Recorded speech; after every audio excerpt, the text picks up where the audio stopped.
At first glance, the dungeon seemed lifeless and safe, but this was not so. All sorts of creatures lived in it, and some of them were green, sticky goblins. Kai was able to destroy a dozen of these creatures without fear. He shouted for Castle to finish off the remaining monsters quickly. He replied that there was no need to rush him. There was only one goblin left. Castle swung and cut the creature's body in half. Kai said he didn't think they would spend so much time on these monsters. The next moment, the earth shook, and a huge orc with glowing eyes appeared in front of them. Kai shouted that they needed to retreat and find the master. But Castle rushed at the orc and shouted that he could handle him himself. And then someone shouted for Kai and Castle to immediately step back. Kim Hyunbo extended his hand forward, holding a golden card. The next second, a large ball of fire appeared above his head. The ball flew quickly towards the orc and immediately swallowed him. Kai asked the owner how he felt. Hyunbo replied that he had spent almost all his mana on the orc. Once upon a time, he could only dream of such a level. Once upon a time, the guy did nothing but sit under the blanket, hiding from the whole world. But 3 months ago, the door to his apartment turned into a portal leading to a dungeon. At first, it all seemed a little curious. And having entered the dungeon, Hyunbo even felt like a fantasy hero. But this mood immediately passed at the sight of the first goblins. These monsters wanted only one thing, to kill him. Their poison got into the blood, and the guy was on the verge of life and death for several days. But he survived and received the rank of Dungeon Explorer. After that incident, Hyunbo hesitated for a long time to return to the dungeon, and even looked for answers on the internet. Finally, he managed to find a site where people like him discussed walkthroughs, weapons, and shared tips. And then he saw quests. One of them had the number of the very dungeon that was in his apartment, which simply needed to be cleared out together with other players. The guy was scared. Maybe the players could cope without him. But he had to go hunting because he needed money. Now he knew that the further he went into the dungeon, the more terrible the monsters were. Hyunbo decided to kill ordinary goblins, and after some time the system reported that there were only 5 people left. But he couldn't shake the thought that these monsters themselves might come to him. And then the guy found a man who received the same quest as him, and was ready to fight him tomorrow. He was glad that he would not die, and that there were still those who were able to fight. Wrapping himself in a blanket to remain unnoticed, Hyunbo tracked down the 3 goblins. And so, choosing the moment, he attacked one of them, waving his club. One blow was enough to knock him out in one go. A shield flew at the second one, knocking the goblin off his feet. And the third monster grabbed the wounded man and decided to run away. But the guy caught up with them. He threw the card onto the lying man's chest and exhaled. Taking out a stationary knife, Hyunbo hoped that everything would work out. He made a small puncture and blood began to drip from his finger. The guy raised his hand over the map, and when everything around was illuminated by a blue glow, he realized that he had succeeded. Suddenly, Hyunbo felt his stomach spin. As a result, he was left alone, and tried to ignore what was happening, trying to find at least something on the site that could help him. But there were only comments about how there was no point in clinging to life.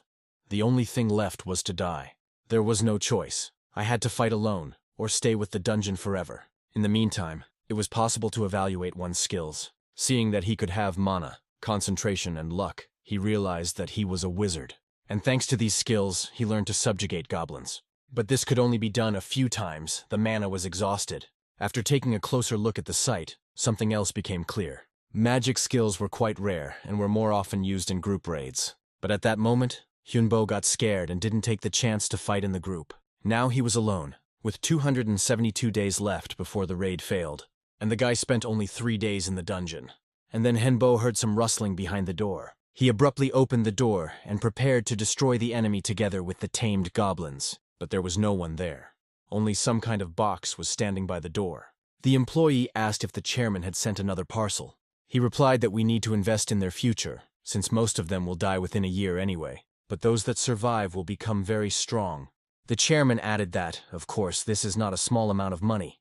But if you come to the rescue in a difficult moment, then this act will definitely be remembered. Even if only 1% survives, it will be a worthy investment. The chairman wanted to know what would come out of all this. Hyunbo read the sender's name and realized that it was the chairman of the Wizards. He had seen his messages on the website. The letter said that the chairman was sending him 2 books because he thought that Hyunbo was in a difficult situation. He looked at the reviews on the site from those who had already received such books, and they were not very flattering. Many considered them to be fakes. The instructions said that if you remove the covers from the books, they will certainly burn. But Hyunbo did not experiment and only mentally thanked the chairman for such a gift. He sat down at the table and opened the book. Only after half an hour the guy managed to draw the correct magic circle, and using magic was somewhat reminiscent of knitting. After drawing up a pattern, you had to imagine the image in your head.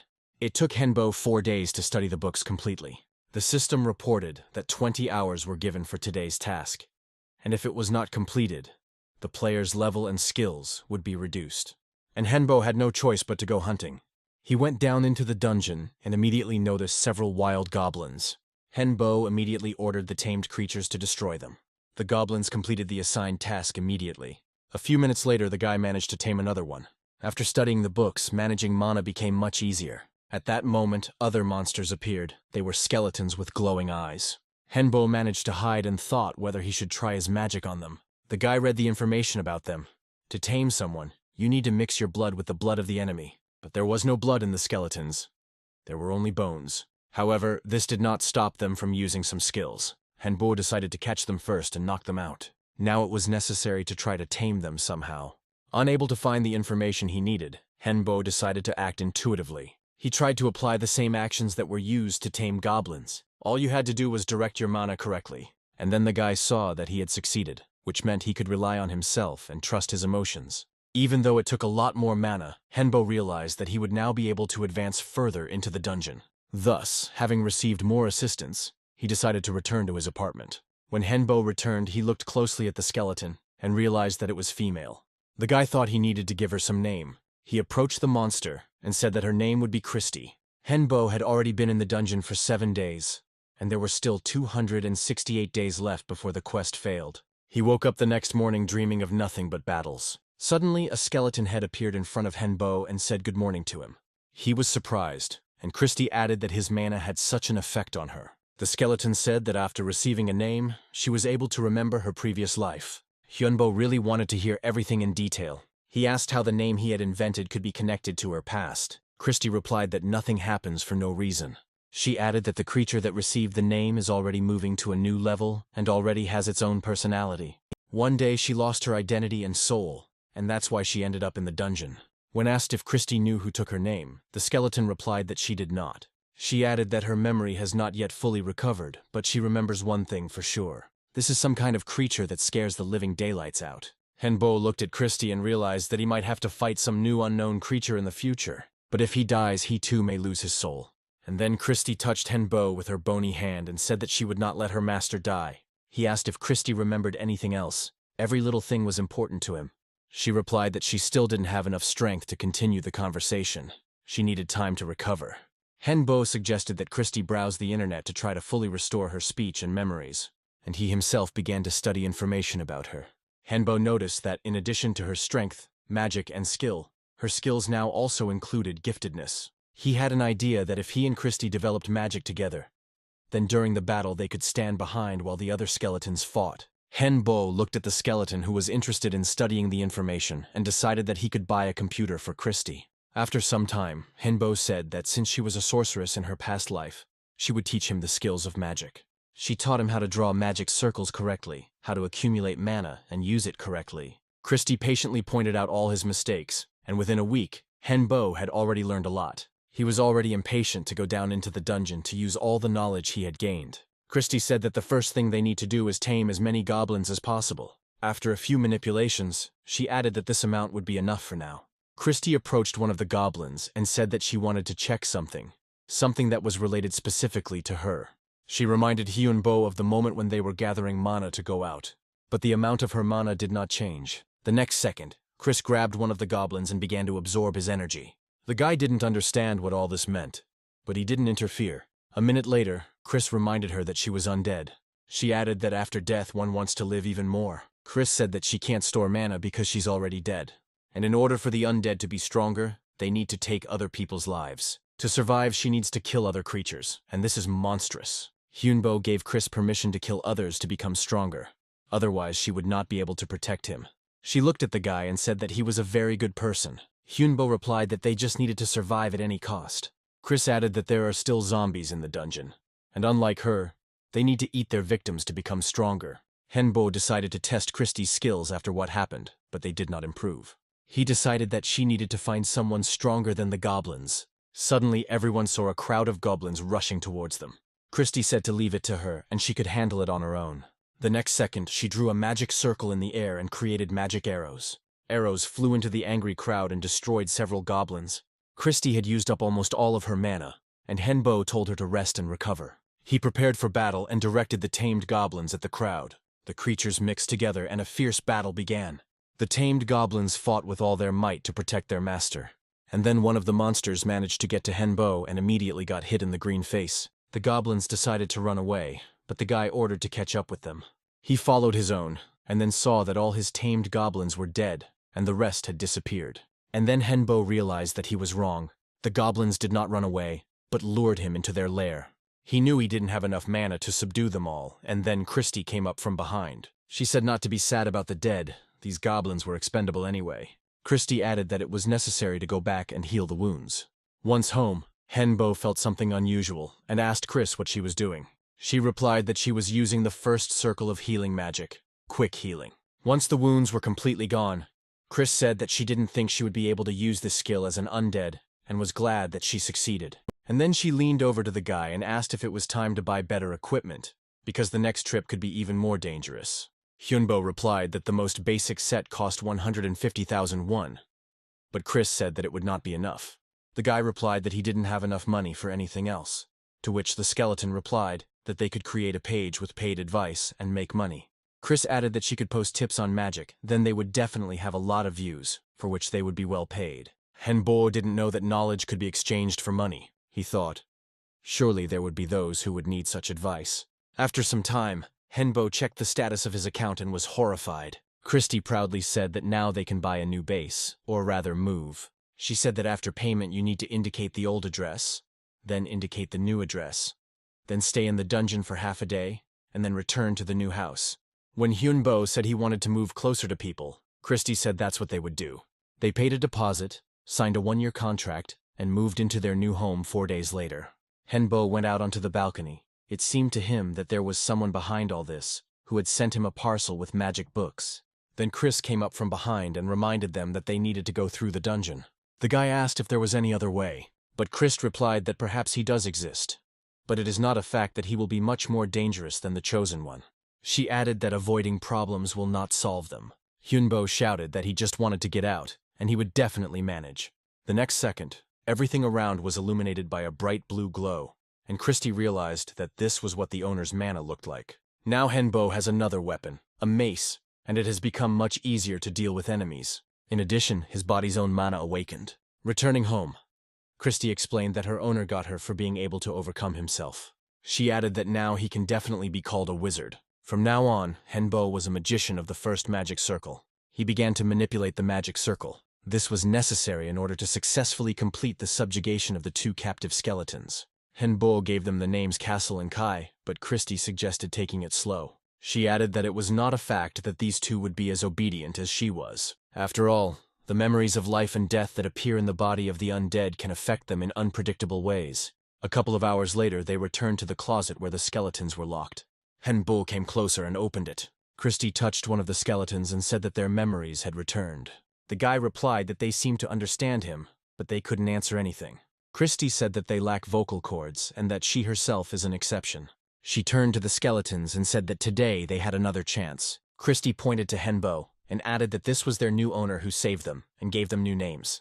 She said that now Hyunbo is in danger, just as their world was once in danger, and so Kai and Castle must do what they failed to do in their past lives.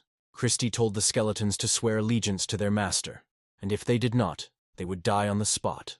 Without saying a word, Kai and Kasley telepathically swore an oath of allegiance to their master, and then one of them said that now they could talk, and they became one united team to take revenge. Hyunbo asked what kind of revenge they were talking about. Castle replied that he had not yet fully remembered who and for what he wanted to take revenge, but he must find the bastard who killed him.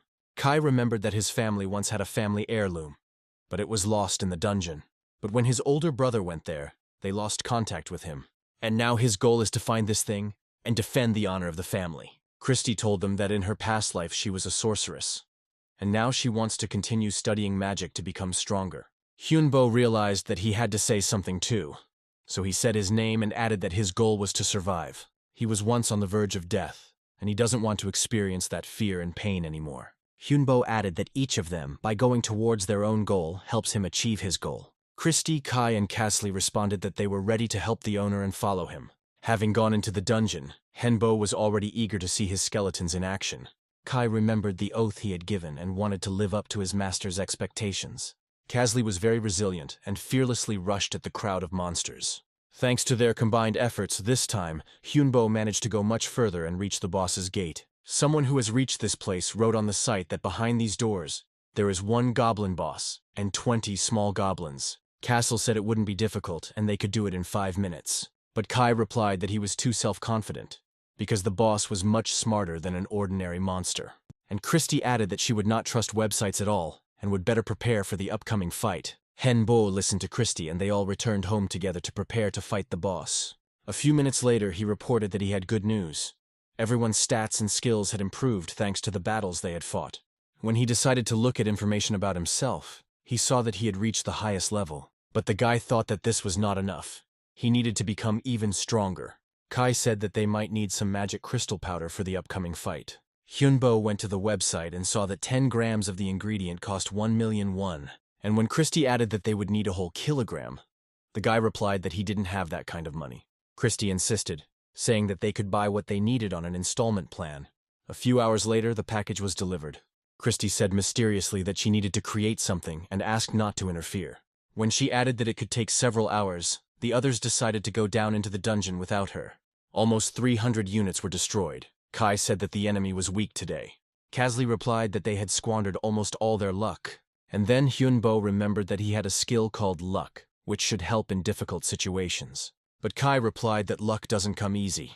And if luck is on his side here, then in life it's most likely the other way around. Castley reminded them that perhaps they had not encountered suitable skeletons precisely because the owner had spent all his luck on them. They returned home. Everyone was eager to know what Chris had been doing without them. But she replied that she had not finished yet. Christy has tried several times to create the required ingredient, but it seems that luck is not on her side today. Hyunbo replied that it could be because he had used up all his luck in the battle. Christy replied that the owner had nothing to do with it. It was only her fault. She decided to go back to the room and try again. Although Christy said it would be a pleasant surprise, the others were eager to find out what was going on behind closed doors. And then the door suddenly opened, and Christy said, displeased, that he was also in her way. 3 days later, Hyunbo said that he was already starting to worry about her. Kai and Castley advised not to interfere and just wait. A few minutes later, Christy entered the room and said that she was back. She added that she had succeeded and showed some kind of map. It was a spell card. Anyone could use it. All they had to do was imagine the spell and use mana, and then direct it to the card. And using modern technology, Christy will be able to create as many of these cards as she wants. She said that the hardest part was making a magical piece of paper out of ordinary paper. Kai and Castley asked if Christy had cast a spell for them too. Christy replied that she didn't have enough ingredients yet, but she would come up with something next time. Henbo was pleased and suggested that everyone go to the dungeon to increase their levels. It didn't take them long to reach the door where the boss was supposed to be. Now everyone was level 12, and they could confidently move forward. Henbo walked up to the door and opened it. He went first and told everyone to be extremely careful. And then a crowd of goblins appeared from behind the ruins. One of them was distinguished by a headdress, he roared, and the monsters began to advance on the uninvited guests. Henbo immediately noticed that there were many more goblins than the website said.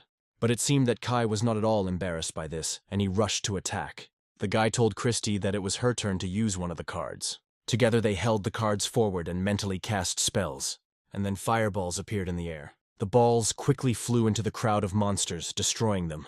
Castley rushed towards the survivors and shouted that they were finished. Once the regular goblins were dealt with, all that was left was to fight the main boss. Castley shouted that he would deal with him himself, and in that same second he realized that he needed better equipment. He retreated and decided that if he survived, he would definitely acquire it. Castley rushed at the boss again and asked the owner for help. Henbo drew another card in front of him and cast another spell. The boss, shrouded in lightning, wanted to run away, but Castley grabbed him tightly by the head. A few seconds later, he was already standing over the lifeless body of the monster.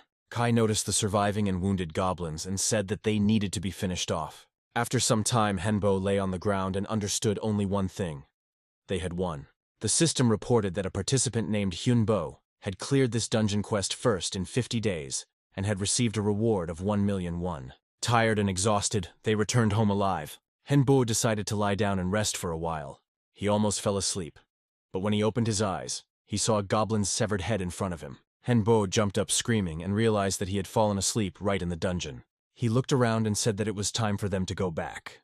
Henboy glanced at the app page and noticed a new feature. Quick return. Christy said that she might appear after the boss is destroyed. The guy, without thinking, pressed it, and a door immediately appeared in front of them. He was just about to grab the handle when Christy got ahead of him. She suggested not to take any risks until she had fully examined the door. Henbo sat down on a rock and decided not to disturb Christy. He added that it was better to wait than to take risks. When Henbo woke up, he heard an argument about whether anyone had bought anything from the website. Someone sent them a package again, but everyone denied any involvement. Henbo carefully opened the box and saw chainmail inside. The letter contained congratulatory words about how he was making great progress in the dungeon and deserved such a gift. The guy thought that if it had been sent before the boss fight, it would have been quite useful. He decided that he needed to somehow thank the sender with a gift, but he didn't know what to offer him. Christy suggested that one of the magic cards she had created would work just fine. The chairman called his assistant, who, a few minutes later, appeared in his office. The chairman reminded him about the only surviving player. He added that the guy was doing well and was doing great in the dungeon quests, for which he received chainmail from him as a gift. The assistant exclaimed that it was insanely expensive, but the chairman replied that money doesn't buy happiness. He added that he intends to continue to support this guy. Henbo put on a brand new chainmail and went with his group into the dungeon. After defeating the boss, he advanced to the second level. Now, in addition to goblins and skeletons, there are also orcs. They looked like goblins, but they were huge and had fangs. On the master's orders, Kai and Kasley rushed to attack. But at this level, even the small creatures were much stronger. Kasley broke through the crowd of goblins and was already standing in front of the orc. Henbo shouted to him that another thug had appeared from behind. Christy told Kai and Kasley to retreat as soon as she gave the signal. She took out a card and told the owner that she would borrow some mana from him. After the appropriate spell, a huge fireball appeared in the air. Christy gave the command to retreat. She aimed the ball straight at the orc, and immediately there was a loud explosion. Henbo shouted that the magic was working wonders, destroying both monsters with one blow. He turned around and saw that Christy, having spent all her mana, had fallen apart like a real skeleton. And Kai was already dragging Kasley, whose legs had been torn off by the explosion, on his back. Henbo ordered to return immediately, since it was already dangerous to stay here. At home, it took Christy some time to recover. She saw the legless Kasley and said she would be more careful next time. Henbo was sorry that they lost all their goblins, but it was good that they were able to get out on their own. He said that since the enemies at this level are much stronger, next time they will start the battle with a magical attack. Kasley replied that they needed new and more powerful equipment. Kai added that they are skeletons and very light. It is difficult to fight, and additional equipment will increase their weight. Christy said there is another way. It's the core. She explained that every undead has a core like a heart, which, if destroyed, will kill even the strongest enemy. She added that, in addition to everything else, these creatures do not feel pain, making them dangerous opponents, and only their core is their only weakness. That's why you need to aim at it during battle. Christy said that we need to not only kill the monsters, but also try to get their core. Henbo wondered if this would add to their problems. She replied that with the core they would now be able to use the magical aura, not just the circles. The guy asked how Christy used her magic before then. She replied that she had to use the magic of her bones, but now it was not enough. Henbo thought about it and then agreed to try using Christy's proposed method. She said that the core had to be made of something that could hold mana. It could be a special core metal or crystals, but right now they only have access to crystals. Christy added that such a 1-carat crystal costs about 4 million, and they currently have 30 million won in their account. But to become a core, they need a crystal at least 5 centimeters in diameter, and 1 carat is only 6 millimeters. And then Christy said there was one option. She knows how they can make money. From 1 purchased kilogram of magic powder, they can create 100 cards and sell them for 3 million each. Hyunbo said that then they shouldn't waste time and start preparing quickly. He immediately sat down at the computer and posted an ad for the sale of magic cards. Less than an hour later, Henbo's account already had 450 million. Christy said that now we can order the materials and start creating the cores. After some time, the cores were placed in the heart area of all 3 skeletons, and Christy said that they could now use the magic of the 3rd circle. She added that she purchased cheaper artificial crystals, which reduced the efficiency by 30%, and the whole thing only cost 16 million won. Therefore, each core contained 5 crystals that could be replaced. Christy suggested checking to see how much their numbers had changed. Hyunbo showed that they had increased, and that a new skill had appeared. Mastery. He added that now it remains to check the effect of the cores in the dungeon. But Christie replied that there was no need to rush, that they needed to monitor and test their effects outside of battle. Without going too far, Casley destroyed one of the goblins and said that he now had the sword whirlwind skill. Then Kai replied that now he would show what he was capable of. His weapon cut through the enemy like a piece of butter. Castle didn't want to be in second place and swung his sword again.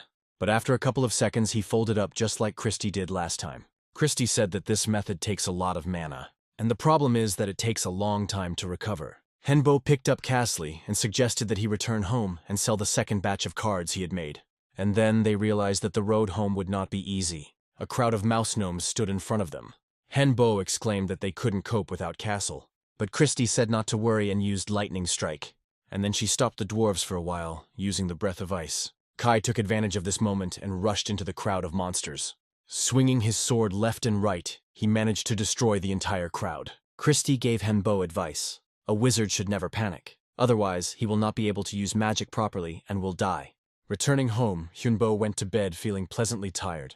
And then he found himself alone in a place unknown to him. Suddenly, Henbo noticed a faint blue glow in the area of his heart. He decided that it was just a dream and he just needed to wait until he woke up. And if this is not a dream, then such an amount of mana can be dangerous. The next second, the sharp pain and the increased glow became unbearable. Henbo wanted to stop it, but he couldn't do anything. The mana was uncontrollable. A little more, and his heart will jump out of his chest or burst into pieces. Somewhere in the distance, the guy heard Christie's worried voice.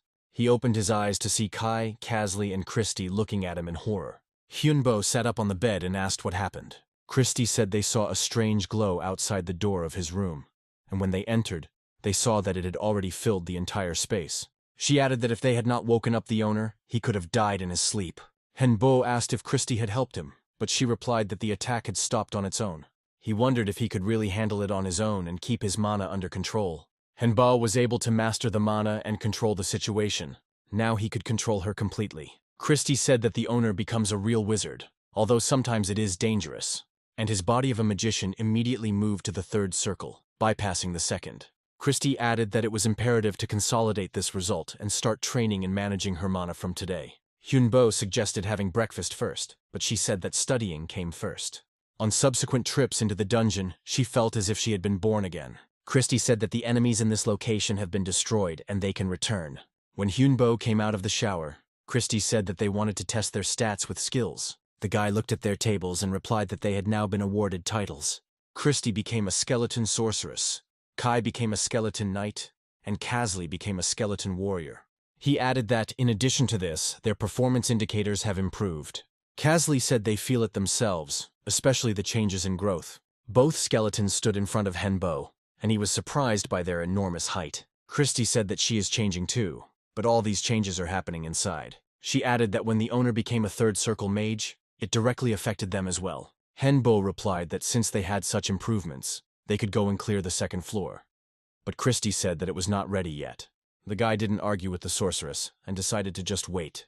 Casley added that their new weapons will not be ready until next week. Christie replied that she could still improve it with magic. And then the day came when new armor was delivered to Casley. Christie explained that after upgrading them, instant buffs and recovery became available. She added that she improved Kai's weapon, which became sharper and also recovered over time. Christie said she had a gift for the owner too. It was a cloak that also had protection and restoration. Christie added that she also worked on it and increased the capacity of its pockets. And although all this equipment is not cheap, it is still considered consumable. And Casley was already impatient to test the new equipment in battle. Christie replied that they were now ready to go underground and advance even further. The team had advanced quite a distance when they suddenly heard rustling sounds. They were goblins led by a huge orc. Casley said it was finally time for some real hunting. Christie pulled out a card and threw a fireball into the crowd. Casley got angry and reminded her that she had once inadvertently deprived him of his legs. Henbo asked not to sort things out, but to focus on the surviving goblins who could call others for help. The monster managed to escape, and Casley was angry that he was not given the chance to fight. 119 days had already passed since the beginning of the exploration of the dungeon, and 156 remained until the failure of the quest. Kai went on reconnaissance to see where the orc had escaped to. He returned half an hour later and reported that the escaped monster had called his comrades, of whom there were about 50. To save mana, Henbo suggested destroying them with one blow. The team walked forward a little and opened some kind of door in front of them. It looked like there was another monster lair here. Christie cast a spell and Henbo released a fireball forward. Some were destroyed, but the rest were enveloped in acrid clouds of smoke. And then a mouse gnome rushed towards them. Henbo didn't lose his composure and launched a magic arrow at him, and spears and swords flew after her. But, despite the fact that the monster was not alone, some were still neutralized. Casley shouted that it was his turn and rushed into the angry crowd. Kai, brandishing his sword, rushed to his aid. The goblins, realizing that they were facing a strong enemy, began to run, saving themselves by flight. Henbo slammed his staff onto the ground, and a stone wall appeared in front of the monsters, blocking their path. Christie shouted that it was time for ice lightning. The goblins were immediately destroyed by ice shards. Casley reported that they also killed the mouse monsters. Henbo approached them and asked how their new equipment was. The skeletons replied that it was excellent, but there was a small problem. The problem is that there are too few enemies. Christie said that was enough for today, and they needed to go home. At home, she said she wanted to talk to the owner, and Henbo asked the skeletons to wait outside. When they were alone, Christie said that she had a very important conversation, and asked Hyunbo to sit down. She said that all this time she had been teaching the master various magics, and asked what was easiest for him. Hyunbo replied that studying was very difficult for him, and he got tired quickly. Christie replied that he should know as many options as possible, since in the future he would have to choose one. She asked if perhaps he had already decided on the teaching that he would apply. Hyunbo replied that he had made a decision and had chosen a certain subject. He would like to study Nictomancy in more depth. This teaching is based on the summoning of undead, the creation of golems and chimeras, as well as the creation of curses, poisons, and antidotes. This science ranks 5th in magic, but is considered very dangerous. Christie said it was too early to choose this direction, since the owner did not fully know all the aspects. But Henbo reminded her of her words. If you take an oath, the mana level will increase to the general level of the chosen direction. Christie replied that this was true. But then it would be more difficult to study other sciences, and the chosen direction would then be impossible to change. Hyunbo replied that he was confident in his choice. He added that he had 2 good reasons for this. Firstly, this science comes easier to him than to others, he feels it. And the second reason is that she has Chris, Kai, and Casley. Hyunbo said he didn't think it was a coincidence that they ended up together. Christie reminded again that this is a very complex science, and the owner may be rejected by society. Hyunbo replied that he hoped this would not happen, and chose the Nictomancy. Kai and Casley, who were eavesdropping on the conversation, could not resist, and entering the room, exclaimed that the owner had made an excellent choice. Christie said she would no longer try to dissuade the owner. Henbo began to recite the oath, and the entire room was illuminated with a bright blue glow. Christie said that now he is officially a Nictomancer. She hopes that everything will work out for him. Henbo asked where he could get books on Nictomancy. Christie replied that all the necessary literature is on the website. But these books are very expensive, from 5 to 20 million won, depending on the circle of magic. Christie added that they can now afford to buy second-round books. She said that they come into this world empty-handed and leave behind everything they have acquired, so there is no need to be afraid to spend while you are alive. After going down into the dungeon, Henbo asked not to interfere. He wanted to try out new powers alone. Having destroyed the skeletons, he began to revive the skeleton archers. Now they had a small army of tamed and reanimated skeletons. Hyunbo said he could raise a few more. Kai said he hoped they would be stronger than they were on the first floor. But at that moment, a crowd of mouse gnomes appeared, and Henbo ordered to attack them. The animated archers immediately carried out their master's order. They not only fired arrows, but also fought selflessly in close combat. Hyunbo said it wasn't difficult at all, and Casley replied that with a good weapon they would have dealt with it much faster. Christie asked the owner what was wrong with his mana, and Henbo replied that everything was fine. The chairman was upset. None of the guild players were able to complete the task successfully, and Assistant Mark said that they still have to buy these cards. The chairman ordered to bring the already purchased parcel. A minute later, he looked at the sender's address and realized that the seller of the cards was the very guy they had been helping. The chairman said he would personally examine the cards and ordered Mark to buy more. He added that it would be much more useful if they could make them themselves. Christie reported that the next batch of cards sold out immediately and more needed to be made. She added that they had competitors and showed their maps posted on the website. Christie said that for now it is just a fake, but a competitor will quickly be able to recognize the technology and start producing a better product. Therefore, while they are afloat, we need to sell as many original cards as possible. Going down into the dungeon, Christie said that ghouls and slimes might appear below, on the 3rd floor. Henbo replied that he had read that one should be careful with them, as the poison of these creatures could destroy their equipment. Kai said that this is not a fact, because the previous floors were different from what is written on the website, and although the boss of the second floor was strong, they were able to deal with him. They had to work hard to destroy the orc mage, the boss of the third circle. Christy said she regretted that they had not been able to subdue him then. Kai said that something seemed wrong. The monster should have appeared by now. Christy replied that she didn't feel anyone's presence either. Hyunbo said he would send ghosts to scout out the area. He cast a spell that was a summoning. A small squad of ghosts immediately appeared, and Henbo explained the task to them. After all, it's possible that the monsters could have gone quiet and set up an ambush for them. Henbo closed his eyes and telepathically contacted the ghosts. A minute later, he announced that they needed to find a large arched door. Henbo had a rough idea of where they needed to go and led the squad. After some time, he led to the door that he saw during meditation. Hyunbo said that this should be the boss room, and that is where he senses the presence of monsters. Judging by the comments on the site, none of the players have gone this far yet. Christy replied that she also felt the undead there, which were much stronger, and they could die here. Henbo said that they could send the ghosts there first. He began to monitor their progress through telepathic communication. Suddenly, Henbo saw some strange silhouette in his head. He saw what he saw. He couldn't stand on his feet and fell to the ground. It was a skeletal monster with wings. They had to return home again to prepare and not die. Christy asked the owner for the umpteenth time what he saw there. Henbo didn't know how to describe it and said that it was a dragon skeleton with white wings. Christy replied that from his description, it sounded like a bone dragon. She added that there are several types of dragons and they all have their own characteristics. The bone dragon has white bones and can freeze everything around it with its cold.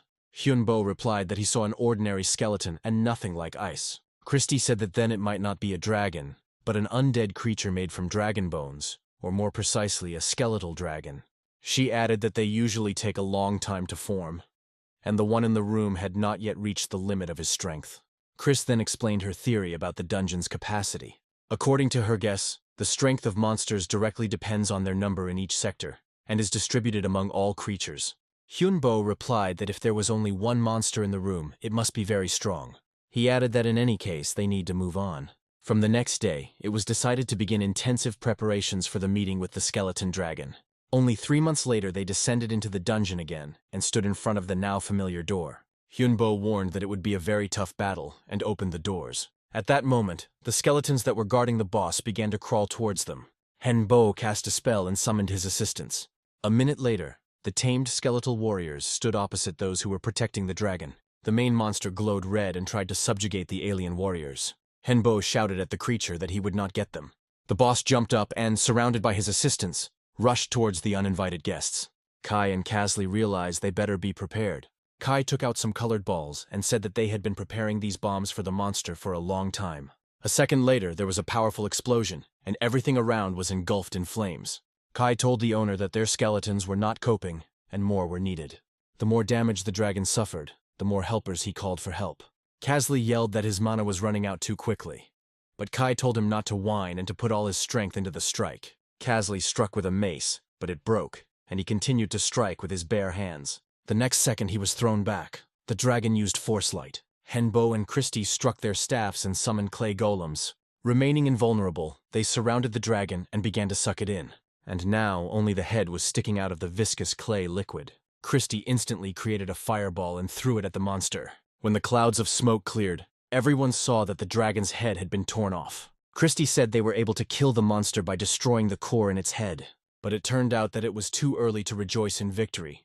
The monster was alive. The skeletal dragon was completely out of keeping with this level of the dungeon, and the boss here should be an orc necromancer. But due to the intervention of other players, he was on the verge of death. And sensing his imminent death, he created a skeletal dragon. But at some point the orc's powers ran out, and he lost control over the created dragon. Trying to survive, the dragon learned to absorb everything that surrounded him. The creator, monsters, and the energy of the dungeon. Despite all this, he was unable to achieve the final form due to the lack of a core in his head. But this did not stop the dragon from restoring his skeletal body. Henbo told Christy to get ready to attack the monster and they would try to buy her time. He added that his mana was almost running out. And then Kasley, all broken, shouted that the master could take mana from him. Henbo agreed, but the mana was still not enough. There was one last and only way to restore strength. Use your own blood. Filled with mana, Henbo felt as if he had lost something important. He knew that his life was now shortened. But what was the point of the future if the present was gone? Kai shouted that he still had bombs left and threw them at the dragon. The explosion did not help, and the clay golems began to advance on the monster again. And then Chris told everyone to dodge. The monster released the dragon's breath. Henbo covered himself with his protective cloak as soon as he could. A minute later, he opened his eyes and saw that all his friends were dead. And seeing a skeletal dragon in front of him, he realized that this was the end. But then Henbo remembered his ability of telekinesis and rose into the air. He had almost no mana left, and there was no room for error. Henbo extended his hand forward and commanded the dragon to surrender, bow before him, and acknowledge him as its master.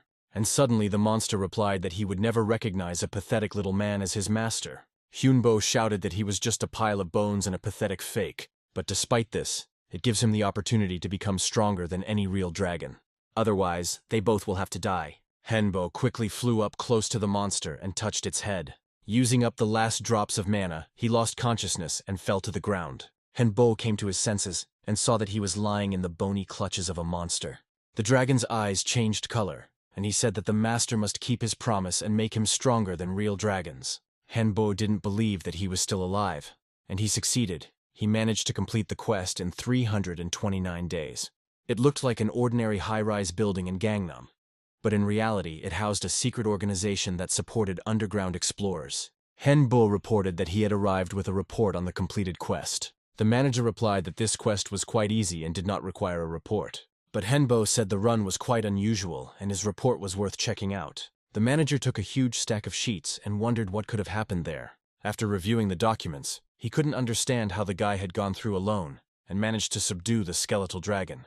And after looking through the file, the manager realized that in front of him was not just a necromancer magician, but also the very same seller of magic cards. He called his assistant and told him to give Henbo all the support he could. Henbo knew that he would be dead now if the dragon had not listened to him and used its breath. Christy said that it was all over now. She, Kai, and Kasley managed to recover, although it was very difficult. She added that they had to move their cores from the heart area to the center of the head, and then separate them from the body to avoid the monster's attack. But fortunately, everything worked out, and everyone was alive and able to tame the dragon. And then Henbo heard the voice of the monster, who said that he was not tamed. He himself agreed. Christy told him that his name was now Godin, and the master would keep his promise by making him strong. The dragon replied that if the promise did not come true, he would kill Henbo. Henbo looked out the window. He really wanted to go outside, even if only for a little while. Christy replied that the owner could come out whenever he wanted, but it would still take him half a month to recover. At that moment, Kai and Casey came in and said that the owner was on the mend if he wanted to go for a walk. Christy told the owner that she had some things to do, maps to make and equipment to repair. The next day, Hyunbo opened the door and walked out of the apartment. He hadn't been outside for almost a year. Henbo walked around the bustling city until the evening. The taxi driver said that it looked like the young man was new to Seoul. He added that there are many beautiful places here, but it is better not to go outside after sunset. The taxi driver said that recently a lot of people have been disappearing, and a lot of blood has been found at the place where they disappeared. Hyunbo wondered if this could have something to do with the monsters in the dungeons. Later, Christy said that their free time was over, but they managed to do something useful. They moved to a new house. Now these were spacious apartments on 2 floors. This house could also accommodate their dragon godhin. In addition, there was a river of mana flowing right under their house. Kai and Kasley came up and asked when they would be heading to the dungeon. Henbo looked at the app and said that there was a new quest to complete. The instructions said that it was given 400 days, and it was much more dangerous than the previous one. Kai replied that it would not be difficult for them, because now they had a dragon. Henbo said that you can't be so naive. There might be monsters even stronger than Godin. He added that one must not stop training and must be on guard all the time. One Chai was unable to cope with the monster and lost his arm in the battle, bleeding to death. And it all started when his apartment turned out to be connected to the dungeon. It was scary at first, but he was always surrounded by players like him. The friends even founded a guild, but many of them subsequently died. He once dreamed of the strongest guild in the world, and now Chi was lying on the ground next to a horned monster that was eating one of his friends. At that moment, someone quietly whispered if he needed help. The voice ordered him to speak more quietly, and added that he would help the guy in exchange for information. One Chi said that he was new to the 3rd floor, and the monster was a wandering boss that there was little information about in the quest description. The voice replied that 10 minutes would be enough for him to destroy this creature, and the next second, skeletons began to advance towards the boss. Suddenly the monster raised dust and disappeared from sight. Wan Chi saw a stranger with a mask on his face in front of him, who said with annoyance that he had let this creature go. And then Chi shouted to the guy that the monster was behind him. The next second, the boss was crushed to death by another monster that did not touch the stranger. Chai exclaimed that it was a bone dragon. The stranger approached him and replied that it was a skeleton dragon, which was still weak compared to the bone dragon. He added that the time will come when he will be stronger than all the monsters. The guy in the mask once again offered to help the poor, armless guy. He added that he was ready to make a deal with him. Wan Chi replied that he was ready to give him whatever he wanted. The stranger pointed his finger at him and said that his soul would be enough. He added that he could return the guy's hand if he agreed to sign a contract with him. Of course, it was hard to believe, so I had to prove it in practice. The stranger sat down next to the wounded man and used the skill of restoration and healing. Wan Chi looked at his hand and couldn't believe his eyes. He looked up at the masked guy and said he was ready to sign the contract. That day, Henbo found more wounded and received 21 souls. He told me to remember 2 rules: to keep silent about what happened and to give him mana crystals from each raid. Later, Henbo gave them a magic book with information about the spell cards. Kai was surprised that someone was capable of signing such contracts. Hyunbo replied that in order to protect himself, he needs to develop and strengthen his defense. He added that one of the main points is non-disclosure. No one will know what connects them all. At that moment, a message about a new quest arrived on the phone. 500 days were allotted for its completion, and a reward of 5 million won was given. Castle walked ahead, angry that they hadn't met any monsters yet. And then Henbo told everyone to stop. He felt something. He closed his eyes and said that there were other underground explorers nearby. People. And they are 20 minutes away. One has a crossbow. The others also have some kind of weapon. Hyunbo put on his mask and told everyone not to relax and to be ready for an attack. They walked forward and met a group of explorers. One of the guys extended his hand and said that his name was Kim Jin, and he was the head of this clan. Hyunbo shook his hand and replied that his name was Wonnie. Jin asked who his team was. Henbo replied that it was the undead that he had managed to subdue in the first quest. The guy expressed his admiration and offered to join his clan, because mages are well suited for teamwork. Jin brought him to his clan to introduce him and tell him about the reunion. At home, Hyunbo had already looked into the information about this clan in more detail and learned that 16 of their people had died. Kasley said that was not surprising, as most researchers had poor skills. It was even surprising how they managed to survive at all. Kasley handed the owner Kim Jin's business card and said that he was online. He added that this clan cannot be ignored. If all the remaining ones gather into one squad, then there will be much more strength. Kai replied that he didn't really want to trust this Jin. Henbo said what they didn't like about this leader. Kai replied that he was a shady guy, and the whole clan did not inspire confidence. And Kasley added that he saw the faces of guys who could only say good things to their boss to his face, but their looks said something completely different. Christy said that these are just guesses and you can't rely on your own opinion alone. Kasley was outraged. Did Chris really trust this Kim Jin? She replied that she just needed to make sure first, but she had her reasons for not bothering with this guy. Henbo listened to the information and decided to completely agree with Christy. He said that they needed to get rid of Kim Jin's team before it was too late. On the site, they found his post, where he called on other players to unite to complete the quest and gather at a specified location on a specified date to discuss a plan together. Christy said they had 3 days to prepare. 3 days later, Kim Jin gathered volunteers willing to unite in a safe place in the dungeon. He added that if everyone was here, he was ready to begin his speech. Jin spoke about the danger of the next quest and about his dead comrades. He talked about his squad, which was prepared to meet the monsters, but their numbers were insufficient. But this does not mean that the dungeon is impassable. You need to combine forces and skills to increase the chance of victory. Kim Jin was silent for a moment and then added that there was one problem. Money. Of course, they get a bonus for killing monsters. But with such a large number of people, the profit will decrease significantly. It is possible that this may lead to conflicts within the group. Therefore, in order to maintain order, Jin suggested creating a guild with responsibilities distributed among the members. Hyunbo listened carefully to the guy. Now he understood his true intentions. And Kim Jin has already put forward his candidacy for the position of guildmaster. He said that there was a good reason why he should be the leader of the guild. Jin confidently assured that he had super strength. In addition, he has the skill of dominance. This ability allows him to control those who have a lower level than him. But this ability will not work on those who are higher level. Kim Jin promised that he would work hard to develop this skill in order to increase the strength of their guild. As a result, together they will be able to create the most powerful and invincible clan. He promised that he would be able to increase the skills of everyone who joined the guild. Hearing the incredulous whispers, Jin decided to show it in action and called for one volunteer. Having received his consent, Jin offered to test his skills. In the next second, the volunteer's treasure hunter skill increased by 1 level. Kim Ji said that the further they progressed in the dungeon together, the faster their skills would change. He firmly stated that he was ready to take the Oath of Mana right now. This oath cannot be broken, otherwise you can not only lose all your powers, but also be killed by her. Kim Jin vowed that he would never give his subordinates useless tasks. The crowd listened to the leader with admiration and was already ready to follow him. Hyunbo clapped his hands, and everyone present turned to look at him. He said that he knew that Jin would decide to create his own guild, but he wanted to hear the answer to his question.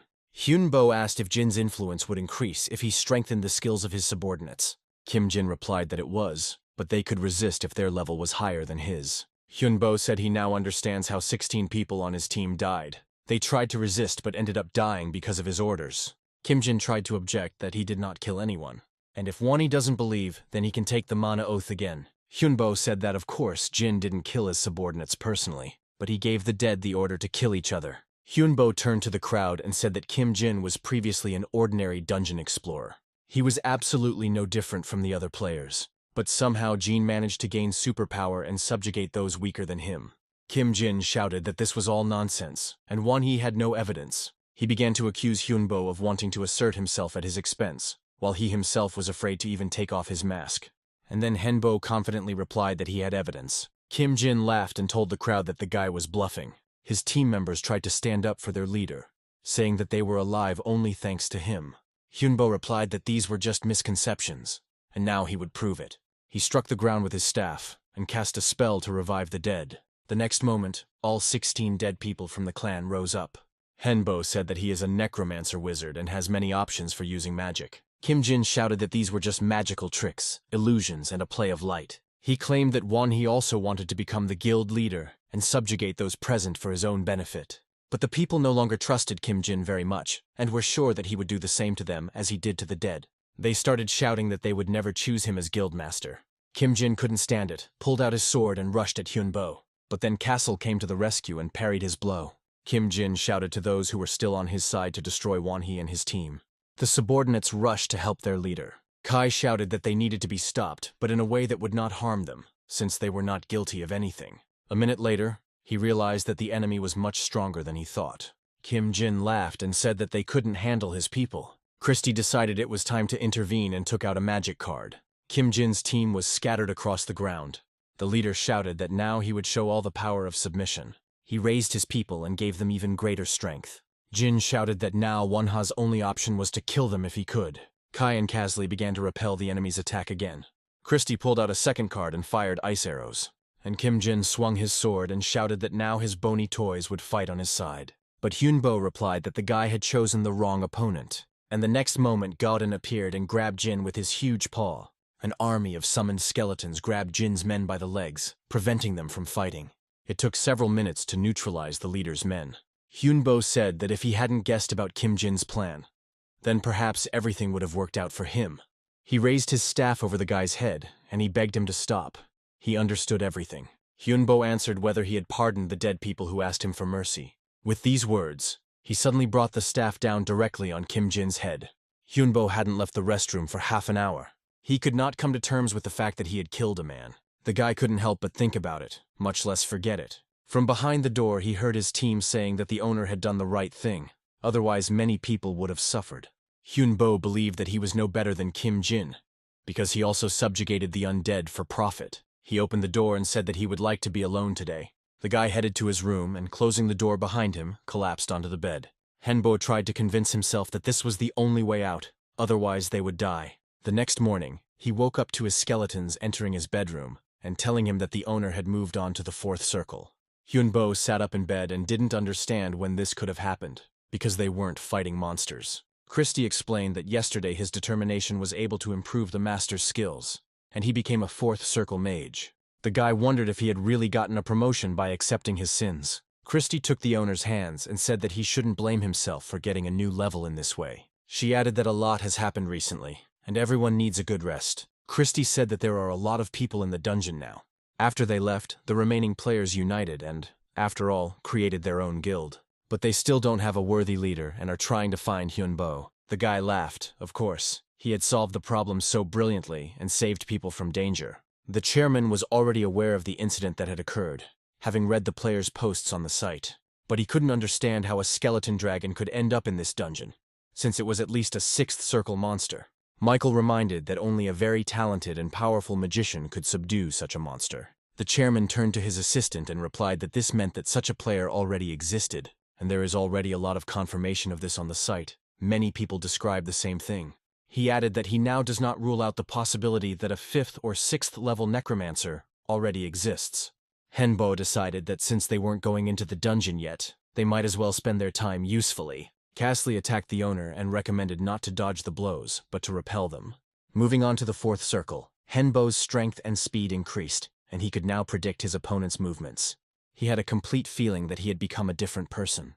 Kai, who was sitting at the computer, reported that 13 more people had died in the dungeon. He added that the guys who named their guild normal were too hasty, and they still need a leader. Christie noticed that Hyunbo was deep in thought and said that they needed to focus on improving their skills for now. Even if the owner wants to go down into the dungeon again, it is better to endure it. Hyunbo replied that he didn't seem to be planning to go there. Christie replied that since training was over, they could start planning their next trip. Hana saw the same nightmare over and over again.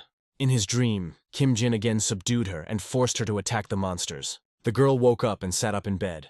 She knew that the leader was dead, but she saw him again in her dreams. Hana remembered that last battle in which she remained alive.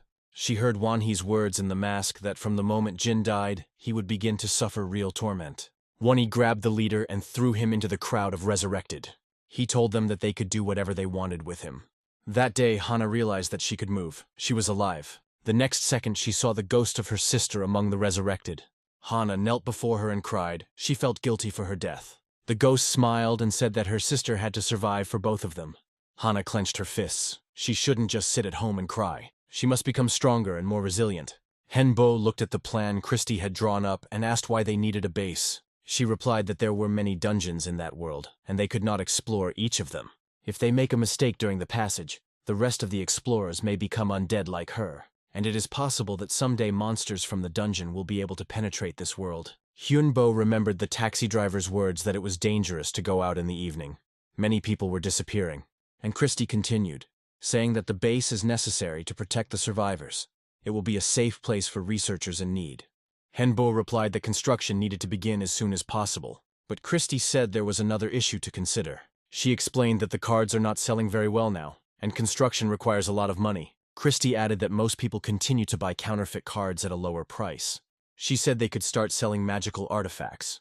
Hangbo responded that competitors might again try to learn the technology behind their production. Christie said that with the cards it was easier, but with the artifacts she will try to give it her all. She added that if the owner takes an active part, they will do it much faster. The next day, lessons on making magical artifacts began. Christie tried to be very patient, but from time to time she still punished Henbo, and the punishment was medicine, disgusting to the taste, but good for the body. It was sweet, salty, bitter, and spicy all at the same time. It took 3 months to complete the training. Christie said the owner is now ready to fight the new boss. Unable to find anyone more worthy, the researchers chose Hana as the guildmaster. She said that they wouldn't wait for anyone else, and would handle it themselves. Hana stood in front of the crowd and gave a pep talk. And at that moment, footsteps were heard in the distance. It was Wanhee and his team. 108 days have passed since the start of the quest. All that remains is to defeat the boss. Hana greeted Wanhee and added that she didn't have time to introduce herself last time. She thanked the magician for helping her sister free herself. Hyunbo replied that he was not expecting any thanks. He just wanted to expose Kim Jin. Hana asked if Wanhee was ready to join the guild with his party to defeat the boss. She added that she was ready to pay him a reward for his help. Hana opened the case, which contained banknotes and magic crystals. She explained that there were 1,000,001 and 5 mana crystals. Henbo replied that he had no need for such a small amount, and suggested dividing it among those present. He added that he was ready for long-term cooperation with the guild. Hana shook his hand and told him their plan. The melee fighters were supposed to become their shield, and the ranged ones were supposed to be their arrows. Hyunbo knew that Hana had chosen a simple and wrong plan. He said there was a huge werewolf and about 100 smaller monsters behind the door, so her plan wouldn't work. Henbo proposed his strategy. and within a few minutes, the guild and Henbo's squad were ready to enter the boss room. At the far end of the room sat a werewolf monster, and in front of him he was protected by a large army of all sorts of creatures. The werewolf let out a menacing roar, and the mouse monsters were the first to attack. Hana ordered a barrier of shields to be created. At her command, the first and second squads threw explosive flasks at the enemy, but the creatures managed to cover themselves with shields. The third and fourth squads immediately threw fireballs into the crowd, and then horned centaurs appeared from the flames. Hana shouted for Wani to take charge of the bulls. Henbo immediately ordered his warriors to prepare bone spears. The guild, covering themselves with shields, began to move forward, and then spinning axes started flying at them. In an instant, the shield wall was broken. Someone shouted that the bulls were attacking again. At Hana's command, fiery arrows flew at them, but one of the monsters managed to break through the defenses.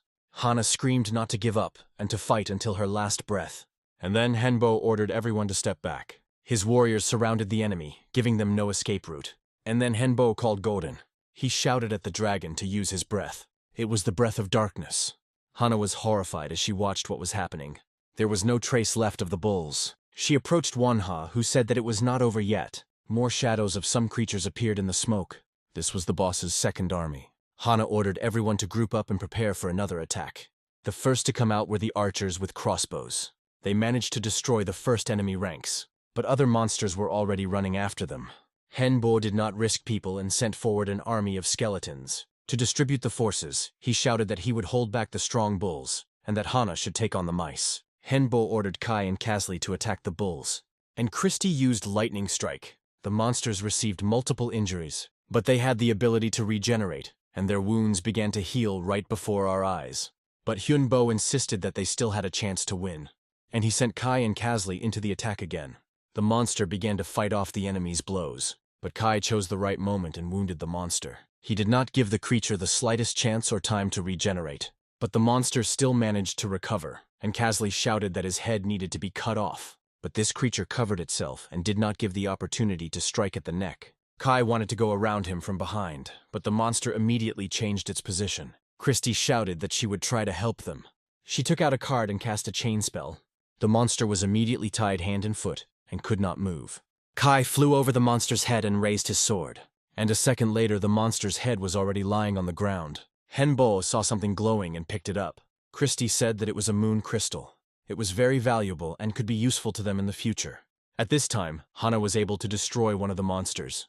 She told the others not to give up and to attack the enemy. The mice tried to escape, but people did not give them such a chance. Kasley immediately blocked their way and dealt with all the mice in a matter of minutes. Hana saw how this undead deftly carried out Wanhee's orders. Henbo announced that this dungeon had been cleared. The whole guild was jubilant. They still couldn't believe that they had won. Hana looked at Wanhee and said that they couldn't have done it without him. She asked what his future plans were. Hyunbo replied that he would help those in need, but would go his own way. He gathered his team and headed for the exit. Hana shouted after them that in 3 days they were going to the second floor. One of the fighters expressed his admiration for Wanhee's team and said that it would be great if he came to their aid again in the next battle. Hana smiled and said that now everyone could go home and have a good rest.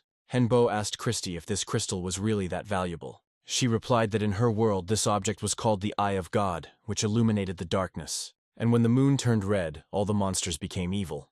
But as soon as she changed the color to blue, the monsters changed. Therefore, this crystal can be used in many different ways. Christie reminded about the werewolf and said that they can have strong regeneration, which will surpass the strength of trolls. She added that the crystal could be used as a core for one of them. Now all that was left was to choose who would get it. Kai and Kasley said they were ready to give in to the lady.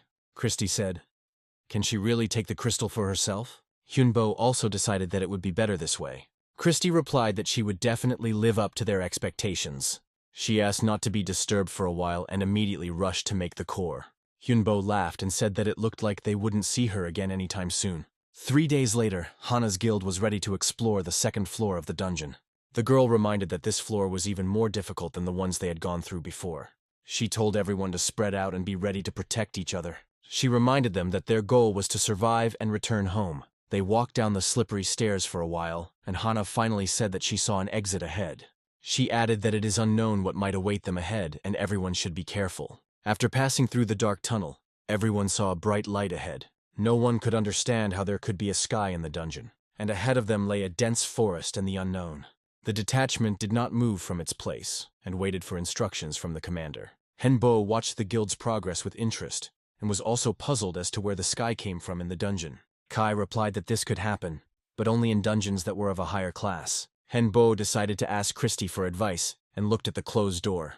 She replied that this could happen even in ordinary dungeons, and in such places the monsters are even stronger and more resilient. Christy added that such places are called field-type dungeons. She said that there are no boss rooms in such dungeons, and they roam throughout the area. But the goal remains the same, to kill the bosses and clear the dungeon.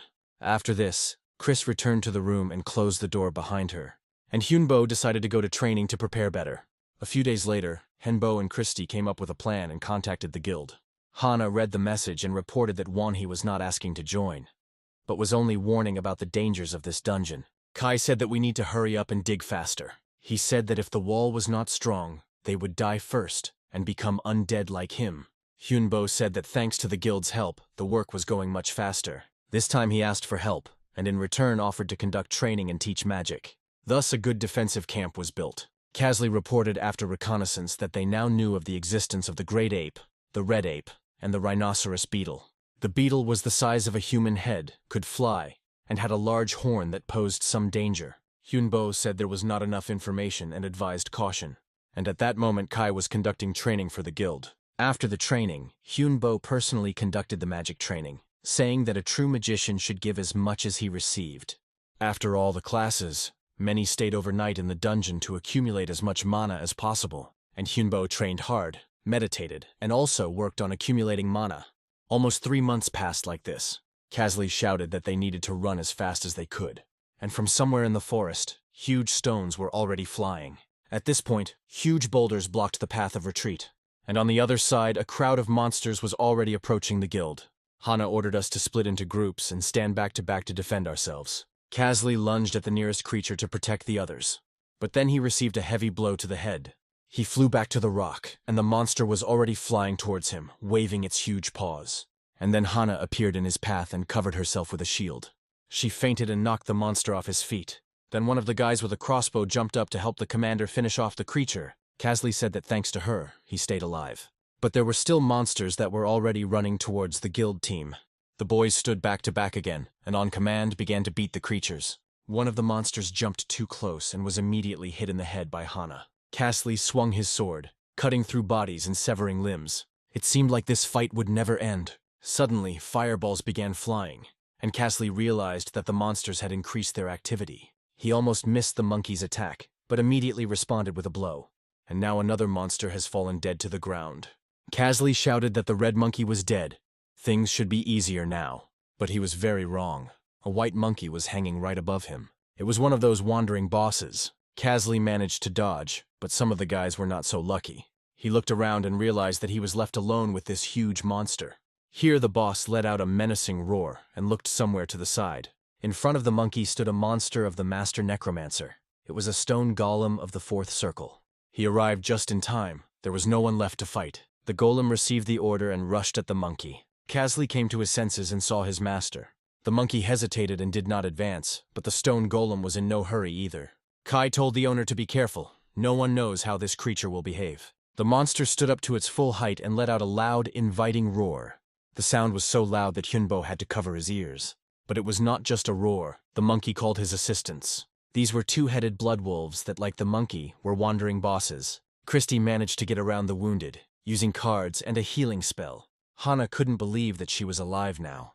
The stone golem and the team were already ready for battle, and opposite them stood several bosses that had to be destroyed at any cost. And then the first wolf rushed forward, and the golem had already raised its stone hand to strike. A second later, there was no trace left of the predatory face. Kai was also ready to cut these creatures into pieces. Henbo raised his staff and sent a pile of rocks towards the approaching monsters. The next second, he shouted a spell to modify the stone golem.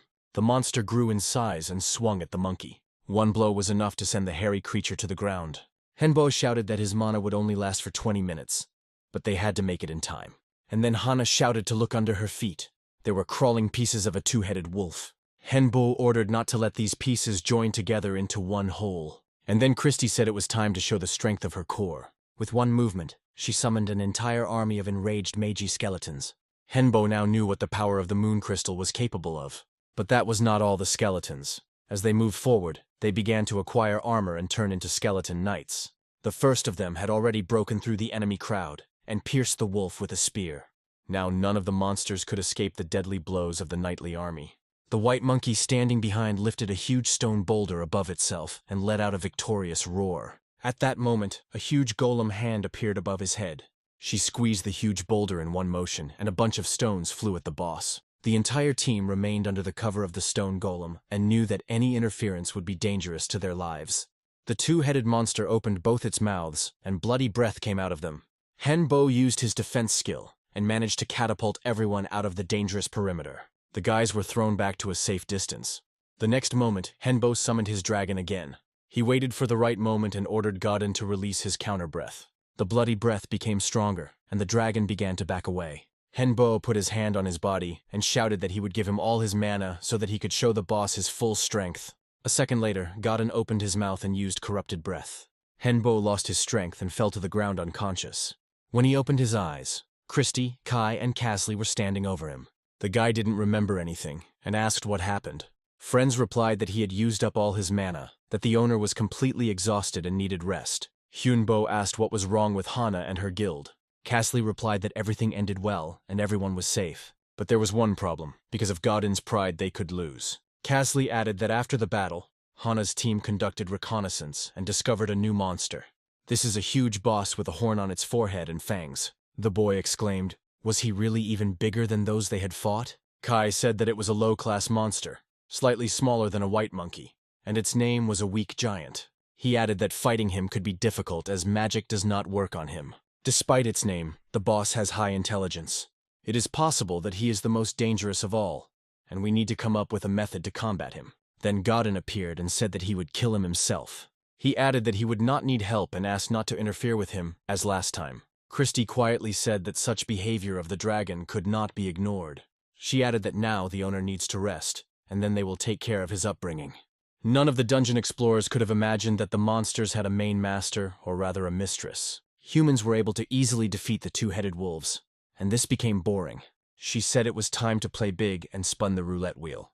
The sign stopped in front of one of the windows. The hostess chuckled. Actually, she wanted to save it for dessert. But now you can start your meal with something sweet. The guild people did not waste time and prepared for the next battle. Henbao took the crystal he had mined and looked at it in the light. He showed the stone to Hana and said that this is what a goblin's heart looks like. It drains mana from the environment and is very useful for summoning golems. The guy said they had tried many times to find the right use for it, but now everything became clear. Hana took the crystal and said that she would like to discuss some terms of the contract. She added that the guild is winning because Wonhee's team is fighting against them. Hana said that after the last fight, she was convinced of how powerful a mage Wonhee is. But now, as the leader, she made a decision. Her guild will not pass this dungeon. Hana was sure that this would not end well, except for casualties. Hyunbo looked at the girl and replied that he understood her perfectly, and that this decision was not easy for her. He added that he was ready to break the contract, but the guild could use everything they had built together. Hana shook Wana's hand and thanked him for understanding her correctly. When Henbo had fully recovered, his team descended into the dungeon again. He was extremely surprised that there was another one in the dungeon. Kai said that we need to be as quiet as possible so as not to wake the monster. The giant slept peacefully in his gorge and did not feel any danger. He was confident that his army was guarding his sleep well. Godin said that we need to attack right now, while this creature is sleeping. Hyunbo was left with a bad taste in his mouth after hearing him say that the team was only getting in his way. But he did not sort things out and ordered everyone to prepare for battle. The dragon did not wait for the owner's command and was the first to emerge from hiding. His menacing roar immediately woke up the one-horned giant. The monsters immediately formed a wall to protect their boss. Godin waved his tail and knocked one of the creatures down, and the giant rushed at the dragon to strike him in the head. Godin was strong but slow and did not have time to dodge the boss's fist. The dragon grabbed the giant by the hand and jerked his head sharply. The boss flew back and fell awkwardly to the ground. Godkin again said that no one should interfere with him. He could handle it himself. The giant jumped up and immediately rushed at the dragon. The boss broke Godin's jaw with a sharp blow, and after the second blow, the dragon was already lying on the ground. He raised his head and directed his deadly breath at the boss, but this had no effect on the giant. The boss jumped up to the dragon and instantly pinned him to the ground. He shouted that it would definitely not hurt to intervene now and rushed at the giant. Godin stood up and growled at the boss that a nobody like him couldn't win. But the monster did not listen to him and with a kick knocked the dragon down again. But Godin thought of only one thing. He was a dragon, a representative of a higher race, and he could not lose. And then Hyunbo couldn't stand it any longer and reminded him that he was just a bony fake. And the giant struck the dragon one blow after another. Henbo shouted at him to slow down. He would never become a real dragon by his own will.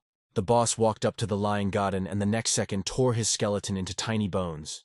His head wheezed that the master promised to make him stronger than a real dragon. And Hyunbo replied that he did not want to continue on his journey with someone whose mind was clouded by pride. He added that if Godin continued to think only about himself, he would never become stronger. The dragon quietly said that he was ready to change. He begged his master to teach him to become different, to be stronger.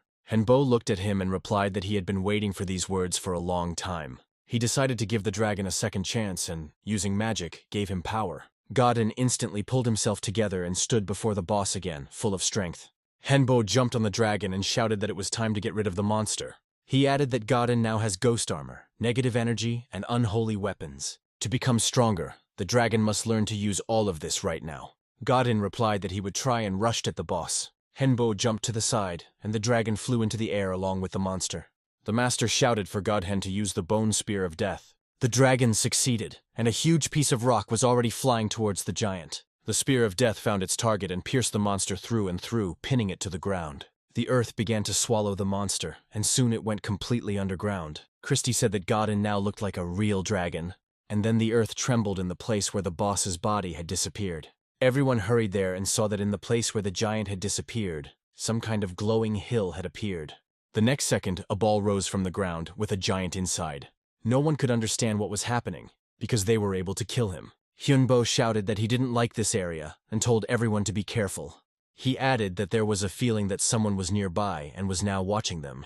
And then some horned female creature appeared in front of them, and slowly clapped its hands. She said she was disappointed with the battle and suggested starting over.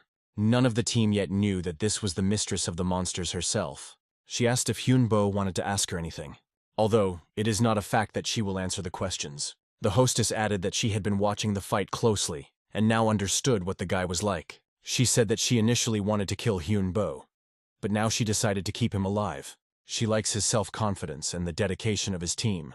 And since she has already come, it will be boring to leave just like that. The hostess snapped her finger and everything was illuminated with a bright light. Henbo felt his body being filled with a large amount of mana.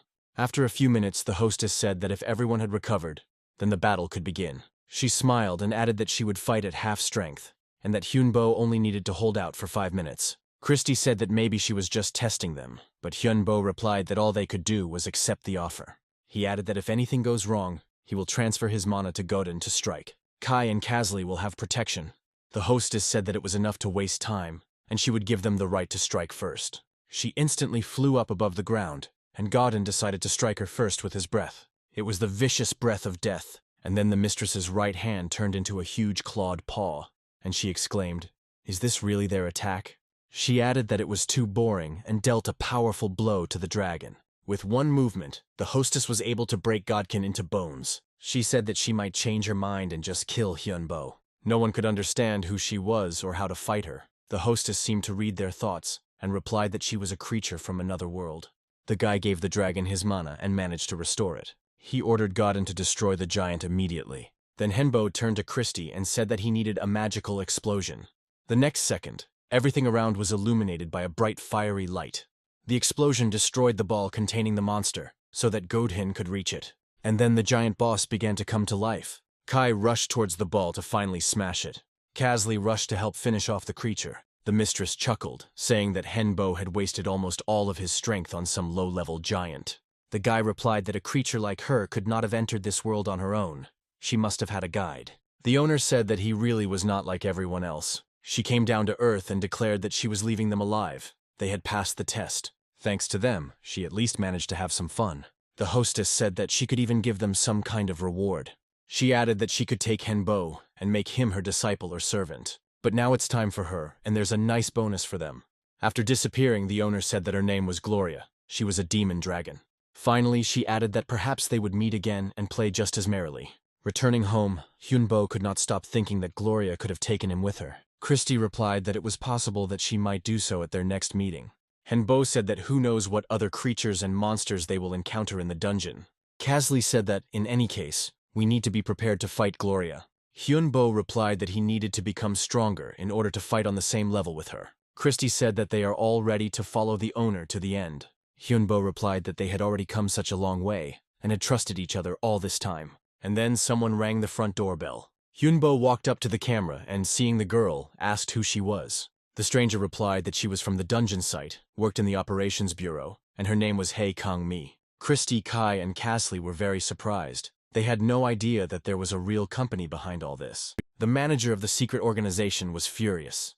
Where could strong monsters appear in a dungeon of such a level? 16 people had already died.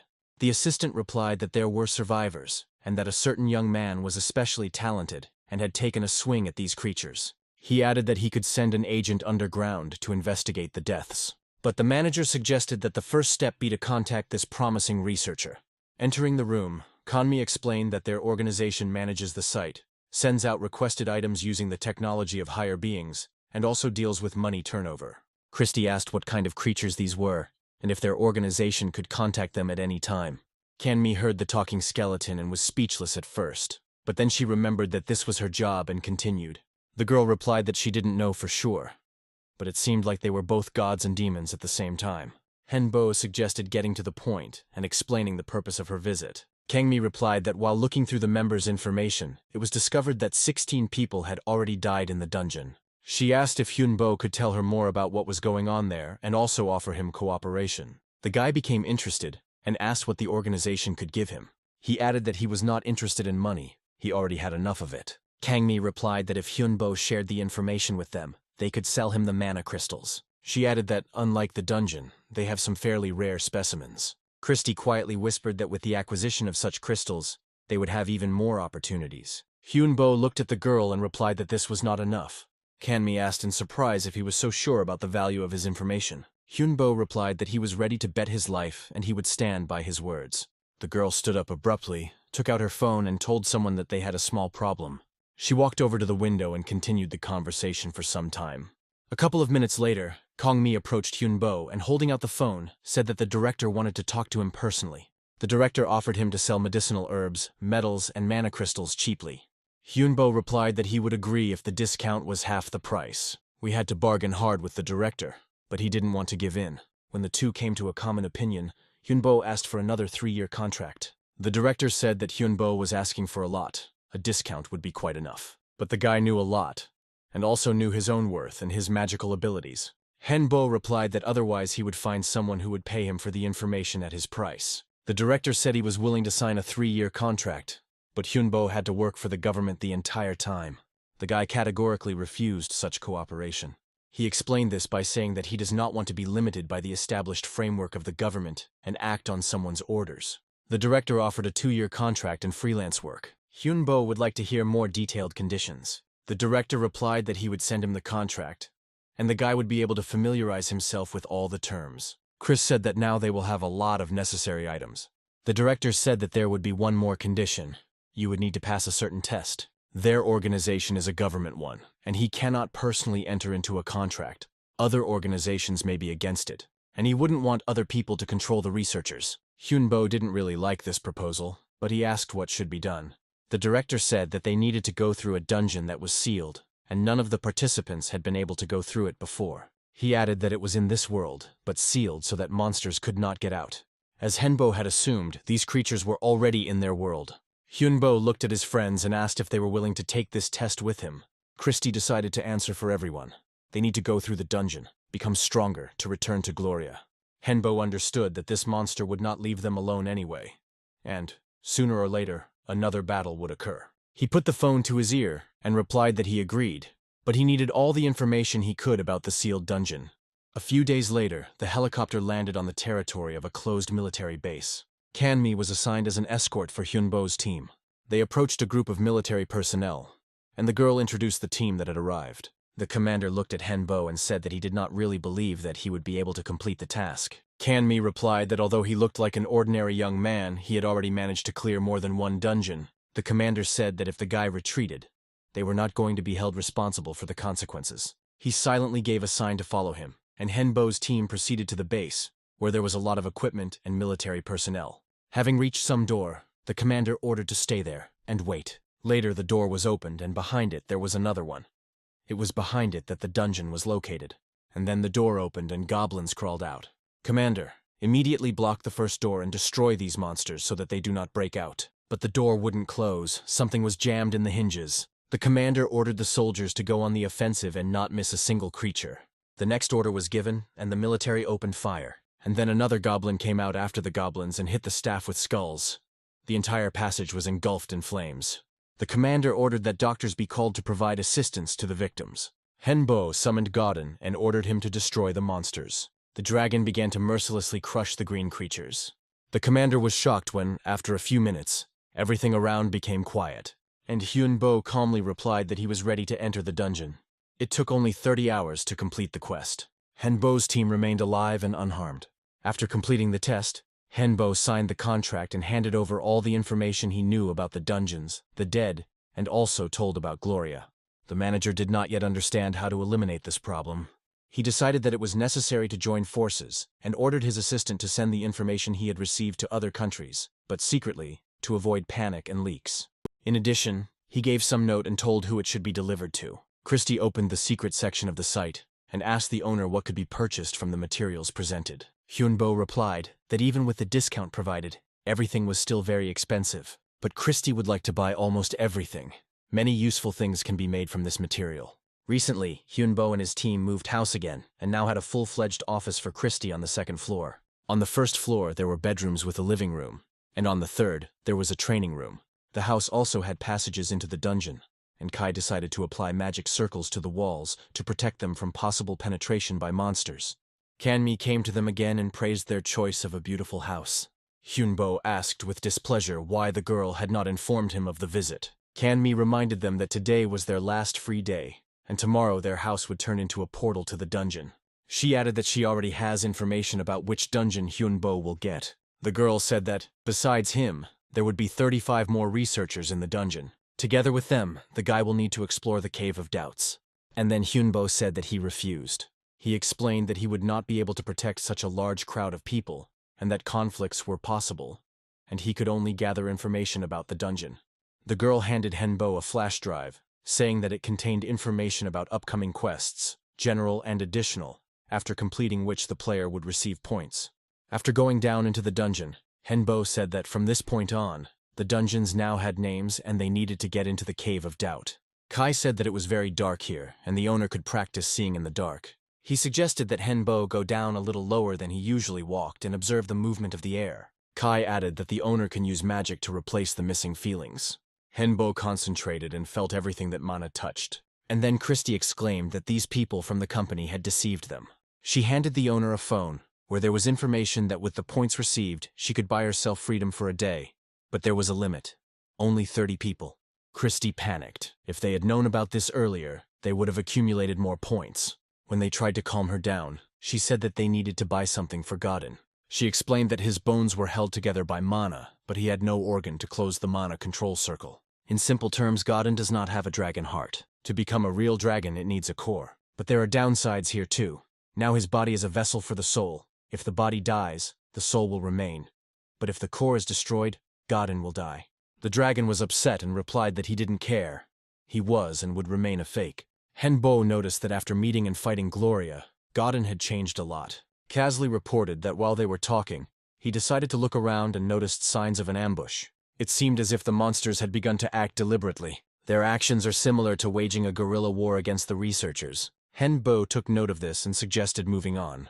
After passing through the tunnel, the team came to the camp of the researchers that Kanmi had spoken of. Henbo saw the guys sorting things out and immediately figured out who the instigators were.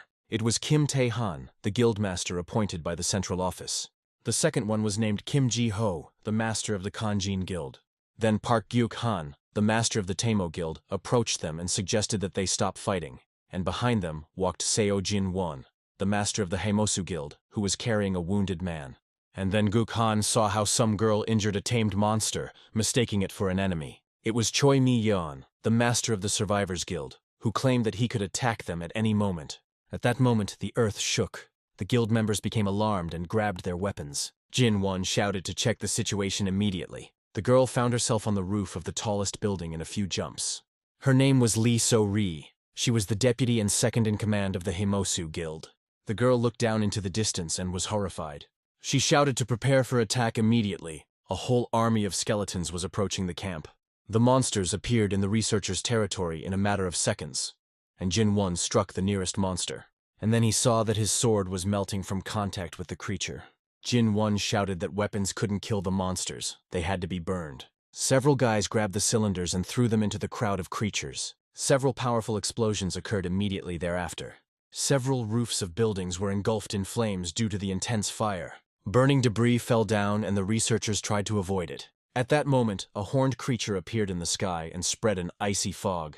Ji-ho shouted that Noahs had protected them from the flames. Lee So-ri ordered not to look back and continue attacking the monsters. The guys immediately brought another cylinder and prepared for the attack. Gik Khan ordered to try to gather all the creatures in one place, but the skeletons started to run. The team tried to cut off their escape route. Several cylinders flew into the air and the entire camp was engulfed in flames. And then everyone saw how monsters riders on some green creatures emerged from the cave. It seemed that with the first attack, the monsters wanted to deprive the researchers of their weapons. Mi-yeon told some of the guys to give their mana to Noahs. A minute later, ice spears were thrown at the monsters. Tai-han rushed at the creatures with his bare hands and shouted that they would not give up so easily. The riders attacked the tamed monster and stabbed it with several spears. Someone shouted that they could not fight without weapons and that they would all die. The next second, some dragon appeared in the sky, and the man on it shouted to protect the wounded and leave this fight for him. Team Hyunbo realized it was their turn and rushed to attack. The boys exclaimed, "Could this really be the same necromancer Wonhee?" Godin hovered over the camp and tried to extinguish the flames. The monster riders looked at each other and decided to retreat. The army of monsters turned their green creatures and fled. Within minutes, the researchers were jubilant at their survival. After a short rest, it was decided to demolish the burnt buildings and begin new construction of the camp. Mi-yeon tried to purchase a recovery elixir for the wounded, but the system said that the service was unavailable. There were still monsters around. But people, perplexed, claimed that everything around was clean. Hyunbo said that they can't go back. There are probably monsters among them. One of the guild masters asked how they could tell the difference between a monster and a real person. Henbo replied that he didn't have an answer yet. Jin-won said that we could try sending people home in groups. If a group can't be sent, it means there is a monster in it, and this way they can be identified. Ji-ho objected. In the end, there would be monsters and a small group of researchers left, and it was unlikely that anyone would agree to that. He suggested leaving at least a few trusted people for protection. The guild leaders got together and began to think about how best to solve this problem. Guk Han suggested either drawing lots or playing rock, paper, scissors. Kai told them that if they continued to perceive what was happening as a game, then by tomorrow they would all be dead. He added that they lacked concentration, observation, and toughness. Min-yeon asked if he was suggesting that they go home and sit there. Kai replied that he was. He looked at the girl and added that they would sort it out themselves. Kai said that their team will cope without losses, since they are already undead. Taehan asked Wonhee if they really didn't need the guild's help. Hyunbo replied that he had no choice. He would either cope or die. Kai later apologized for making the decision alone. He added that sometimes it is better to act spontaneously, rather than spend time developing a strategy. Christy said that she agreed with Kai, because not all guild masters would be able to correctly understand his plan and disagreements could begin. Hyunbo replied that next time they would still need to consult with him. He went to the exit and ordered to prepare for an attack. The first thing that was decided was to blow up the area so that the boss monster would start spending its energy on restoring its dungeon. At that moment, the ground shook under our feet again. And when a stone golem began to emerge from the ground, the remaining masters decided that it was Wonhee who had summoned it. Henbo shouted that it wasn't him. Perhaps this monster was a kind of home for the creatures. The golem slammed his stone fists into the ground with force, and the craftsman began to run. And then, from its stone depths, riders on green lizards appeared again. Kasley took out the traps and pressed the buttons. The traps worked, and one of the masters shouted that we needed to get rid of the monsters quickly. Henbo stood on Godin and shouted at the creatures that their end had come. The dragon used a vicious breath, and the monsters' corpses began to melt. But the next second, these bloody masses rushed towards the dragon. Henbo couldn't believe that these monsters were capable of such a thing. They thought and acted like rational people. This shapeless mass was a double, an incomplete copy of the Master of the Dungeon of Doubts. Henbo looked at the mass flying towards him and realized that he would have to deal with this monster. Godin used the vicious flare and directed it at the bloody mass. Having broken the red liquid into separate fragments, Henbo knew that there was no time to hesitate. They could not be allowed to come together again. Henbo ordered Kai and Casli to destroy the remains of the monster immediately. They threw spears, but it was to no avail. The mass was able to regain its shape. She started moving and Kai and Casli had to run.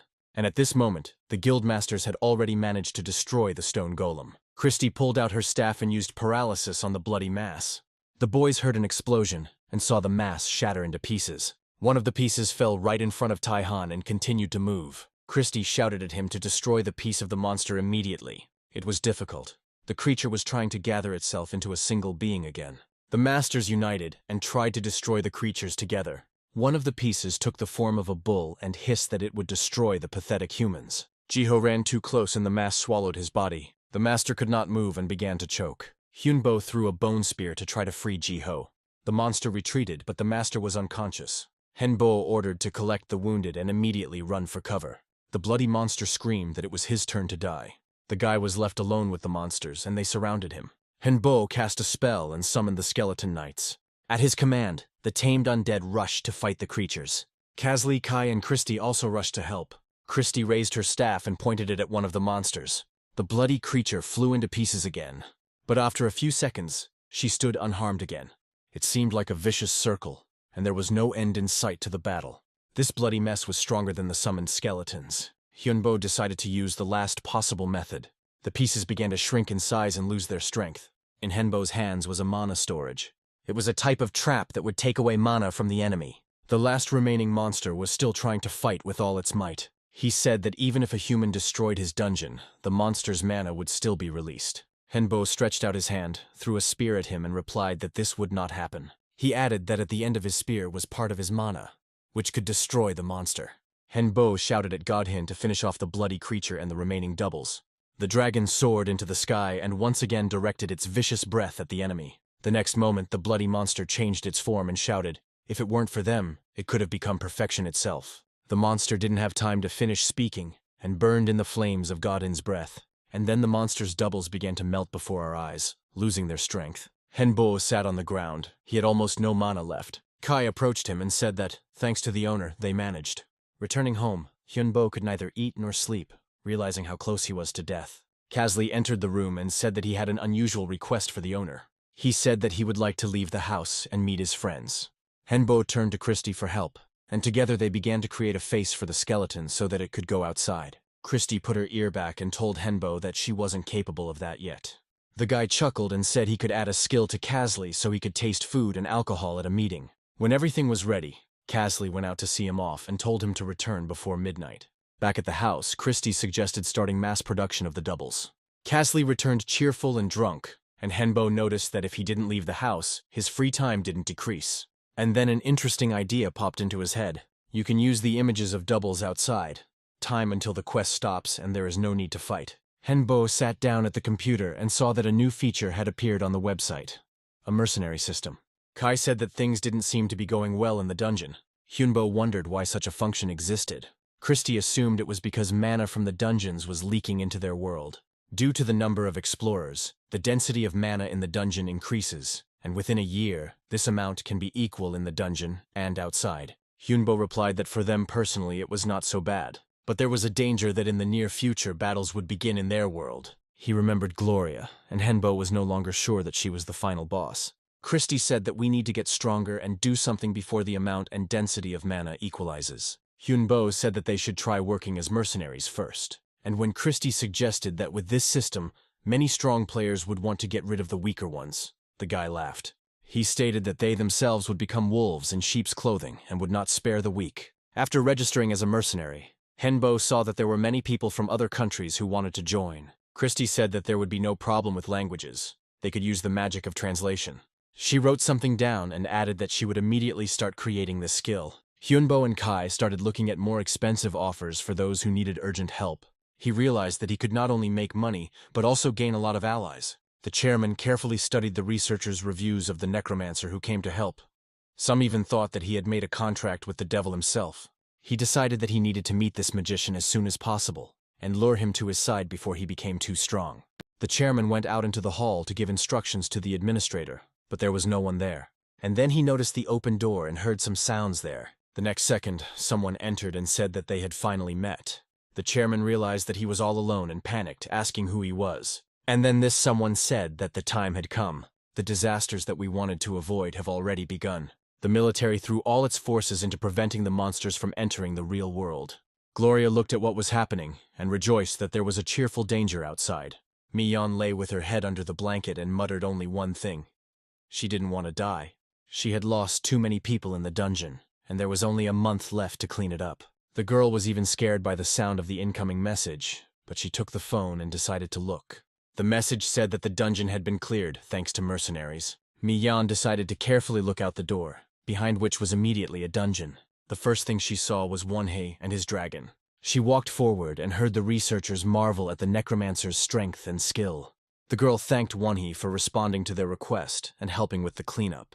Hyunbo ignored this and said that he did it for a reason. He recalled that their application stated that the guild would do everything to save them. Mi-yeon didn't deny it and asked what she could do for Wonhee. Hyunbo handed her the contract and told her to sign it. The girl signed it without even reading it. Hyunbo said it was foolish to sign a document without reading its contents. Min-yeon replied that she understood the essence of the contract. Now her soul becomes his property. She looked at Wonhee and asked if he could give her strength so that she could do more for him. Hyunbo replied that he treats those who belong to him well and can give her strength. At home, he understood that she was the only one who would be of the greatest use. Min-yeon has a talent for curse magic, and she is also a leader, so the squad will still follow her. Then Kai and Kasley returned. They were given the task of conducting training. They added that the researchers were doing a great job and were responsive. Hyunbo knew that even though the dungeon had been cleared, it wouldn't close as long as there were people there. It was a great place to replenish mana and train. He gave Min-yeon books on necromancy so that she could improve her magical skills. Then Kai came up and said that it was enough to walk through the lower-level dungeons and that we needed to move on to the next one. And Christy showed options of where they could go. Hyunbo looked and said that they needed magicians no lower than the third circle, at least 5 people. Christy said the latest offer not only offered a good reward, but also compensation for any damages that might occur. The team conferred and decided to head to the chosen dungeon. Hyunbo asked the name of the guild that asked for help. Christy replied that the Golden Black Hole Guild is one of the top 10 guilds in America. There was still time before the hike, and the team decided to use this time to train and improve their skills. The monsters were not very diverse, and Hyunbo easily dealt with the monsters. But this training was different from the others. Hyunbo was able to use absorption and subjugate the bloody mass. He could summon her at will and gave her the name Tia. And so the day came when Hyunbo's team was to meet with the Golden Black Hole Guild.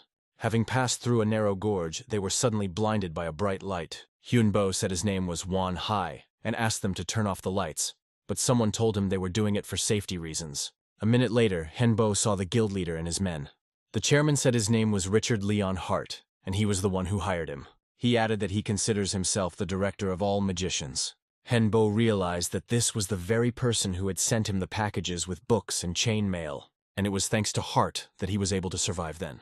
The chairman smiled and introduced his assistant Mark to the guy.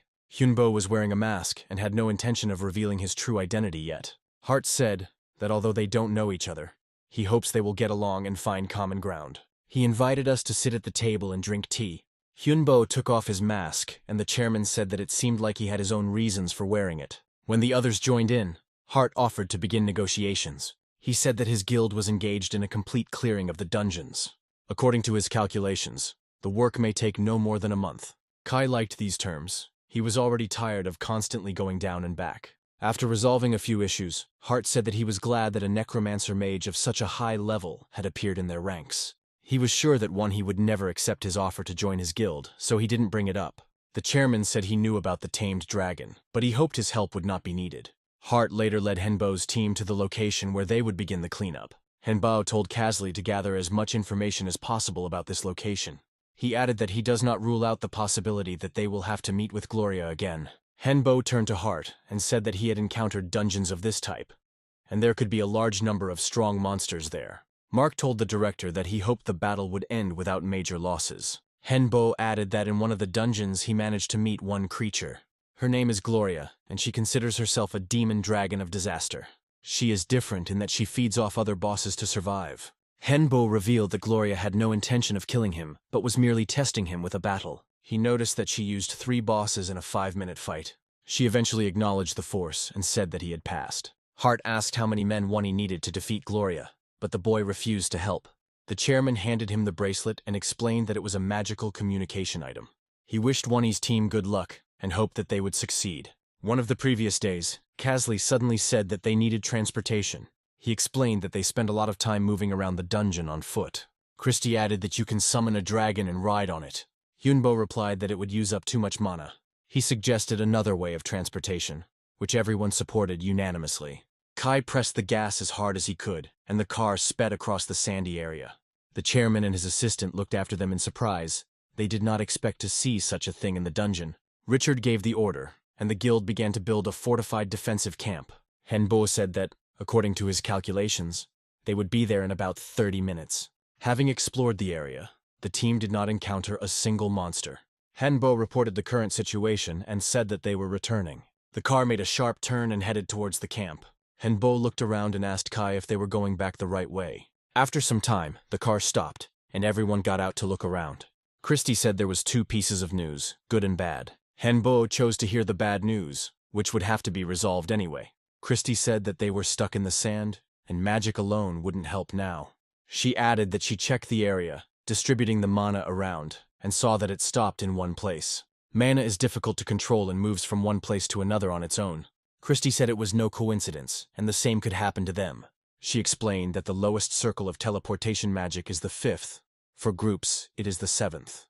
And for long distances, it is already the 8th, which means that they were blocked here by a being of the 8th circle. The good news is that the creature closed itself off as well. Henbo suggested that if this creature wasn't killing them, perhaps it could save them. At this moment, the camp was attacked by sand monsters. But despite the fact that there were too many of them, the guild managed to repel the attack. The chairman said that it was necessary to take care of the wounded and begin restoring the defense. The next moment, a ghost of some girl appeared and said that they were very smart. She looked at Michael and added that she liked his way of thinking. The girl said that they only had 1 hour to rest, and then the battle would begin again. She asked what they choose, quality or quantity. Richard asked if it was possible to choose both options. The girl said that this was the 3rd option, and added that it would be so. She explained that the next opponents would be stronger, and there would be more of them. Having reminded about the remaining time, the girl disappeared. The chairman ordered immediate preparations to meet the enemy. He thought she was testing them and would want to use them later. When everything was ready, the chairman said that with the appearance of the dungeons, strange creatures began to appear. He reminded people of what he told Wanha about Gloria. It is possible that this girl is also one of the types of dragons here. She is testing them and may not attack herself, but you need to be prepared for anything.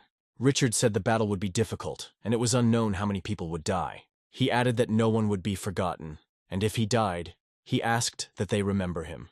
The battle began at the appointed hour. The monsters were much larger and stronger than the previous ones, but, thanks to excellent preparation, the guild won this battle with virtually no losses. The girl appeared again and asked what they wanted to increase this time: quality, quantity, or emotions. Richard asked if it was possible to increase the defense instead of everything suggested, and the girl replied that the next battle was in 2 hours. Although the battle lasted much longer than the previous ones, the guild won it too. Before the next 3 battles, Richard called out other things. It seemed he understood the rules of the game. During the next break, the chairman said that they had already asked for more time off, but there were fewer and fewer options left. And after the 9th battle, the rules changed, and the girl made her own choice. During another battle, Richard said that the monsters had improved equipment, and they had become more intelligent. The girl clapped her hands and said that in honor of the 20th battle, she was ready to increase the rest time again. But then the chairman replied that he wanted to reduce the detachment. The girl looked at the chairman in surprise, and he explained that he wanted to send half of the people home. She agreed to save half and offered to choose the one who would remain alive. After giving her time to think, the girl said that the next battle was in 21 days and disappeared. Without looking at his assistant, Richard said that he was going home. He added that one of them must remain alive to rule the guild. The chairman said that the entire country was counting on the Golden Black Hole Guild, and they couldn't let them down. The team decided who should leave and who should stay, who had an important position in the battle and who had a small child at home. Finally, the selection was made. Richard said that he would take care of everything here. The remaining 60 fighters could only gather strength and prepare for the upcoming battle. The chairman ordered everyone to undergo appropriate treatment and spend time on light training. In the last hour, Richard gave parting words and encouraged the fighters that there was always hope. He believed in them and in victory. After some time, monsters appeared, and the chairman ordered to prepare for an attack. The guild used all possible forces to defeat the enemy, but in the first minutes of the battle it was not possible to destroy a single enemy. The monsters were invincible and attacked the squad of survivors again. There were many more of them. The forces were unequal. Richard donned a gas mask and rushed into the thick of the battle. He shouted that they must hold out as long as possible. The chairman watched with pain in his heart as his soldiers died and the ranks of his unit thinned. He heard the last cries of his men, asking for care for their loved ones and dying on the battlefield. Richard shouted to the remaining people that they must survive at any cost and destroy the monsters. And now there remains the last small group, surrounded by monsters on all sides. At that moment, a girl appeared and said that the commander had not made the best choice. He saved many lives by sending them home, but at the same time he signed the death warrant for those who remained. The girl said that now all he could do was watch the others die, and disappeared. Richard realized his mistake, which could not be changed, and ordered to prepare for battle. But the battle was unequal. There were many more monsters full of strength, and the chairman lost his people again and again. Suddenly, Richard heard the voice of a girl who said that he could win if he took her power and became a monster. He decided he had no choice, and raised his hand up. Suddenly, Wani appeared, grabbed the chairman's hand and said that, having become a monster, he would never be forgiven. Hyunbo tried to help the chairman by using his magic. Richard asked if Wani had heard about what had been offered to him. Hyunbo replied that he was a little late, but he realized that he had already begun to be brainwashed. The chairman said that they might be able to cope with his help now, but they needed to become stronger. Hyunbo replied that strength alone was not enough. Something else was needed. Richard said that it seemed like he forgot to turn on his brain and lost a lot of people. Suddenly, one of the fighters dealt a powerful blow to the commander. He said that one must take responsibility for what one has done. The next second, the enraged fighters also rushed at the chairman, striking him. One of them said that they wanted to follow a man, not a monster. Hyunbo replied that they did not need to follow the monster and ordered his team to destroy the enemy. After a few minutes, Kai shouted that they were finished. And then the girl appeared again. She angrily told Hyunbo that they had succeeded because of him. The girl added that she would not be able to defeat her, and asked which opponent he would choose this time. Hyunbo sharply replied that there was none. The girl said that this was not an answer, and he would soon say goodbye to his life. Hyunbo replied that he had no intention of dying. He still had too much unfinished business. He added that she would not be able to harm him, much less kill him. The girl released her claws and shouted that no one dared to talk down to her.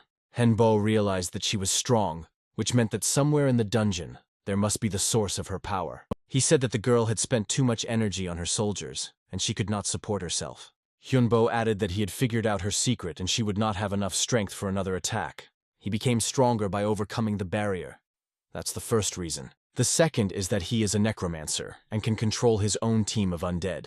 But she made a mistake by dividing her soul and power among the monsters of her army. And the job of a necromancer is to subjugate the soul and give it a physical shell. The necromancer has a choice, to subjugate the soul or destroy it. And thanks to the fifth circle mage, Hyunbo can use these souls to create a powerful explosion. Thus, by destroying her soldiers, he was able to weaken her as well. So it is unlikely that she will be able to recover soon. The girl shouted that this was not their last meeting. She would definitely kill him, and immediately disappeared. The final battle ended, and the surviving fighters were able to leave the dungeon. A hospital was set up in the dungeon, so that the wounded could recover faster, filling up with mana. Hyunbo stayed there to control the whole situation. At that moment, Richard came in and said that the guy had a great appetite. Hyunbo asked how he was feeling. The chairman replied that according to doctors, the recovery would be long. He added that the sand dungeon had disappeared, and they were unlikely to be able to return there. The guy replied that then they could agree to another mission. Richard asked if he would like to stay in America. It would be an honor for them to accept him into their guild. Hyunbo once again refused, and added that he was thinking about creating his own guild. The chairman said that he understood his decision. In any case, they could work together. The guy replied that the first thing he was going to do was return to Korea. Richard smiled and said that he was grateful to Wonhee. He did everything to ensure that the Golden Black Hole Guild remained alive. He added that he would definitely repay him for the help he provided. Hyunbo replied that he hoped for an additional reward, since he had done more than they had agreed on. Left alone, Hyunbo heard Kai say that if it weren't for the master, the guild wouldn't have survived. and Casley added that they need to try to become stronger. Henbo remembered the girl and suggested that she might be connected to the Legion. He said that the Legion is a top-class monster that is almost impossible to kill. In other words, the Legion is a ghost that controls other monsters. There are many similar ghosts, but only this one can control his dolls. But she is not undead, since she had a physical body. In any case, Hyunbo had no desire to meet her again. Then Godin appeared and said that it would be a good idea to absorb her soul to become stronger. Henbo replied that it was a great idea. If the dragon became stronger, it would be better for all of them. He said that while they were in America, they needed to gather as many souls as possible. When Henbo got better, he came to Richard's gym, who allowed him to train there. He was already on the 5th lap, but he still felt that he had not achieved what he wanted. Henbo could already use coordinates instead of points, which indicated his correct development. He managed to teach Godin to also use coordinates so that the vicious breath would be even more precise. Gloria looked at the girl and said that she looked like a tiny bug. The girl screamed why she left that guy alive and let them go. She added that she would not leave it like that. Gloria chuckled and replied that she too couldn't do what she wanted and retreated. She added that the girl is still very far from being a demon, even though she considers herself one. Gloria said that she was alive only because of her. The girl screamed that the time would come and she would kill both her and that guy. Henbo went out into the streets of Washington and said it was pretty nice here. The chairman noted that everything here was new to the guy. The guy said he was a necromancer and could see much more. If they could rise above the city, then Richard would understand what he meant. And within an hour, they were already sitting in the helicopter. Henbo cast a spell and used Deadeye. The chairman looked at the city from above in horror and was shocked. And the guy said that now Richard sees what happens to the dead. These were the souls of people who did not find peace after death. The chairman understood that all this was happening because of mana. Hyunbo added that these are not just souls, they can evolve. They can absorb other souls, and this is the law of survival of the undead. Richard grabbed his head and said that this was very bad news, but the guy calmed him down and replied that there was one way to stop this. At this time, the President of America was going about his business in the White House office. In response to the news received from his assistant, the President said that he considered the ghost's attack on the city's residents to be complete nonsense. In response to persistent arguments, he said that they were really asking him to buy crosses, silver bullets, and holy water. And then the walls of the office began to shake, throwing everyone into panic. The ghosts have entered and have already filled the entire room. The president was ordered to evacuate immediately. The next moment, some red substance blocked the road and the guards opened fire.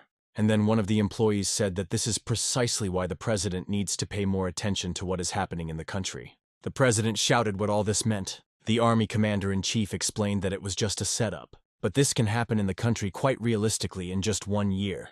The president saw strangers and asked who these people were. He was informed that one of them was Richard Leon Hart, the master of the Golden Black Hole Guild, and he was responsible for the demonstration. And the second one in the mask is the best necromancer. The commander-in-chief said that they had already managed to convince everyone except the president of the danger. Hyunbo added that if the president doesn't want there to be a kingdom of the dead here, he needs permission to act. He added that before coming here, they tested their suspicions in a small town. They checked in advance for the presence of dead souls in the city. The operation began with the necromancer launching his dragon into the sky. The necromancer always needs mana, so he found a way to restore it. He began to take mana from the undead for himself, and then transfer it to Godin for further accumulation. With the mana obtained, Henbo constantly monitored the dragon's overall condition, and the stronger Godin became, the stronger the necromancer became. To create a heart for the dragon, the boy asked Richard to get the appropriate crystal. Then the chairman arrived and saw that the trial ritual was over. Henbo asked why he brought the priest and nun. The priest said his name was Romeo. He needed to make sure that there was nothing in the necromancer's actions that would harm the city. Romeo added that he was now convinced that the necromancer could really drive out evil spirits. He asked what the necromancer intended to do next. Hyunbo replied that he wanted to rid the big city of danger. The priest said he hoped everything would work out for him and left with the nun. The chairman said he was confident that future rituals would be equally successful. Richard turned to the necromancer and said that he had managed to get the necessary crystal. It was a crystal of hope, also called a diamond of luck. In the car, Nun Victoria said that they needed to get rid of the guy before he became even stronger. The priest replied that he completely agreed with her and that they still had time.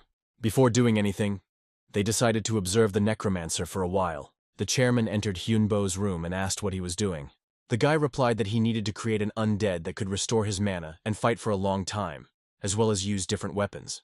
Richard asked how difficult it was.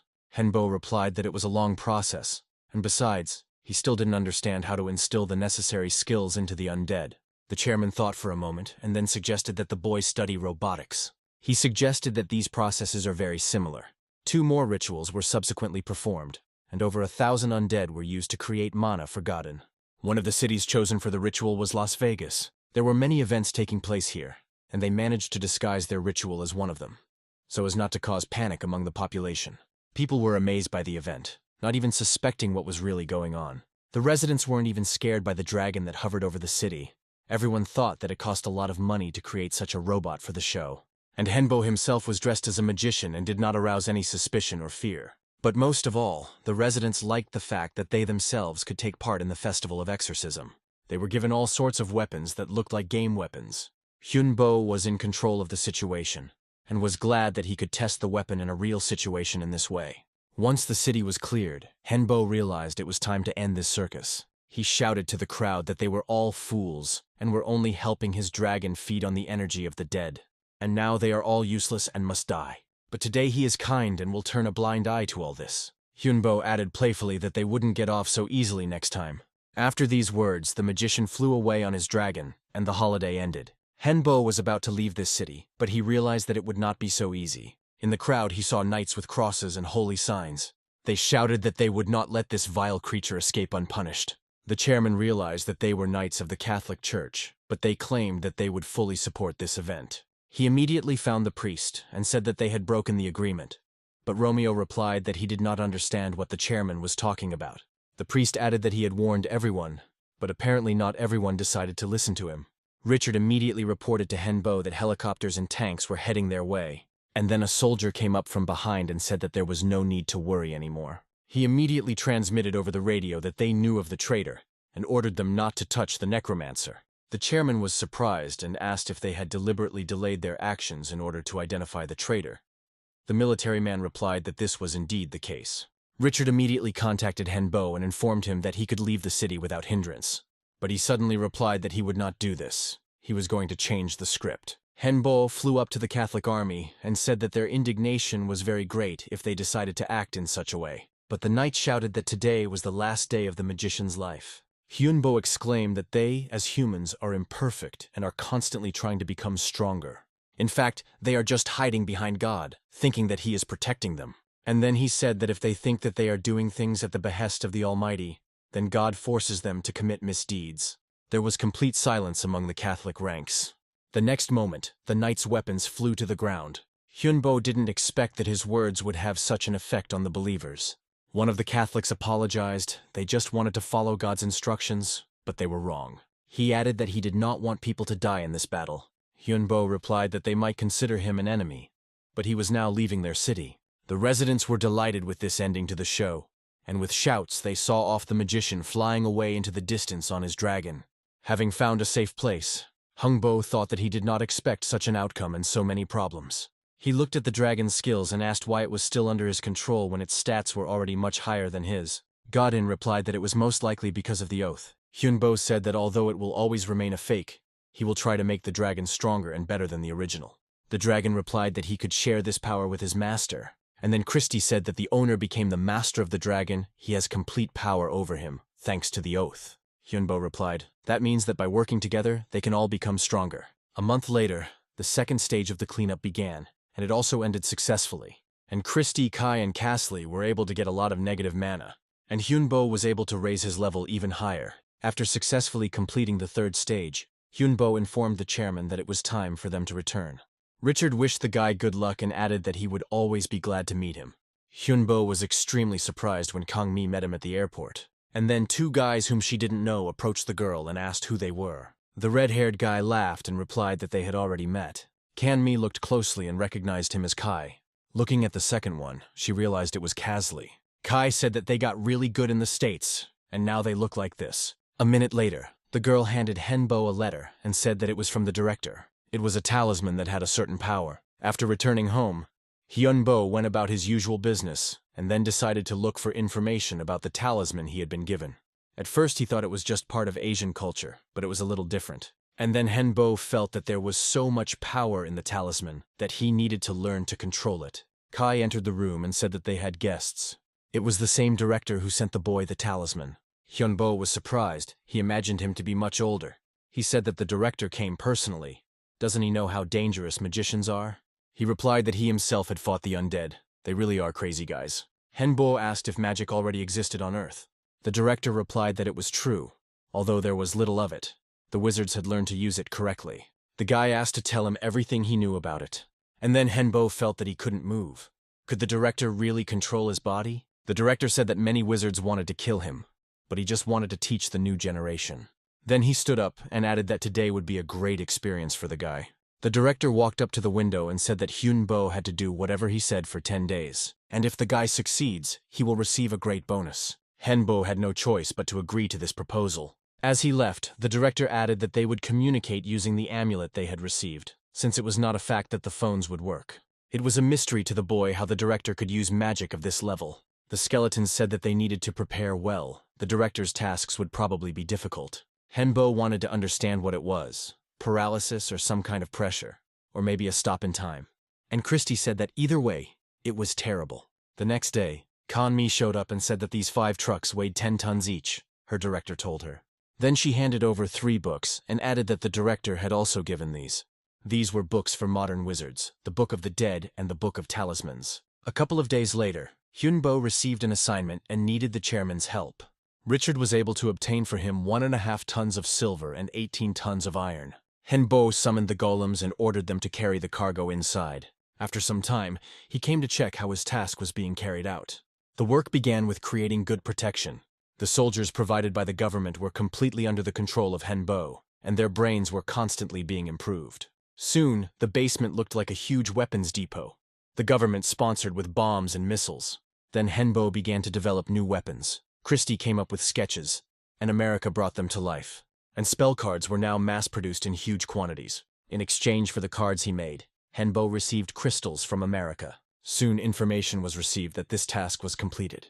Hyunbo understood that the world was preparing as much as possible for something global. The changes also affected the dungeons. Explorers could not enter them.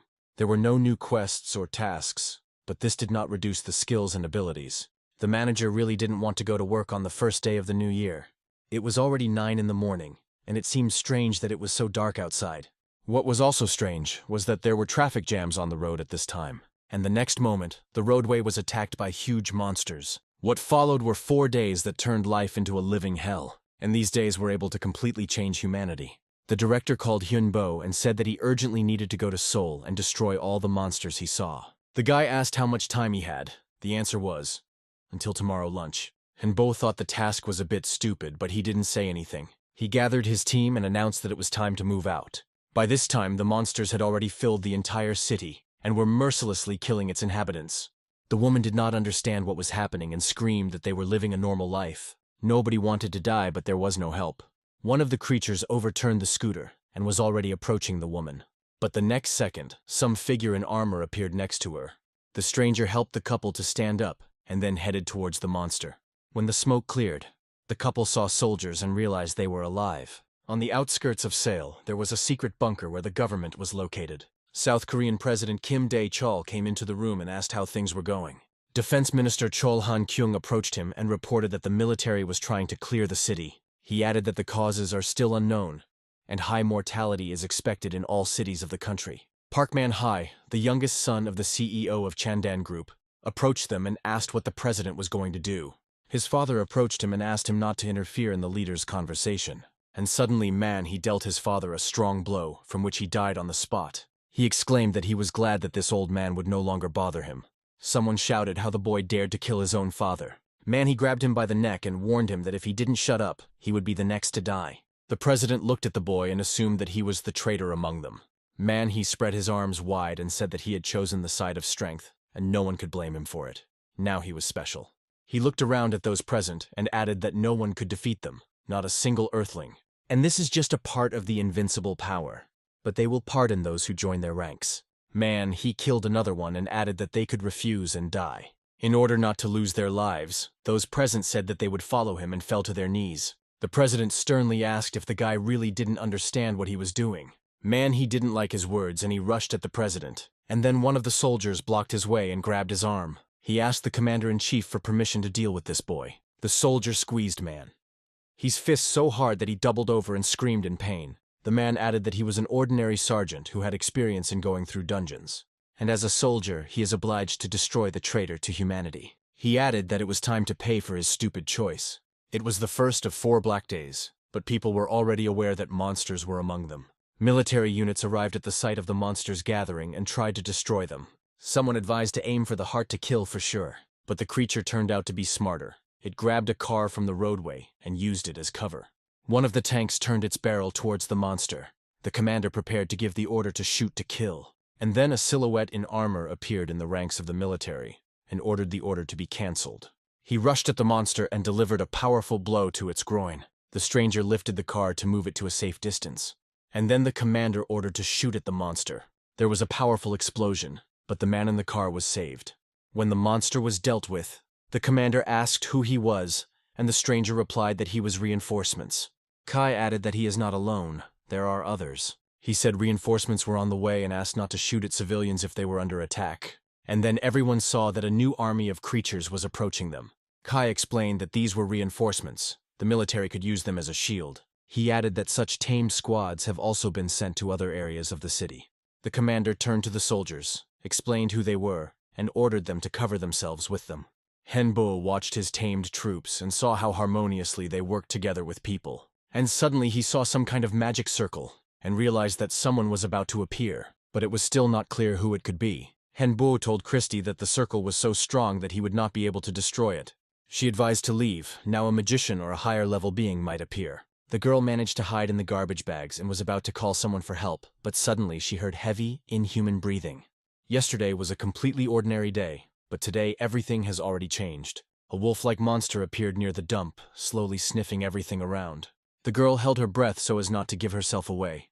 But the monster found her and had already opened its huge mouth. The girl did not hesitate and decided to flee.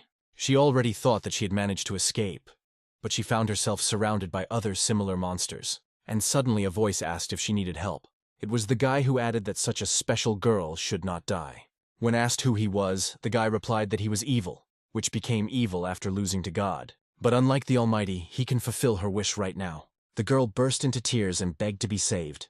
The next second, the monsters surrounded her and the girl was safe. The guy appeared next to her and said that even though he was a demon, he was her savior.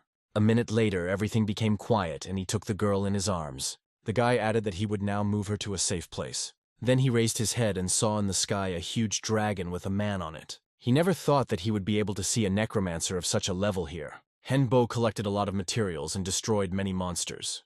And now he landed not far from a guy with a girl in his arms. Godin quietly told the owner that it seemed like it was not a human.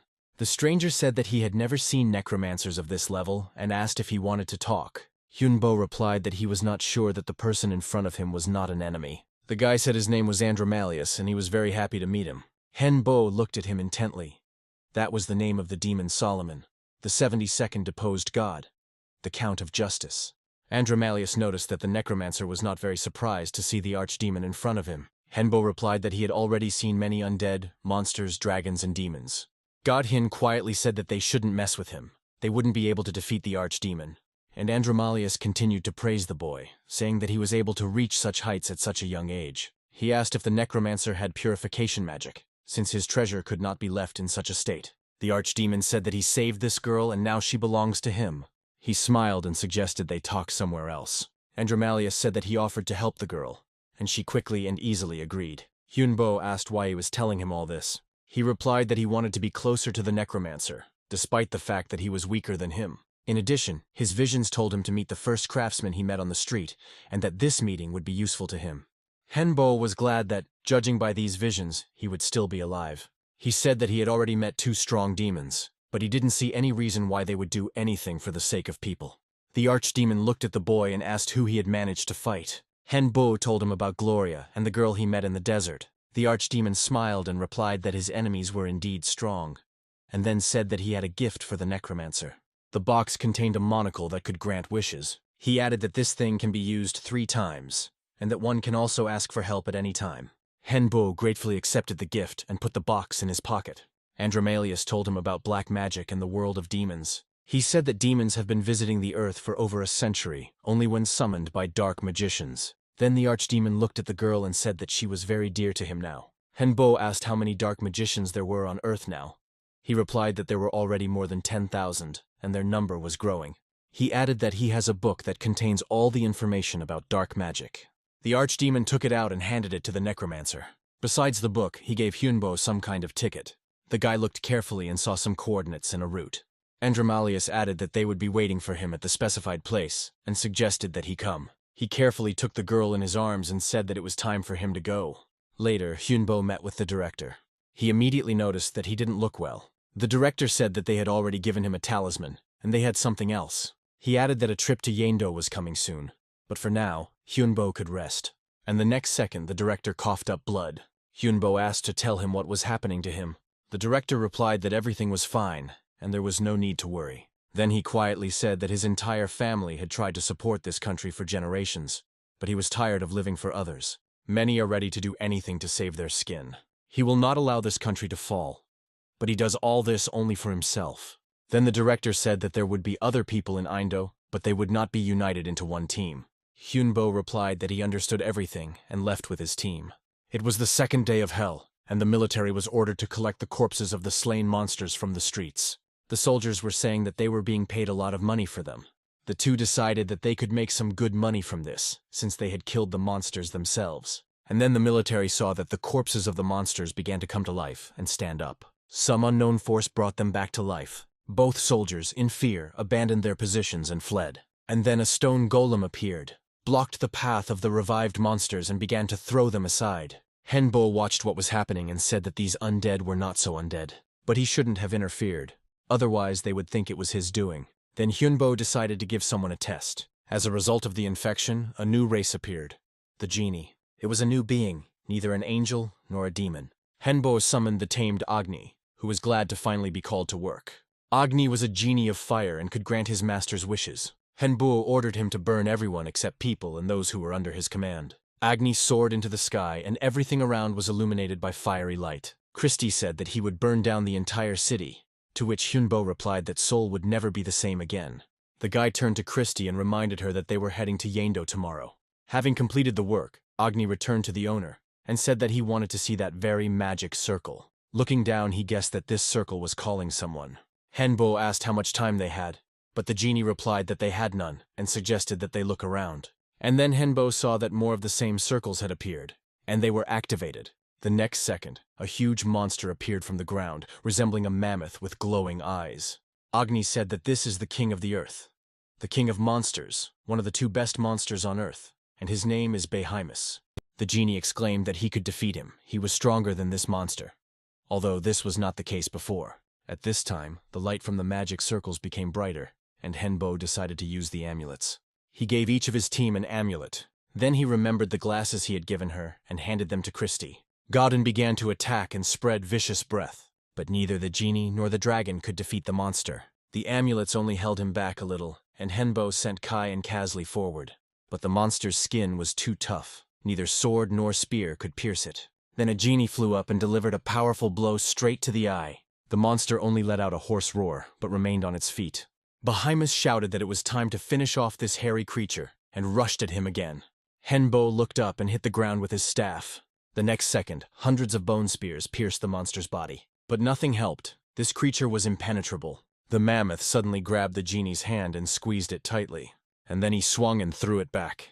Henbo shouted to the genie to gather his strength. More fire was needed.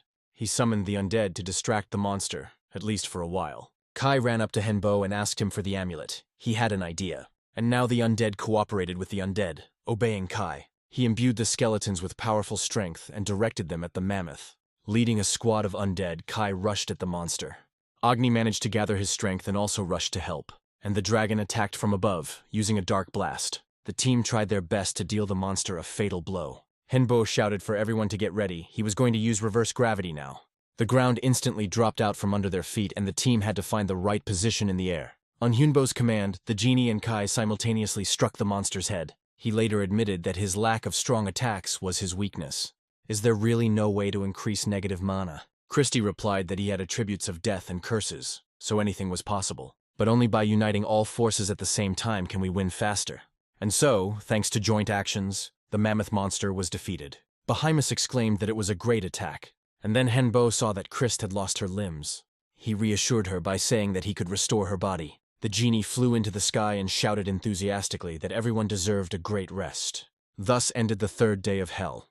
But on the fourth day, people realized that after the monsters, nature would become their enemy. In the face of fear of death, they were willing to do anything to survive. And at that moment they met angels and demons. People were ready to accept help from any of them, just so as not to die. People were offered to give up their souls for salvation, and they agreed. The demon in human form said that he was ready to make a contract with anyone. Many were afraid that the demon would take their soul, but he wanted something completely different. The demons gave their subordinates dark power, and so dark magicians appeared. But at that moment, bright angels also appeared to people. They helped to restore what was destroyed, returning the cities to their former appearance. The angels called for us to unite and act together. This is how people with sacred powers appeared. Dungeon explorer skills have also increased. The day the gods descended to Earth was the beginning of a new world. In order to protect humanity, people formed associations and called themselves defenders. The department whose chief gave Hyunbo the amulets was disbanded. In its place appeared the Great Market, created by beings of another world for commercial purposes only, who maintained neutrality. Henbo looked at the ceiling. It was that red substance he called Tia. She jumped to the floor and took on the human form that Christie had designed for her. Tia reported that she was able to get into one office where people were talking about how her owner was a danger and needed to be gotten rid of. Hyunbo thought that they might be military or politicians, but he wouldn't be scared that easily, and Hyunbo went to their new home. Kasley looked around and exclaimed that in such a big house everyone would have their own room.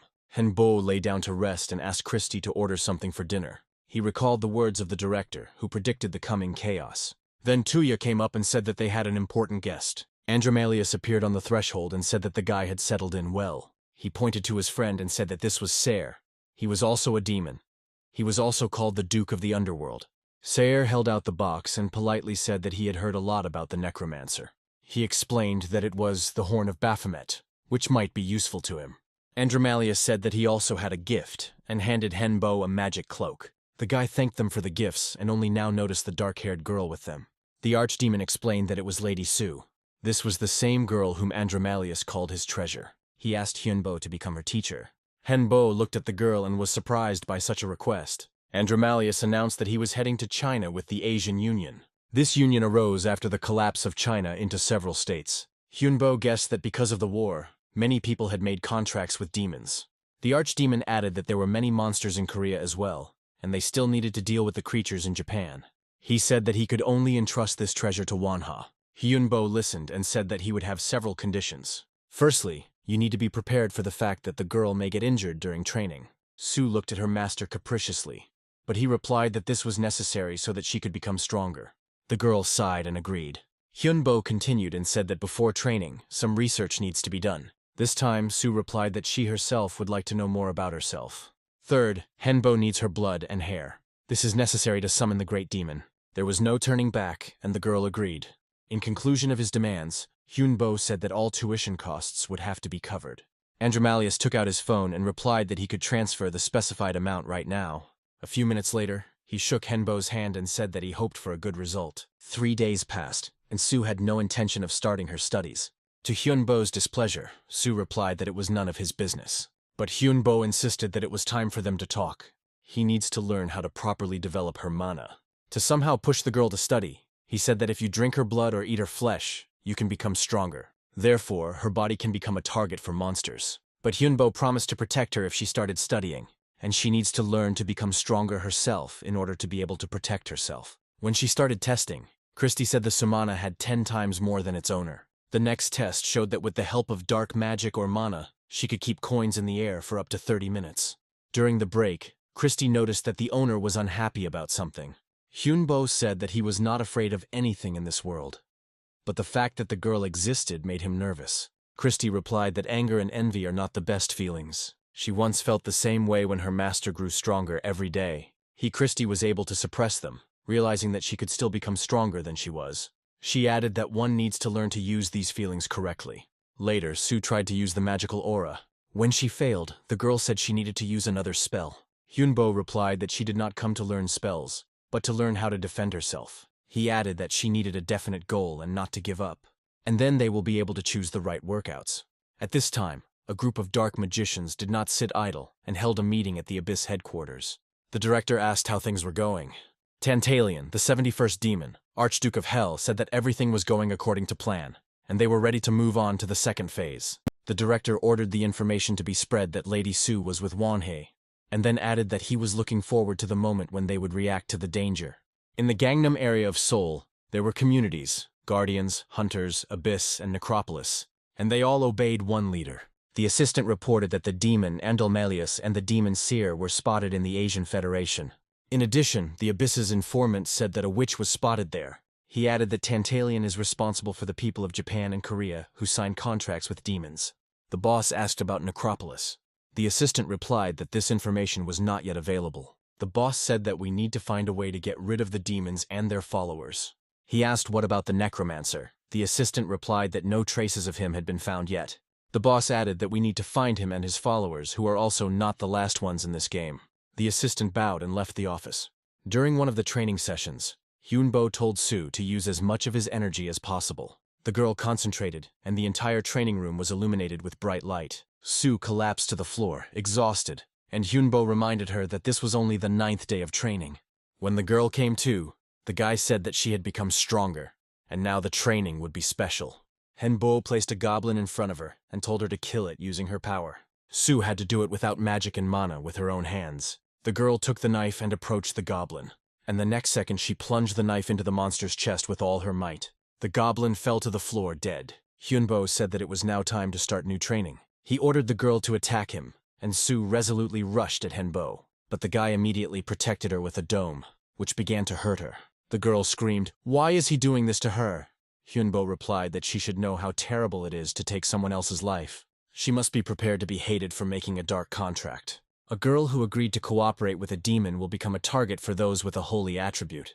Su exclaimed that she just wanted to live and didn't know that things would turn out like this. God did not answer her requests, so she asked the demons for help. Hyunbo replied that the world was unfair and they had two options. The first is to kill for the sake of survival, and the second is to give up and die. When the girl fell to her knees and began to sob, Hyunbo decided that training was over for the day. He sent her to rest, and Su fell asleep instantly.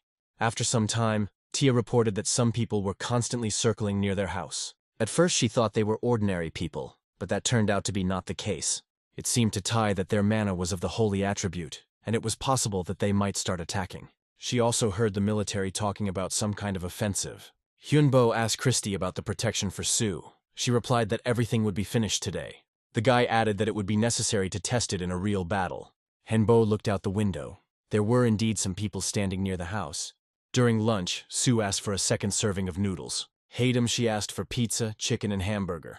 After finishing the last slice of pizza, Su firmly declared that she did not want to die and was ready to kill. Hyunbo was glad that the girl made this decision herself and replied that there would be a lot of things to do soon. Evening came, and Henbai was ready for any actions of the people near the house.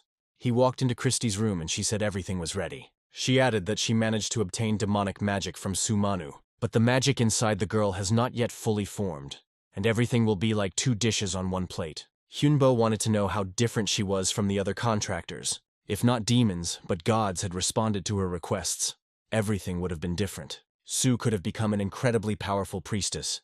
Andamalius said that two forces were fighting in her body. One was striving to rise upward, and the other wanted destruction.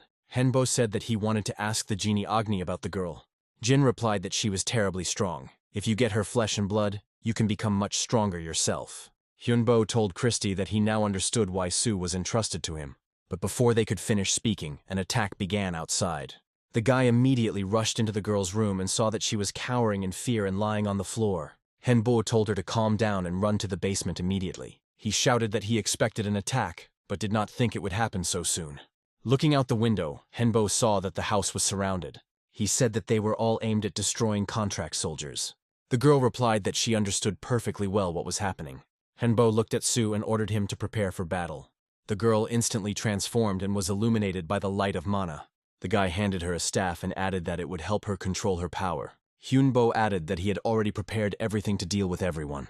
The commander shouted to the soldiers that their target was a necromancer and a witch. Henbo summoned the undead and sent them to repel the military attack. The commander gave the order to hit to kill. But the ranks of the undead were replenished again and again, and the military did not have time to destroy them.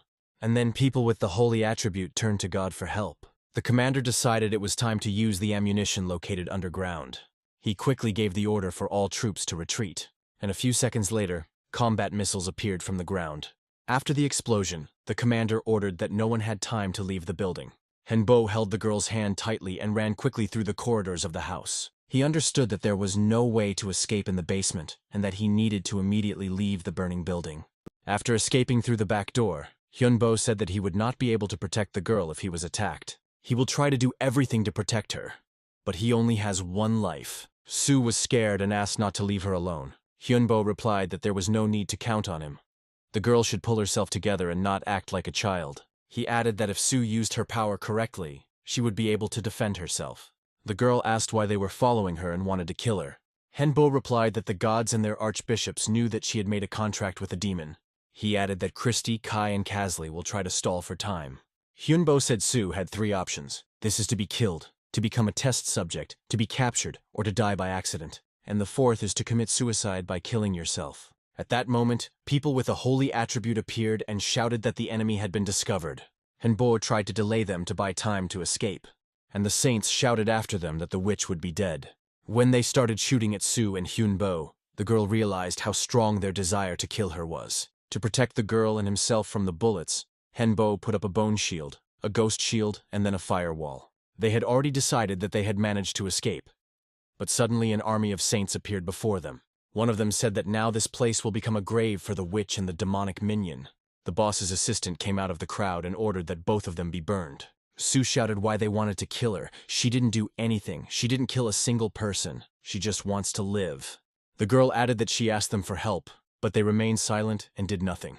The assistant told her to surrender. He would cut off her head, and the witch would go to God in heaven. He added that the girl made a mistake by signing a dark contract, but he gives her a chance to correct it. The girl shouted that she did not believe in any of the saints. She gathered all her hatred and threw one of the saints into the air. The squad rushed at the witch to destroy her, but Sue began to kill one after another. She did not pity them and shouted that they were not people, but experimental subjects of their selfish god. After a few minutes, Sue stopped and said that she made a contract with a demon in order to survive, and they called her a sinner for not wanting to die. That's why she doesn't feel guilty. She has no doubts. They are worse than monsters. After these words, Sue scattered a few more people. The assistant became angry and shouted that the witch had shown her true face. The girl looked at Hyunbo and asked him to protect her. She raised her index finger and cast a spell. Sue remembered one of the lessons, using the strength of a weaker opponent against himself. The entire squad fell to the ground to stay alive. And then the assistant shouted that he was ready to bet his life to prove his faith. He stood up to his full height and looked intently at the girl. And then the squad began to pray, ready to make a great sacrifice, which caused the resurrection of their people. A bright beam appeared, emanating from their ranks. Hyunbo said that they had put up protection against her spells. He added that they use resurrection magic and reflect her attacks. The guy reminded the girl that their goal was her death.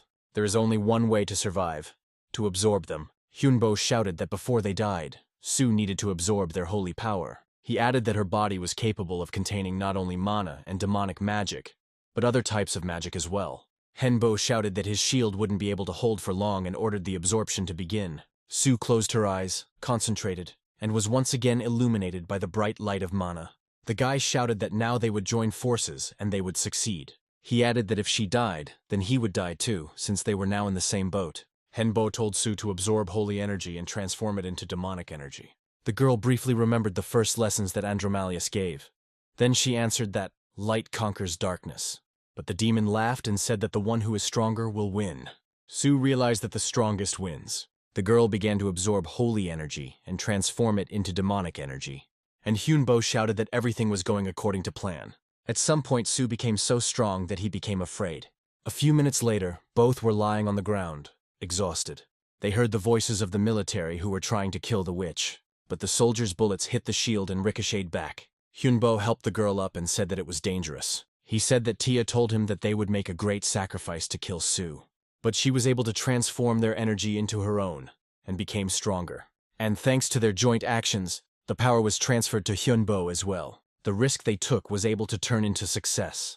Then Hyunbo and Sue heard Andromalius's voice, regretting that he was a little late. The demon thanked Hyunbo for being able to protect Soo. He understood that they had suffered losses and promised a corresponding reward and offered to go with him. Hyunbo thought it was dangerous and said he had his own way. Andromalius took the girl and said that they could see each other later, and a second later, both disappeared from the battlefield. Hyunbo summoned Godin and ordered him to clear the area. After these words, he fell and lost consciousness. One of Tantalian's men watched the dragon and asked if he should let it go. Maybe it's worth removing it, despite the signed contract. Andromalius decided to join the conversation and said that thanks to the necromancer, Lady Sue absorbed a lot of holy energy and rose to the next level of cultivation. He added that the necromancer could still be of use to them, and there was no need to touch either him or the dragon. Tantarian agreed and added that they could try to lure him over to their side. Having come to a common opinion, they disappeared. A minute later, Tia appeared in this place. She continued to keep an eye out for anyone who might be dangerous to her master. The mission to assassinate Lady Sue ended in failure. Almost all of God's minions were killed.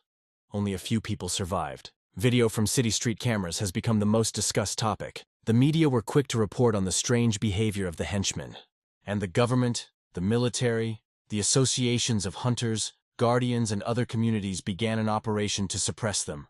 The factions tried to get rid of the minions, and some even sacrificed them for the sake of the status of the chosen ones. Hyunbo slept for 30 days after the hard battle. After watching the news, he learned that thousands of his henchmen had been taken into custody. Special equipment was even used to obtain metals and rare elements from prisoners. Now money had no meaning in the world was turned upside down. Christie said that once upon a time the idea was good. There was magic in it, and magical creatures lived in the world. But the main thing is that dragons existed there. As Tantalian said, dragons left this earth long ago and now live in other worlds. It was then that the era of myths began, when gods and demons began to share power. Christie added that this world was dangerous for people, and she was fine there. While Hyunbo was sleeping, his body changed twice due to the union with Lady Sue. Christie said it was amazing that both dark and light magic existed in his body. She wanted to add that they had two problems, but Hyunbo replied that he already knew how to solve them.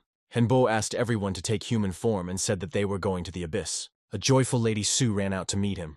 Kai asked why she was here. Didn't she need to hide? The girl laughed and replied that everything was fine. She was using a mask. She thanked Hyunbo again for saving her and teaching her so much. From the outside, the entrance looked like an ordinary building with a store sign. But when they entered inside, everyone was surprised. It looked like a small town with an office building and its own shopping area. It felt like we were in another world. An elf girl came out to meet Hyunbo and greeted him politely. He knew that the elves hated the undead, and besides, he thought that she knew that he was a necromancer. Then another elf came out and apologized for the new employee Anna, saying that she still didn't know a lot. The man added that he was ready to offer guests goods and provide a discount. He was the manager of the Korean branch of the Grey Market. His name was Bellaran. Hyunbo wanted to introduce himself, but the man said that they were very famous.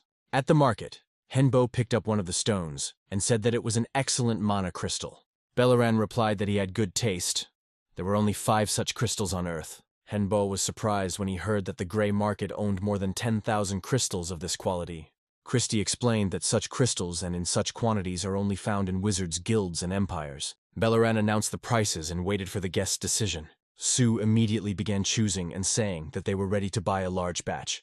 Bellaran was surprised that someone in Korea could buy more than 10 kilograms. Hyunbo said that he too couldn't pass by such nice prices. The manager said that he had something else for such important clients. He handed over 2 envelopes and asked not to open them here. Once outside, Kai couldn't forget the manager's surprised face when they bought such a pile. Sue was eager to find out what was in the envelope, so she opened it and read the message. It said that tomorrow there would be an invasion of Earth that would be like 4 for hell. Hyunbo looked at the girl's frightened face and opened his envelope. He said that they were returning to base immediately. Sue said she didn't expect him to agree, but she still invited Hyunbo to join them. He replied that he did not trust these demons and was forced to refuse. The girl looked at Hyunbo and said that she hoped that they would meet again.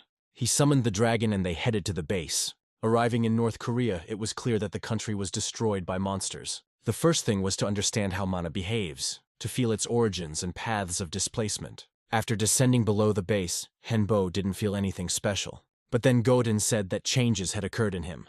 Hyunbo looked closely and saw that the dragon had scales. In addition, his strength also increased. Godin said that this was not all. Now he could sleep. Hyunbo replied that he would like to investigate his changes, but there is no time for that now. Christie said they could at least examine the scales. Henbo agreed and began by studying his mana. Christie created a vessel that contained the dragon's elixir.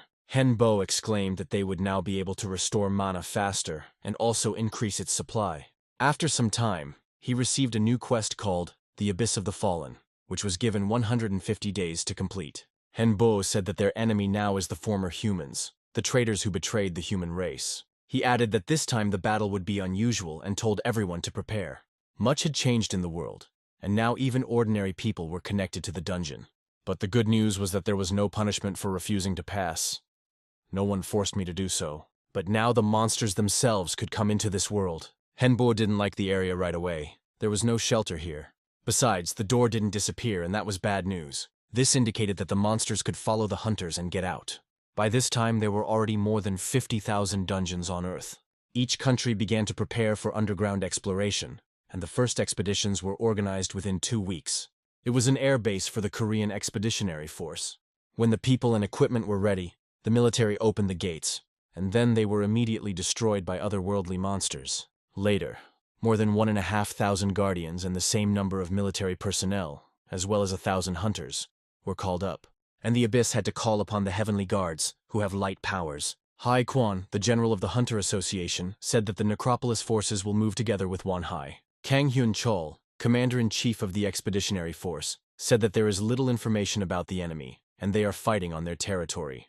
But they must fight and win, be ready to die for their country. But there were too many monsters. The forces were unequal. There were truly previously unknown creatures that were impossible to deal with. We tried using protective magic, but it was useless. At some point, the sky was illuminated by a bright glow. It was Won-hee who arrived with his team. He summoned his undead and sent them at the crowd of monsters. Christie, Kai, and Castley also rushed to attack. The Survivors Guild, led by Mi-yeon, also came to the rescue. Henbo saw that everything was going according to plan, but there were too many wounded and killed. He cast a spell and used mass healing. The soldiers began to rise and gain strength. Finally, the battle was over, and the monsters were destroyed. In just 10 minutes, about 500 people died and could not be healed or resurrected. The commander-in-chief said that they were able to win thanks to Won Hyun and Mi-yeon. The girl apologized for her squad arriving so late, but Hyun Chol wanted to hear the reason for being late. And then Henbo said that it was he who told her to wait. He explained that he immediately realized that the monsters would try to get to the door. Chol said that they intentionally hid this information for their own benefit, which makes them traitors to the country. But Henbo replied that all this was done so that the war would end in victory. And then he added that the expedition had not organized a place to spend the night, or food for 4 days. Hyunbo said that they went to places like this to stop the invasion, and the military always didn't care about the opinions of others. Chol replied that because of his beliefs they had lost more than 500 people. Hyunbo reminded that this is a war, and if there are more survivors than dead, then he does not see a problem. Then Mi-yeon said that you can't say that because necromancers understand how valuable human life is. And if Won-hee continues to hold this opinion, then the necropolis will not be able to follow him. She reminded them of the first rule: as long as there is hope, they will try to save every life. Hyunbo replied that he was not a member of the necropolis, and this was not his rule. Mi-yeon looked at the necromancer and declared that from now on, the necropolis would not follow Won-hee. Not only was not everyone ready to follow the necromancer, but enemies also appeared. Hyunbo said that he would not change his mind. He would kill anyone who attempted to take his life. The commander-in-chief replied that more soldiers would arrive tomorrow, and almost all of them would be from the necropolis. Henbo didn't pay attention to his words, but only handed over a paper with information about the dungeon, as well as a map of the area around the door. Chol looked at the documents carefully, and Hyunbo added that he would contact him if he found out anything else.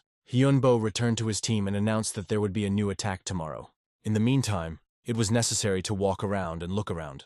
Godin said that he knows that this dungeon belongs to the space class. Hyunbo replied that he had not encountered this yet and had no idea how they should act. He scanned the area and felt something alive. There were no more than 500 meters left to fly.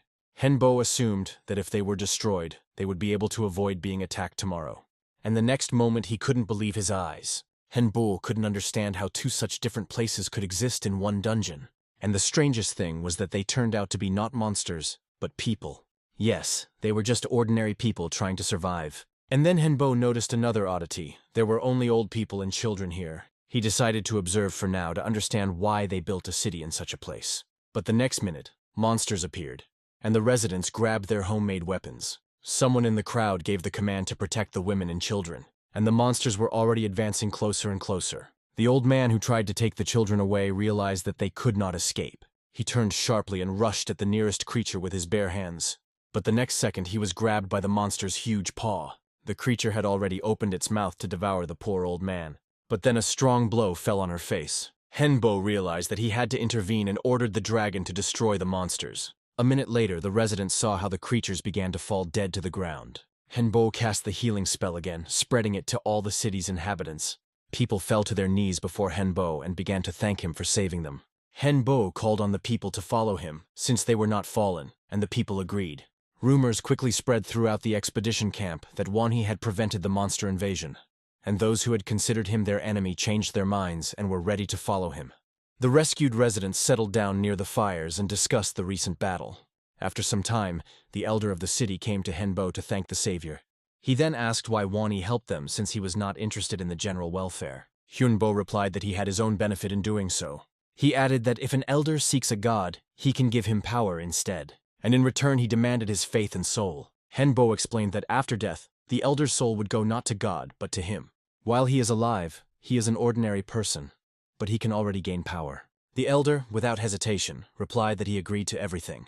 He said this sincerely, so the dark power of Henbo and the sacred attribute reacted to each other. Henbo said that in order to confirm his consent, the elder must touch the magic circle. From that moment on, the contract was signed. Unlike dark magic, light magic is not so easy to restore. It required faith directed at Henbo. Bo becomes stronger through faith in him, and then he can share his power with believers. By subjugating people's faith, you yourself can become like God. After some time, Christy came in and anxiously asked how the owner was feeling. Hyunbo replied that everything was fine and did not immediately understand what the question was about. He said if it's important, he feels connected to the head pastor and the rest of the believers. Hyunbo added that to better convince them, he needed to show them his strength. Christy replied that it wouldn't be difficult. He was already considered a seer. The believers were truly fanatics and quickly advanced to the second level of magic. They gained divine power, and even a little dark power. Henbo suggested that all this might be related to a curse. When Alan first entered the dungeon, this village already existed. The area was full of food, alcohol, and illegal substances. Many were destroyed by greed and became monsters. Seeing this situation, the elders decided to leave this village and live outside it, creating a new settlement. The number of monsters attacking the village has increased dramatically. But the saddest thing was that those who got into the village could no longer leave. Henbo said that the village had ideal conditions for mutation, and it would be difficult to get rid of the curse. He didn't understand why no one wanted to become stronger to fight the monsters. Perhaps the inhabitants mismanaged their mana, spending it only on maintaining life. Henbo said that he would try to free the people from the curse, and asked Christy to bring him any old man from the village. Chal gathered the people and asked if there were any reports on the current situation. One of the soldiers reported that everything was under control for now, but there was a shortage of water and food. The commander-in-chief reported that they were already thinking about getting water from the dungeon, since only weeds were growing around. Chal asked if anyone had contacted Wanhee, but was told that they had not yet contacted him. At this moment, information was received that a village with people had been found. Henbo immediately learned that the military had learned about the village. He wanted to make at least half of the inhabitants his apostles, but for now, it was difficult. Many quarreled with each other, not thinking about the attacks of monsters, the death of friends and family. At present, there were 215 people on Henbo's side. More than 1,000 had chosen another path. Having assembled a detachment, the military headed to the discovered village. They met a resident who repeated that those who become monsters will meet the prophet. The military assumed that this was about Wanhee. Apparently, he had already been here. Chal ordered to move on, but under no circumstances to touch the food without first checking. Having explored the village, the detachment headed back to camp. And then their way was blocked by disgruntled residents. They were locked here forever. The next second, the inhabitants took the form of monsters to destroy the uninvited guests. The commander-in-chief ordered an immediate retreat in preparation for an attack. And then Chal heard Wanhee's voice from behind. He turned around and asked if he was the prophet, and Henbo replied that he was. Chal said they would talk about it later, and ordered the soldiers to go on the offensive. But then Henbo raised his hand and ordered his men to listen to his commands. Chal exclaimed, could he really force ordinary people to fight? Henbo replied that now the commander-in-chief would see everything with his own eyes. The next moment, the inhabitants were illuminated by a bright light. There was dark magic in them. Monsters appeared in their ranks. These were fire demons. Henbo said that it was quite possible for a dark magician to obtain such power. This is possible if you use other people's souls correctly. The Chol squad did not understand how it was possible to use dark and holy powers at the same time. Henbo replied that the power of the god of life and the god of death was not yet capable of such a thing. He raised his hand to the sky and used Chaos Strike. Everything around was illuminated by a blindingly bright light. Within a minute, the monster inhabitants were finished. The commander-in-chief approached Wanha to thank her for her help and wanted to say something else, but Hyunbo interrupted him. Handing the papers to Chol, he said that this was a new map, although incomplete, but it showed the monster's lair. But the commander-in-chief couldn't help but ask where Wani got the strength to use dark and light magic. And what gods of death and life did he talk about? Henbo replied that he was a dark power mage who was chosen by the one who was given the light power. And seeing his powers, people cannot help but believe him. And then Chol asked if something similar could happen to him. Hyunbo was pleasantly surprised. He could only dream of such a chance. He replied that several conditions were needed for this. The first thing is to make people believe in it. Second, you need to voluntarily receive their souls. Third, you need to be willing to give them your power. Chol replied that these demands were feasible, and asked if he could make him a god too. Hyunbo said that it was possible, you just need to sign the contract. The commander-in-chief, without hesitation, signed the contract in blood. From that moment on, he too became a seer, to whom he would give everything, even his life and soul. Now he could share his power with his followers. Chol felt this power, and it was incredible. Henbo said that the monsters were defeated, the contract was signed, and there was nothing else keeping him here. He prepared containers for transporting people and called Godin. And at that moment, when the military was watching Wanhei, a monster's head emerged from the ground behind them and, looking around, realized that a necromancer had just been there. Deciding that now was not the time, he went back underground. At that moment, Tia appeared and followed him. Henbo found a place where people could be accommodated. He told his team that they could rest for a whole week. He gave the former residents a day to rest and then ordered them to return to training. There were 105 days left until the end of the quest, and Henbo had not yet fully figured out this dungeon. After some time, he decided to take Christy down to the basement laboratory. She showed her owner her new developments, robots with good protection. Christy said that upon returning, Henbo had not yet checked his stats and skills. Now he saw that the received dark power and holy magic were officially confirmed by the system, and the indicators showed that he was worthy of being called a prophet. But we cannot stop there. The weaker the prophet, the weaker his followers. Soon Tia returned and joyfully hugged her owner. Henbo looked at the map she made. He knew that this was the basement of a dungeon. Monsters like to build their lairs in places like this. Tia said that besides the monsters, there is a boss there, and she can show him. At first, Tia returned to her original liquid form, and then she transformed into the one she met in the basements of the dungeon.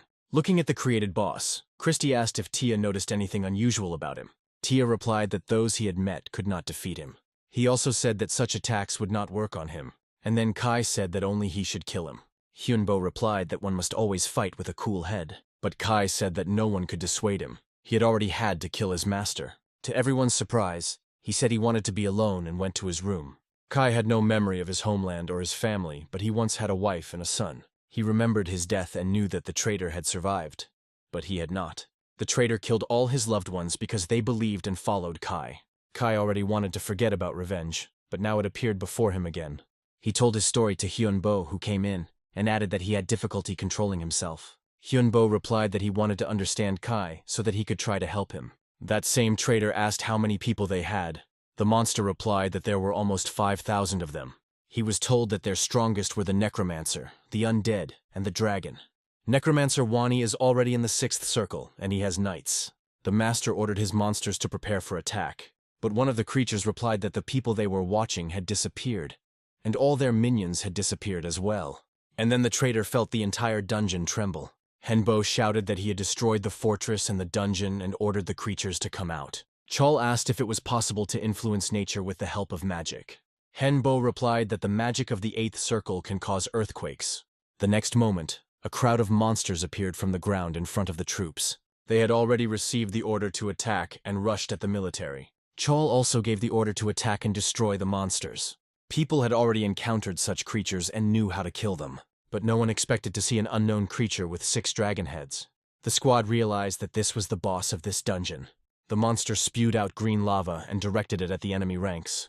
Henbai extended his hand and used Poison Eater. People looked on in surprise.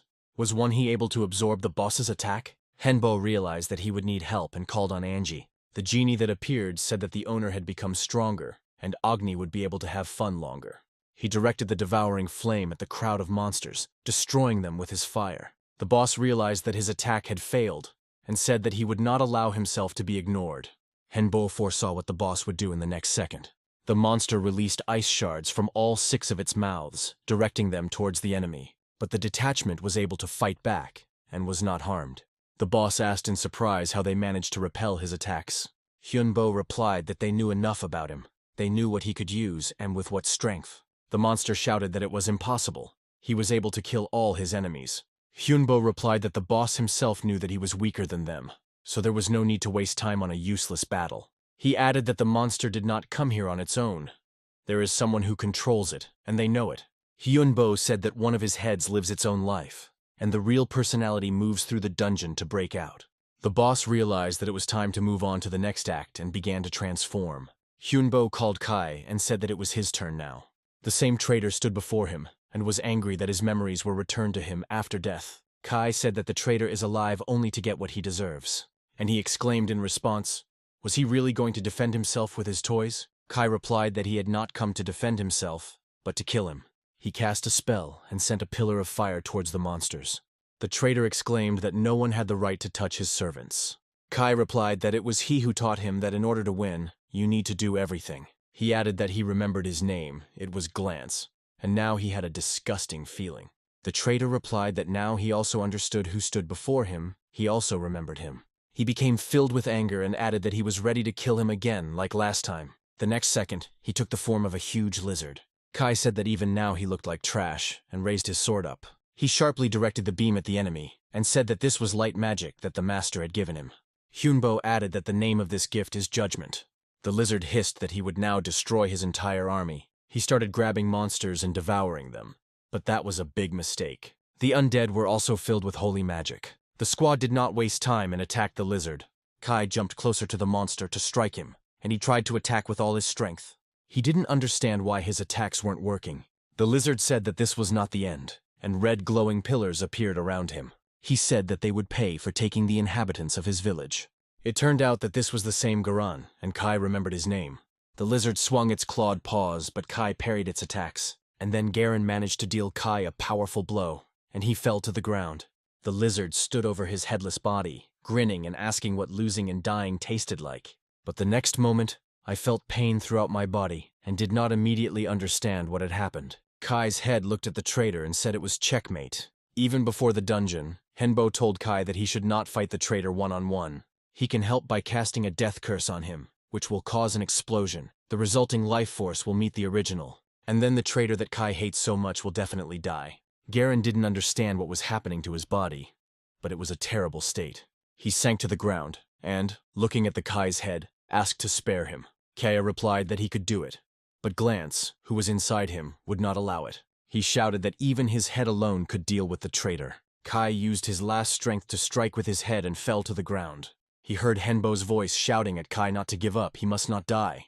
Kai's head rose into the air and headed somewhere towards the thickets, and disappeared behind the bushes. Without wasting a minute, Henbo headed in the direction where Kai's head had fallen. Christie warned that the owner should be prepared for what he might see there. Even from afar, Henbo saw that there was a man standing at the edge of the forest. When he landed on the ground, he couldn't believe it was Kai. Now Henbo knew that the undead could also become human. Kai said that if it weren't for the owner's help, he would no longer be alive. Noticing Christie's curious gaze, Kai added that he didn't want to be examined. He was human now. By this time, 36 dungeons had already been discovered, but only 28 were known. The news that South Korea had been successfully cleaned up shook the world. Commander-in-Chief Chol reported that the necromancer Wanhee had received help from God. He told the world that he could now use dark and light magic at the same time. Chol also told about the village found in the dungeon and its rescued inhabitants. All this news reached America. Chairman Richard Hart congratulated Wanhee on the successful completion of the mission. Henbo told him about the Goliaths and asked if it was possible to set up their production in America. The chairman replied that everything was possible with money, but it was not a fact that it would be as good as expected. The guy said that the Goliaths are different from his toys. Although they are not very developed, they are easier to control. Therefore, in any case, studying the technology of their improvement will not be superfluous. Richard responded that he was ready to cooperate and exchange any new technologies. Thus, Hyunbo began official cooperation with America, and the American government was ready to accept refugees from other worlds if they could prove their right to do so. And then one day, Hyunbo invited the chairman to show him his new development, a robot, but asked him not to touch it. Richard looked at those who apparently did not listen to Wonhee. He asked if they were okay, but Hyunbo only replied that curiosity was no good. It was the effect of a curse. He said that there are weak curses. These are nightmares and insomnia, and there are strong ones. This is the absorption of life force, infertility, and hair loss. One of those present felt a headache and said in Korean that Wonhee would answer for the curse. Richard told Alex to calm down. He explained to Wonhee that this guy designed the Goliaths. He is simply a top-class genius. Alex said he was already fine, thanks to his talent. Retransmission. Hyunbo realized that he had managed to escape the curse by passing it on to others. Alex said that was enough talking and asked to show the new toy. The awning was thrown down, and a huge robot appeared before everyone. Hyunbo handed Alex the bracelet and said that it could be controlled by inputting mana. The guy put on the bracelet and started making different movements. The robot repeated everything exactly after him. After testing, Alex said that remote control, mana input, and attack are all cool, of course, but he can make improvements if he has time and people. Kai said that he has memory lapses. Perhaps it's all due to spatial erosion. The app was updated. A new raid was planned called Lord of the Uninhabited Territories. The completion time was 300 days. It was also said that if it failed, the second erosion would continue, and the third quest would begin. Hyunbo saw Michael, Richard's assistant, who was already hurrying towards them. He caught his breath and reported that they had received a new map of the landscape. This time, it was Nevada.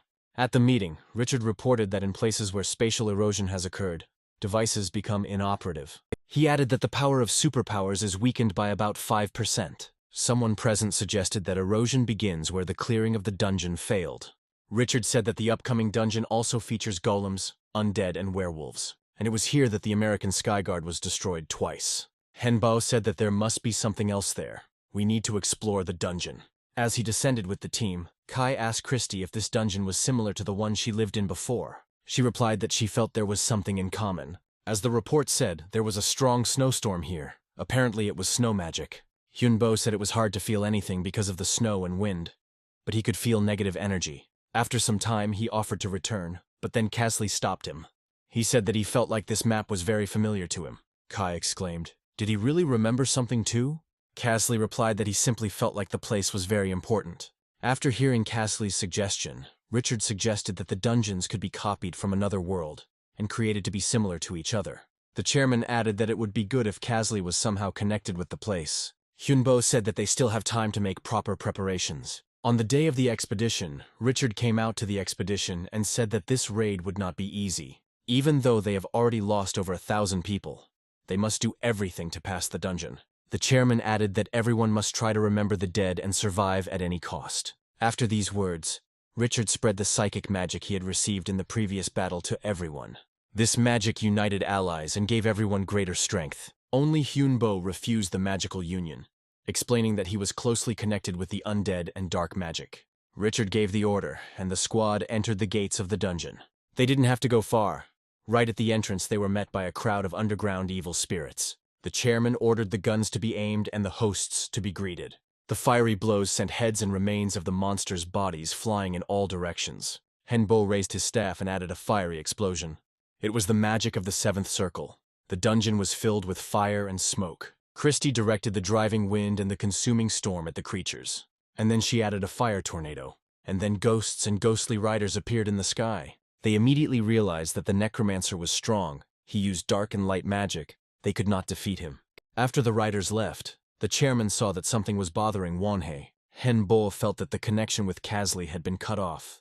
Kasley remembered that he was a nobleman who had lands and a large estate. The only thing he couldn't understand was how the dungeon became his home. Is it possible that the dungeon boss is part of his family who turned traitor? Kasley needed to check this out, and in the meantime he approached the rock. He came closer and put his hand to the dark silhouette of the bird. A cave full of coins and chests of stones opened up in front of Kasley.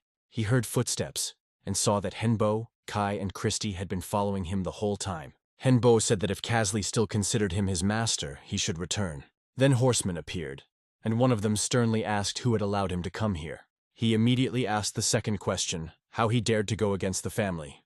Casley realized that the horsemen were ready to fight and prepared to attack. The next second, their swords crossed. The rider saw that the enemy was using their family technique. Casley gritted his teeth and asked why his brother was doing this to him. And then the rider took off his helmet and said, "Is it really the younger brother Kairos in front of him?" Casley recalled that they were once called the secret sword of the royal family. He added that he was indeed the third son of Count Keon. Castle said his brother thought he was dead, but he's alive, and now he has a new name in some of his memories. He also took off his helmet and asked how Uranos could become the master of the dungeon. The brother stood for a while and did not answer his question. But the next second he ordered his subordinates to seize Kairos. The enemy surrounded Casley, and his brother jumped on his horse. Uranos' men released metal cables and tied Casley's hands and feet. Henbo shouted that he would free him now and rushed to help. The brother said that he was confident that Kairos would understand him. Henbo didn't make it in time. The people used teleportation and disappeared along with Casley. Christy said she could feel him moving, and Henbo looked at her questioningly. Christy said we needed to go to the Lord's estate. After some time, Casley stood in the throne room, and Uranos said that he did not want to lose him. The brother pointed at the sword with his gaze and added that Kairos could take it. Uranos added that it was their family's sword, and he was a criminal and not worthy of wielding it. The brother looked at Kairos and said that it seemed like he still wanted to know how he became a traitor and the master of the dungeon. A minute later, Uranos stood up and ordered them to follow him. They came to a door sealed with some kind of sign. The brother snapped his finger, and the gate opened. In a large room there were crystals in which there were some people. Casley approached one of them and recognized their middle brother, Reynos. He exclaimed what was wrong with his brother and why he was in the dungeon. The elder brother said that all members of their family were alive. He led Kairos to one of the crystals and added that he froze everyone for the sake of his wife. It was Beatrice and the third child who was never born. Uranos said that by using the life force of the family, he could save his wife and son. When he was on the brink of life and death after a failed raid, he was saved by a vampire. In battles, he was just a pawn, but she was always there. Uranos fell in love with her, but there was no chance to escape, so he decided to make the dungeon his own. But the previous owner warned them that they would never return to normal life and cursed them. To break this curse, blood was needed. It had to be a sacrifice of one blood, so the whole family is here. If he decides to leave the dungeon, the entire Keon family will be destroyed. Soon the attackers were attacking not only the families of the survivors who had gone over to the invaders and become traitors. Their family could also be in danger, so he secretly met with their third brother, Reynos. And later, after the meeting, Uranos learned that his brother and family had fallen. But he found Reynos, put him to sleep, and began to transfer life force to him. If he sacrifices the others, his brother will be able to wake up alive, as well as his wife and child. Uranos looked at Kairos and said that he had to help him, and for that, they needed a necromancer. Casley realized that this was about betrayal of Henbo, but on the other hand, all the people dear to him will be able to return to life. Christy found the way, and Henbo entered the chambers of the Lord's castle. Casley came out to him and said that he didn't think the owner would find him so quickly. Hyunbo replied that he was worried about him and then asked why Casley was so gloomy. He replied that he was asked to make a choice. He added that he must always obey his master, but was a little confused.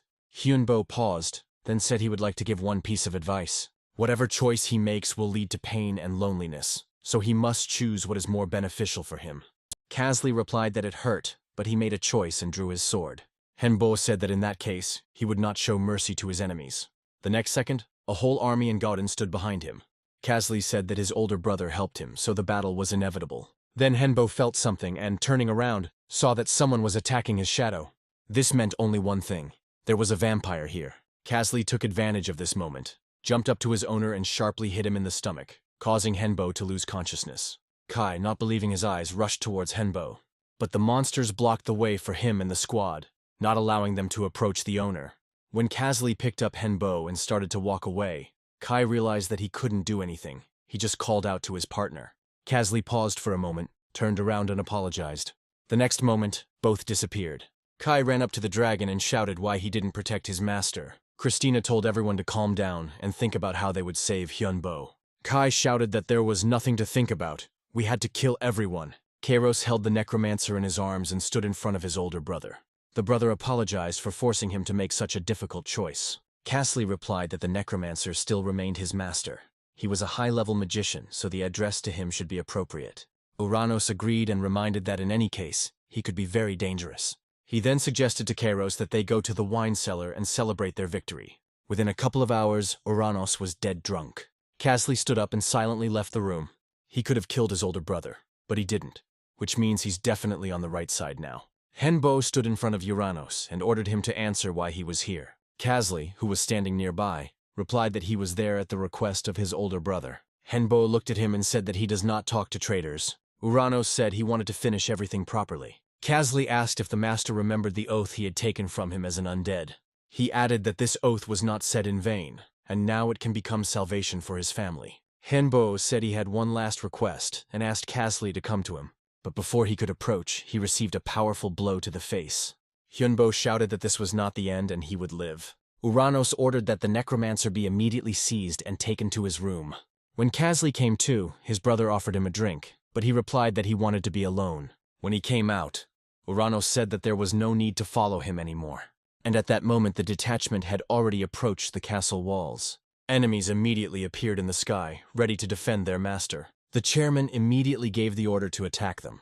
And then winged dragons flew in to help the riders. They dropped ice blocks from the sky to destroy the squad. But in response, sharp spears immediately flew.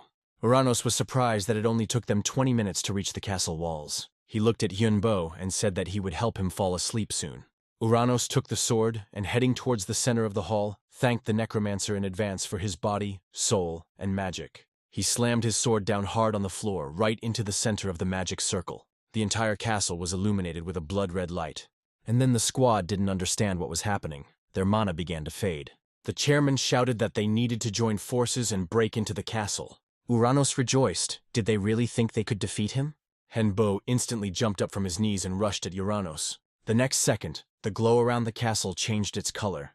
Uranos turned around and screamed what he was doing. Hyunbo replied that he exchanged the energy of the living for the energy of the dead. Uranos became even more angry and swung his sword at the necromancer. But the next second he came across the sword of brother Kairos. The older brother shouted what was going on, because he was on his side. Casley said his master told him to look for profit.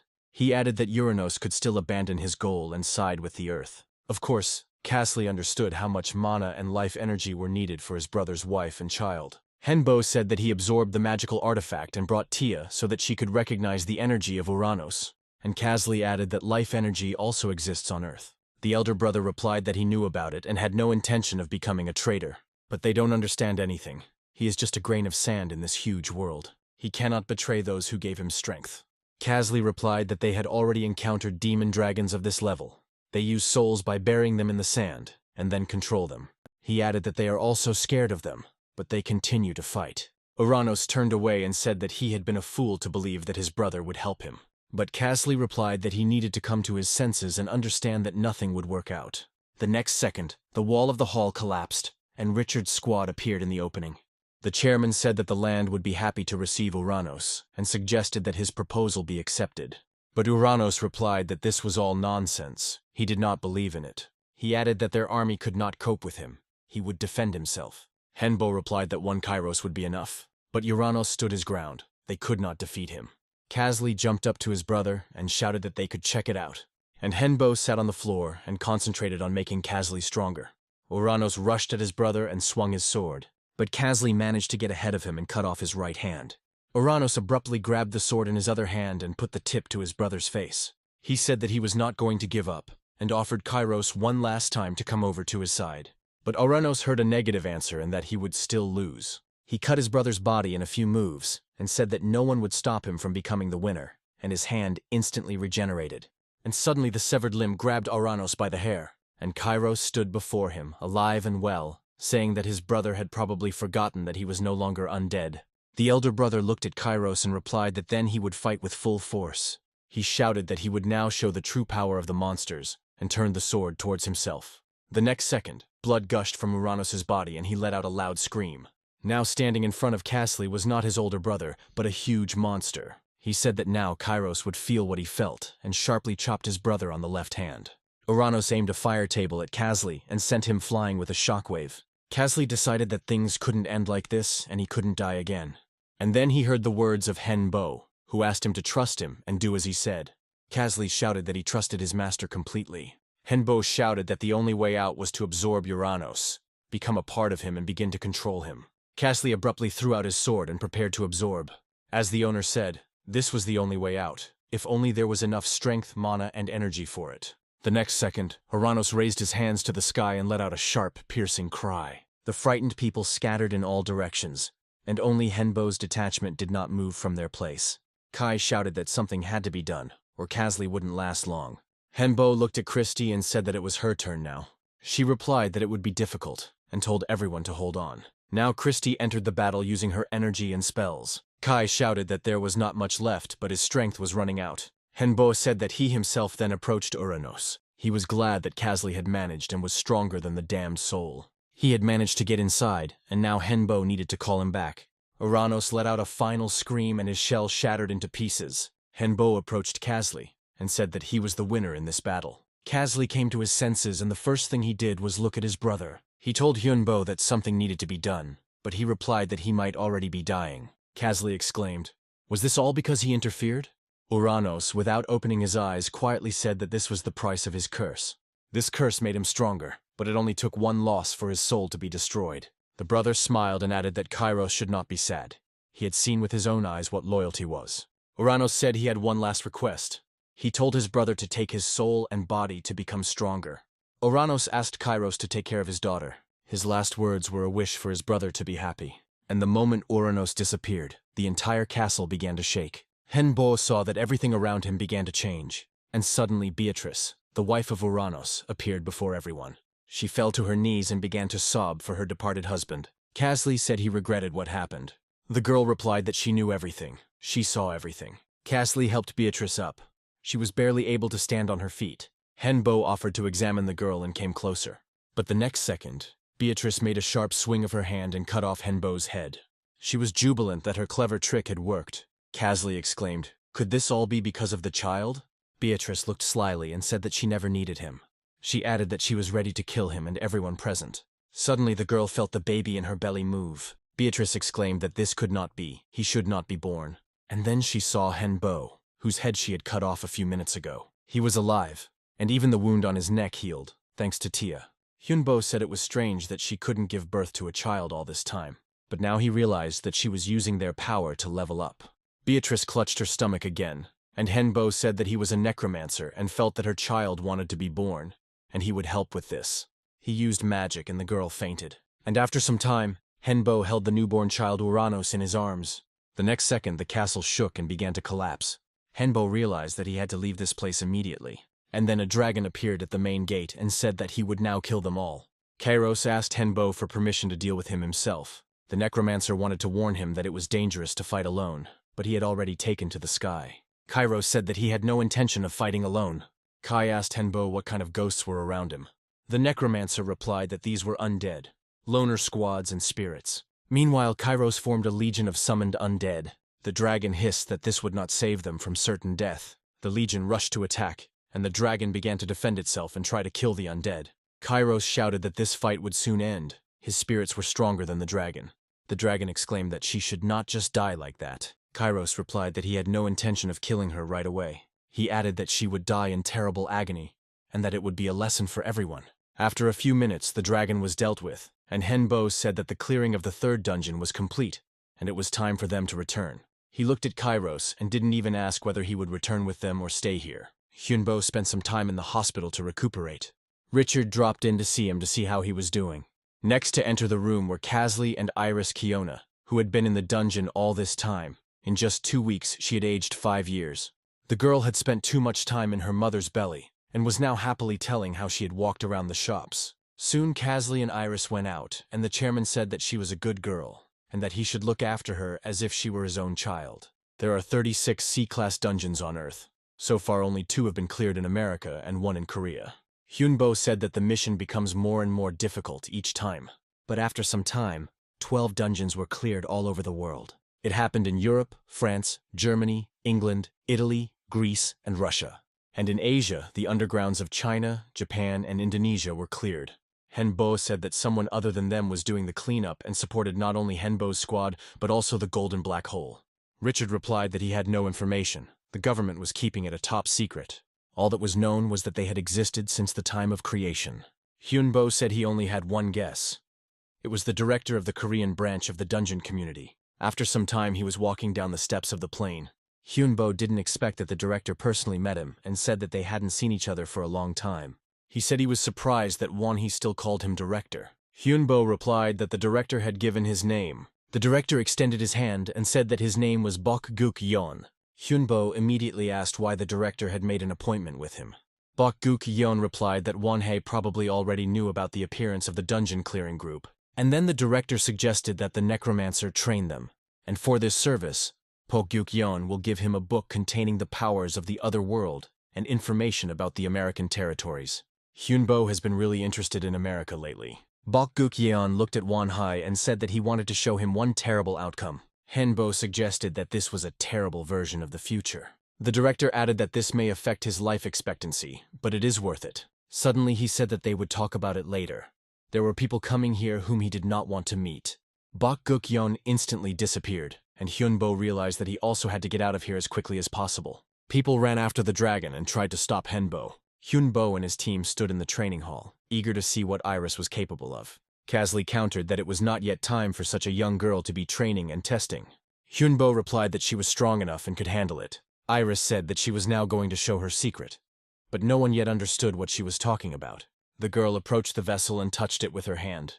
The next second, the vessel cracked and blue liquid burst out.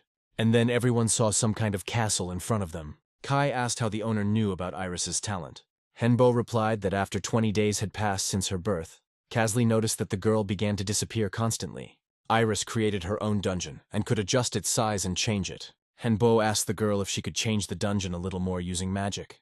And then the dungeon really started to change. A second later, everyone was surrounded by a forest, and Iris said that she had invented a forest labyrinth and created her own monsters. Kasley didn't really like what was happening, and he offered to take Iris to Seoul under the pretext of showing her the real world. Hyunbo replied that he was sure that the girl would really like the city. A couple of days later, Kasley and Iros left, and the team sat in a cafe and talked about how the world had changed.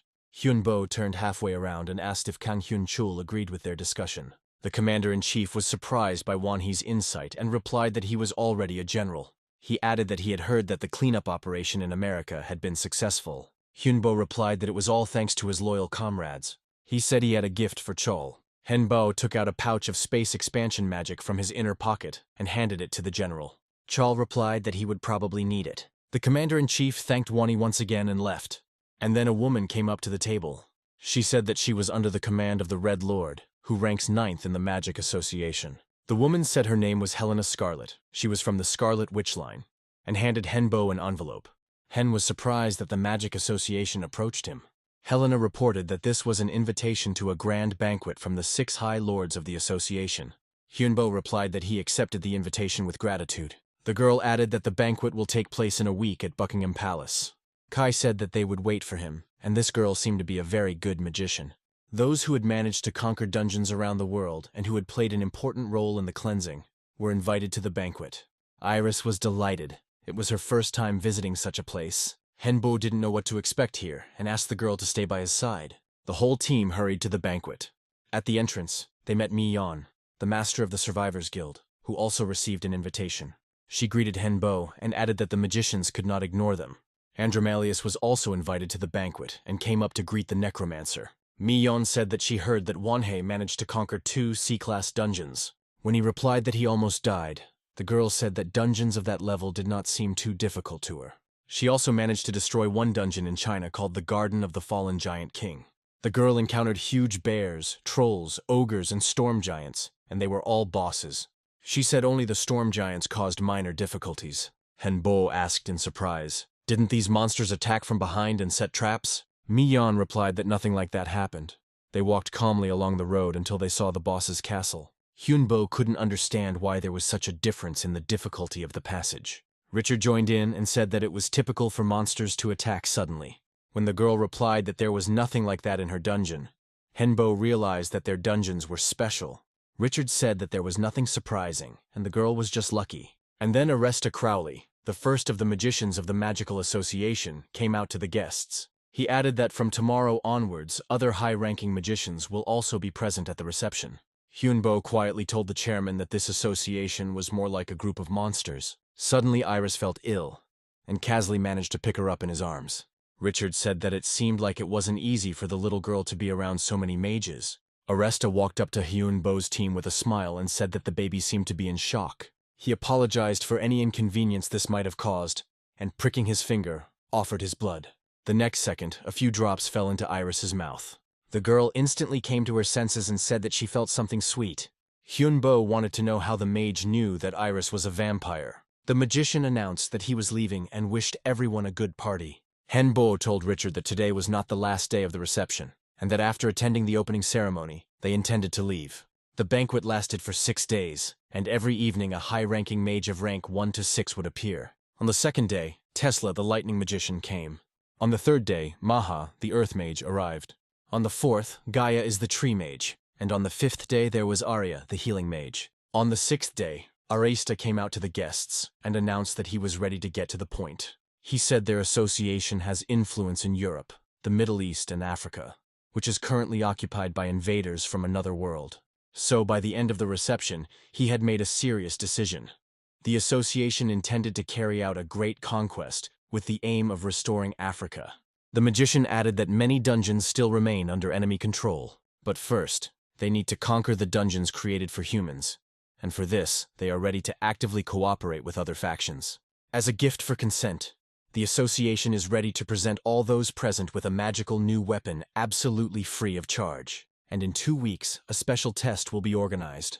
Anyone present, as well as anyone worthy throughout the world, can take part. And the gift is an item that contains the magic of pre-space, lightweight, and stabilization. Hyunbo told Kai that he didn't think they could get something like this. Noticing the question in his eyes, the necromancer said that he intended to participate. It would be a great experience. Information about the reception and the upcoming competition instantly spread throughout the world. But when it was announced that only 100,000 people could take part in the competition, panic began. After all, for superhumans this was an excellent opportunity to show their abilities and declare themselves. And so, by the appointed day, transportation to the competition site was organized. The ship stopped in the middle of the sea, but there was nothing around. The next moment, the sea surface began to come to life.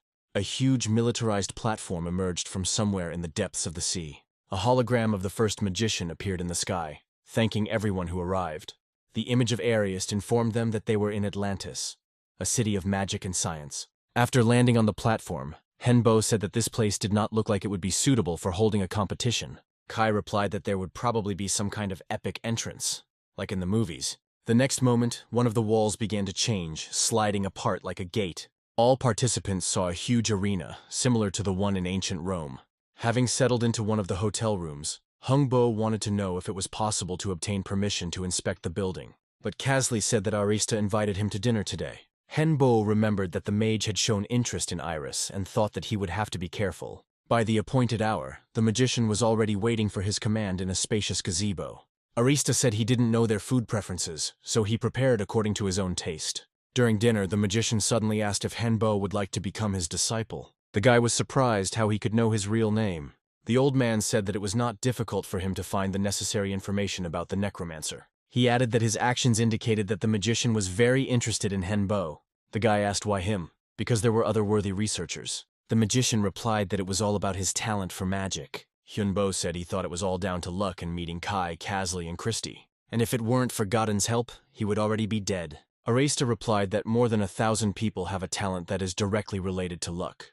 There are only 4 people with the talent of luck and a high rank, including Hyunbo. Surya, the sun god in India, was chosen as the god of misfortune. The god of luck was chosen as the god of the religion of humanity, who became a saint. The evil fate was Valkyrie, daughter of Odin of Scandinavia.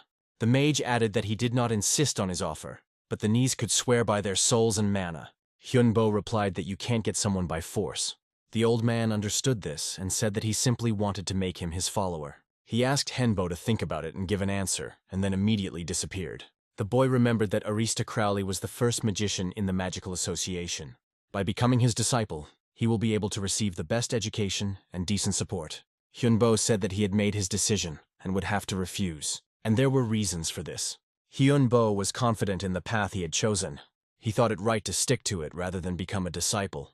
Besides, he would be sorry to give up all his achievements to the association. Later, Henbo came to Arest and informed him of his decision. The magician replied that he understood him and handed Henbo the gift that had been prepared for him. It was a book of magical theory on necromancy. The magician suggested that they have lunch together, and then he would let Henbo go.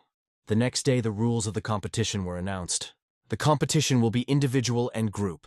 Any techniques can be used. The organizers are not responsible for anyone's death. After reading the rest of the terms, Hyunbo said that they could very well win, but he won't give them any slack if they have to fight each other. When the command was given for the participants to arrive, Kai said that he would go first. Henbo advised him not to relax, especially in close combat. The gong struck and the first stage of the competition began.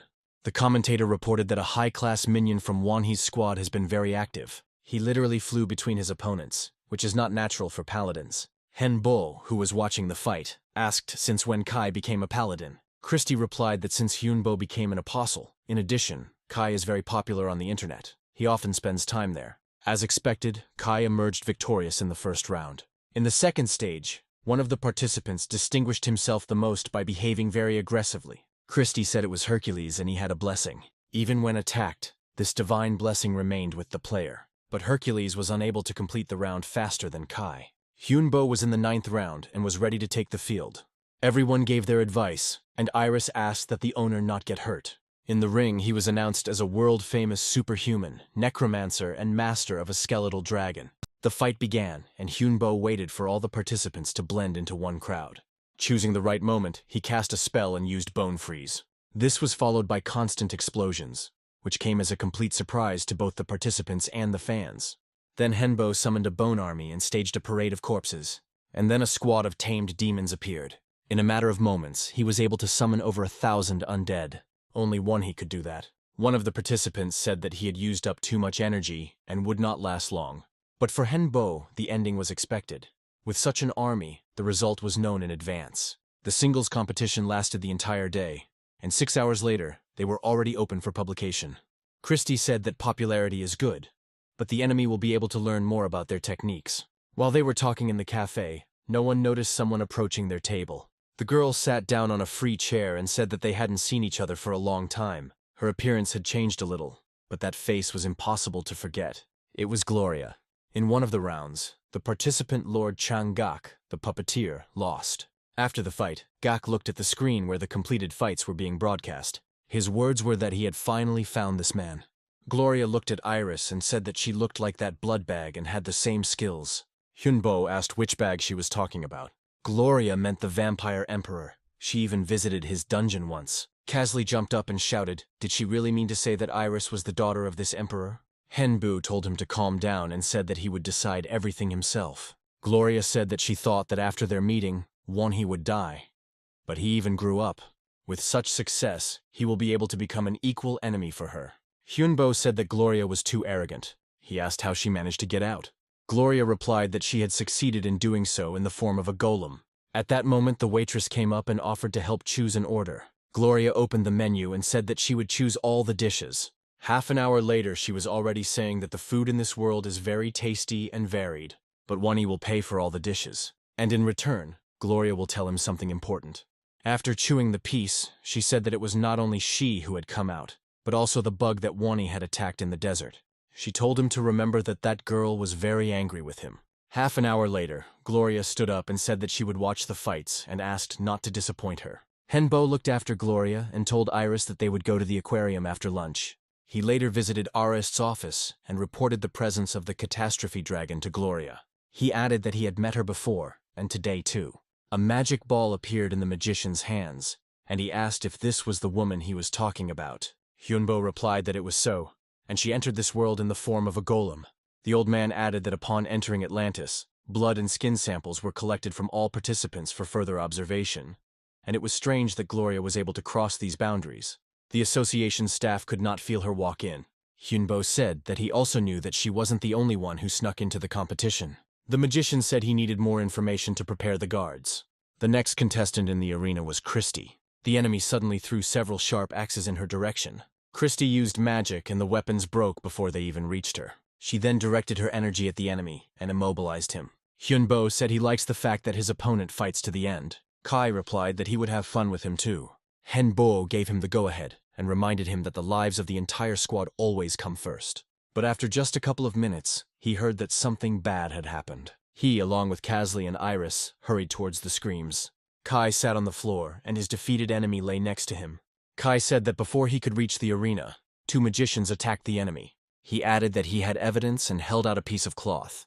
Henbo couldn't understand why the magicians needed to attack the guy, and at that moment they heard someone shout that they were the ones who killed the magicians. Henbo was confused and did not understand what kind of murder was being discussed. Now, the entire One-He team was accused of killing the association's mages. Arista entered the room and said that he had acted as a guarantor in order to buy them time. He added that the whole situation leaves much to be desired. The old man said that 2 corpses of magicians they had met along the way were found. He added that the dead were the former lord's students. Magi were considered to be quite talented wizards in the association. The enemy came to his senses and reported that he had indeed been attacked. The magician replied that he knew this. He checked everything through his memories. For some reason he could not summon the souls of the dead. Henbo said, "Does he really think Eris thinks that he killed and destroyed their souls after death?" The magician replied that he was not confirming this, but the association had to check all the options to find the killer. Henbo stood up and said that it was possible to summon the customer's soul by pulling it with force. He looked at the magician and asked if he would help catch the criminal. Got reasoned that he now had excellent dolls, including members of the association. It only took a little while to tear Wanhee's flesh to shreds and make his soul suffer. Then the door opened and Aristus entered. He sat down opposite him and said that he looked tired and thin and understood how hard it was for him now. The magician received the answer that a body that had lived for a long time without mana could not immediately adapt to a new environment. And when he learned about his students, he realized that the man was right. The old man replied that now was not the time to give up, and the other students still needed his help. He added that an official decision had been made that Wanhee was not a criminal, but there is a clue that can lead to the criminal. Hack thought that he had calculated everything, and all the evidence was destroyed. Arista stood up and asked to follow him. Walking down the long corridor, it became clear that they were going into the heart of Atlantis. He tried many times to get to this place, but all to no avail. The magician said that he was sure that he was seeing it for the first time. It was a magic stone. It was left by the ancestors of the association's mages many years ago. The stone absorbs powers, converts them into mana, and directs it into the city to increase the concentration of mana. There were people standing right under the stone, and in front of them lay 2 dead bodies. Arista stood before them and thanked them for coming here. He reported that someone had entered the territory of Atlantis and was their enemy, but Gak's thoughts were occupied only with the stone he had seen. The magician introduced the magician Lord Changak to those present and said that he would speak as an interested party. He added that the souls of his dead students were sealed and then became part of the criminal. To test the hypothesis, a magic circle was created that could summon the souls of the dead. Hack panicked. How could they have guessed everything? And Arista continued, saying that the necromancer Vonhe had volunteered to help them. Somewhere deep inside, Gak was already rejoicing. Finally, Wanhee's soul would belong to him. Hyunbo said he was ready and walked up to the circle. He sat in the center of the circle and began to read the spells. And Gak decided that it was better to pretend to be a victim and not arouse suspicion. Hyunbo went into meditation and said that now her soul would become his toy. He followed the one he met in the desert. The girl said that he was too slow and she would help him. A second later, the necromancer found himself again in the desert that was already familiar to him. The dragon demon stood before him and said that he was finally caught. This is her world, he can't defeat her here. A whole army of sand warriors immediately grew up around her. But Henbo, using dark and light magic, created his own squad. He said that he had long wanted to ask her name. Her name was Egypt, the mistress of dolls. She is a commander without subordinates and a queen without a country and people, and also the future mistress of his soul. Hyunbo replied that she would never take possession of his soul. During the battle, he noticed that his army was using only power, while hers was using the very soul that Egypt controlled. He decided that as soon as the battle was over, he would engage in a duel with her. Then Henbo will be able to free the souls of those who obey her. They must fight for themselves, for their comrades, and for liberation. Angie screamed, how dare he control her toys. Henbo knew that if he could take back the souls that she had absorbed, then he would have every chance of winning. Seeing the danger of defeat, Edge said it was time to finish. She instantly changed her appearance and turned into a huge mountain of sand. And a moment later, a giant sand warrior appeared. She raised her foot to trample her army that had gone over to Wani's side. Hyunbo replied that it was indeed time to finish, and the sky around him began to crack. The image of the warrior that Ajin had created crumbled into tiny grains of sand, and she screamed at what he was doing. Henbo replied that during a battle, the mental world opens up to the one who first takes the initiative, and now this initiative belongs to him. The necromancer sent an army into the created world. and told Kai that everything was going according to plan. And then Gak appeared with the students who were brutally killed within the walls of the Association of Magicians. These were the souls that Ajin took. She screamed that he was doing something he shouldn't do. But Henbo replied that he had merely returned the souls to those to whom they belonged. He made himself into bait specifically to lure Ajin here, and used the connection between Ajin and Jangak's students.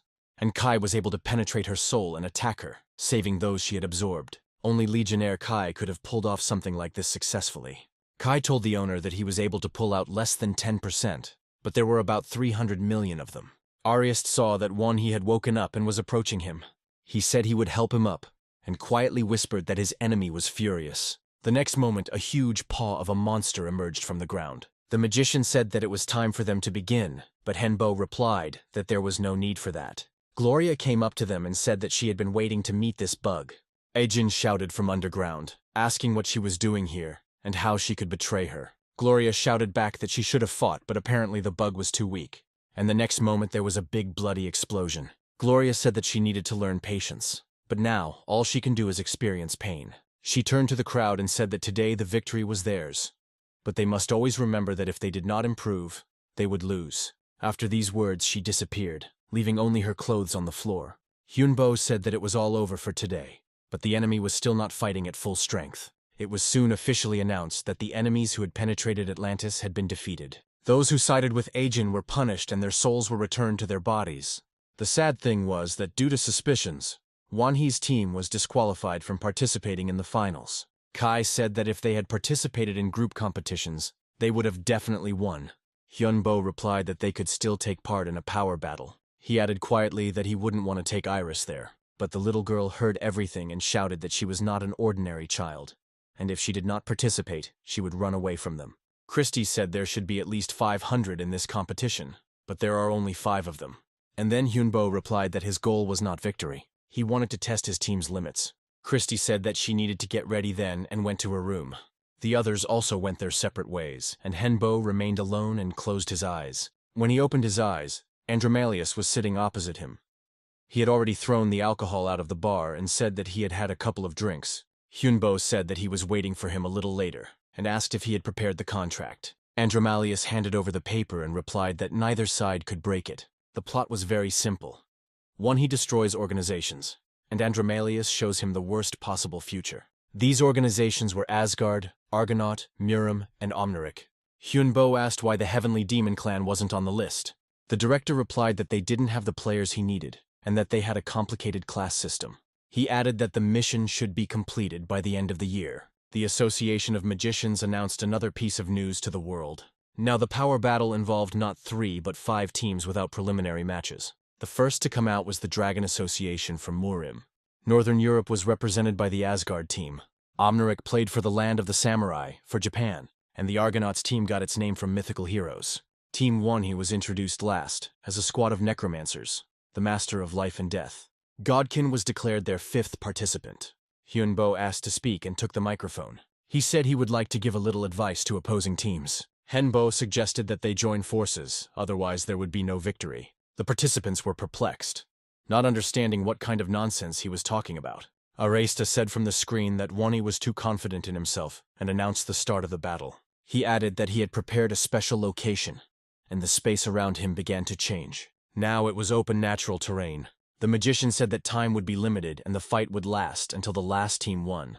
Henbo's squad moved forward to take a comfortable position. Team Omneric's scouts spotted them and reported in which direction they were moving. The commander ordered to follow them to find out their capabilities. The summoned creatures immediately began to prepare the master's order. Henbo told his squad that he could summon more than 5,000 lower-level undead, and then the Omrenic team appeared in front of them, and the commander said that Vonhe would be the first ones he would fight. But he couldn't have imagined that Wanhe would summon so many undead. Henbo said that if Omneric could hold out for 10 minutes, he would give them a second chance. The battle began. Both sides destroyed their opponents, but the forces were unequal. After some time, Henbo pointed to his watch and said that they were great and were able to hold out for a whole 15 minutes. He kept his word. He healed the enemy and gave the Omneric team a chance to win. Hyunbo added that next time he will not take pity on them. Woni's team mounted the dragon and disappeared into the trees. The commander ordered to find another team of 5 for the battle. Magni, the leader of Asgard, suggested that the Argonauts join forces. Alexander replied that they were only great in appearance, but in reality they had no courage. Magni got angry and said that he would gladly destroy him, but he can't hit a player in a lion costume. And then Kai interrupted their quarrel. He came up and said that apparently the unification had not worked out, but he could help them.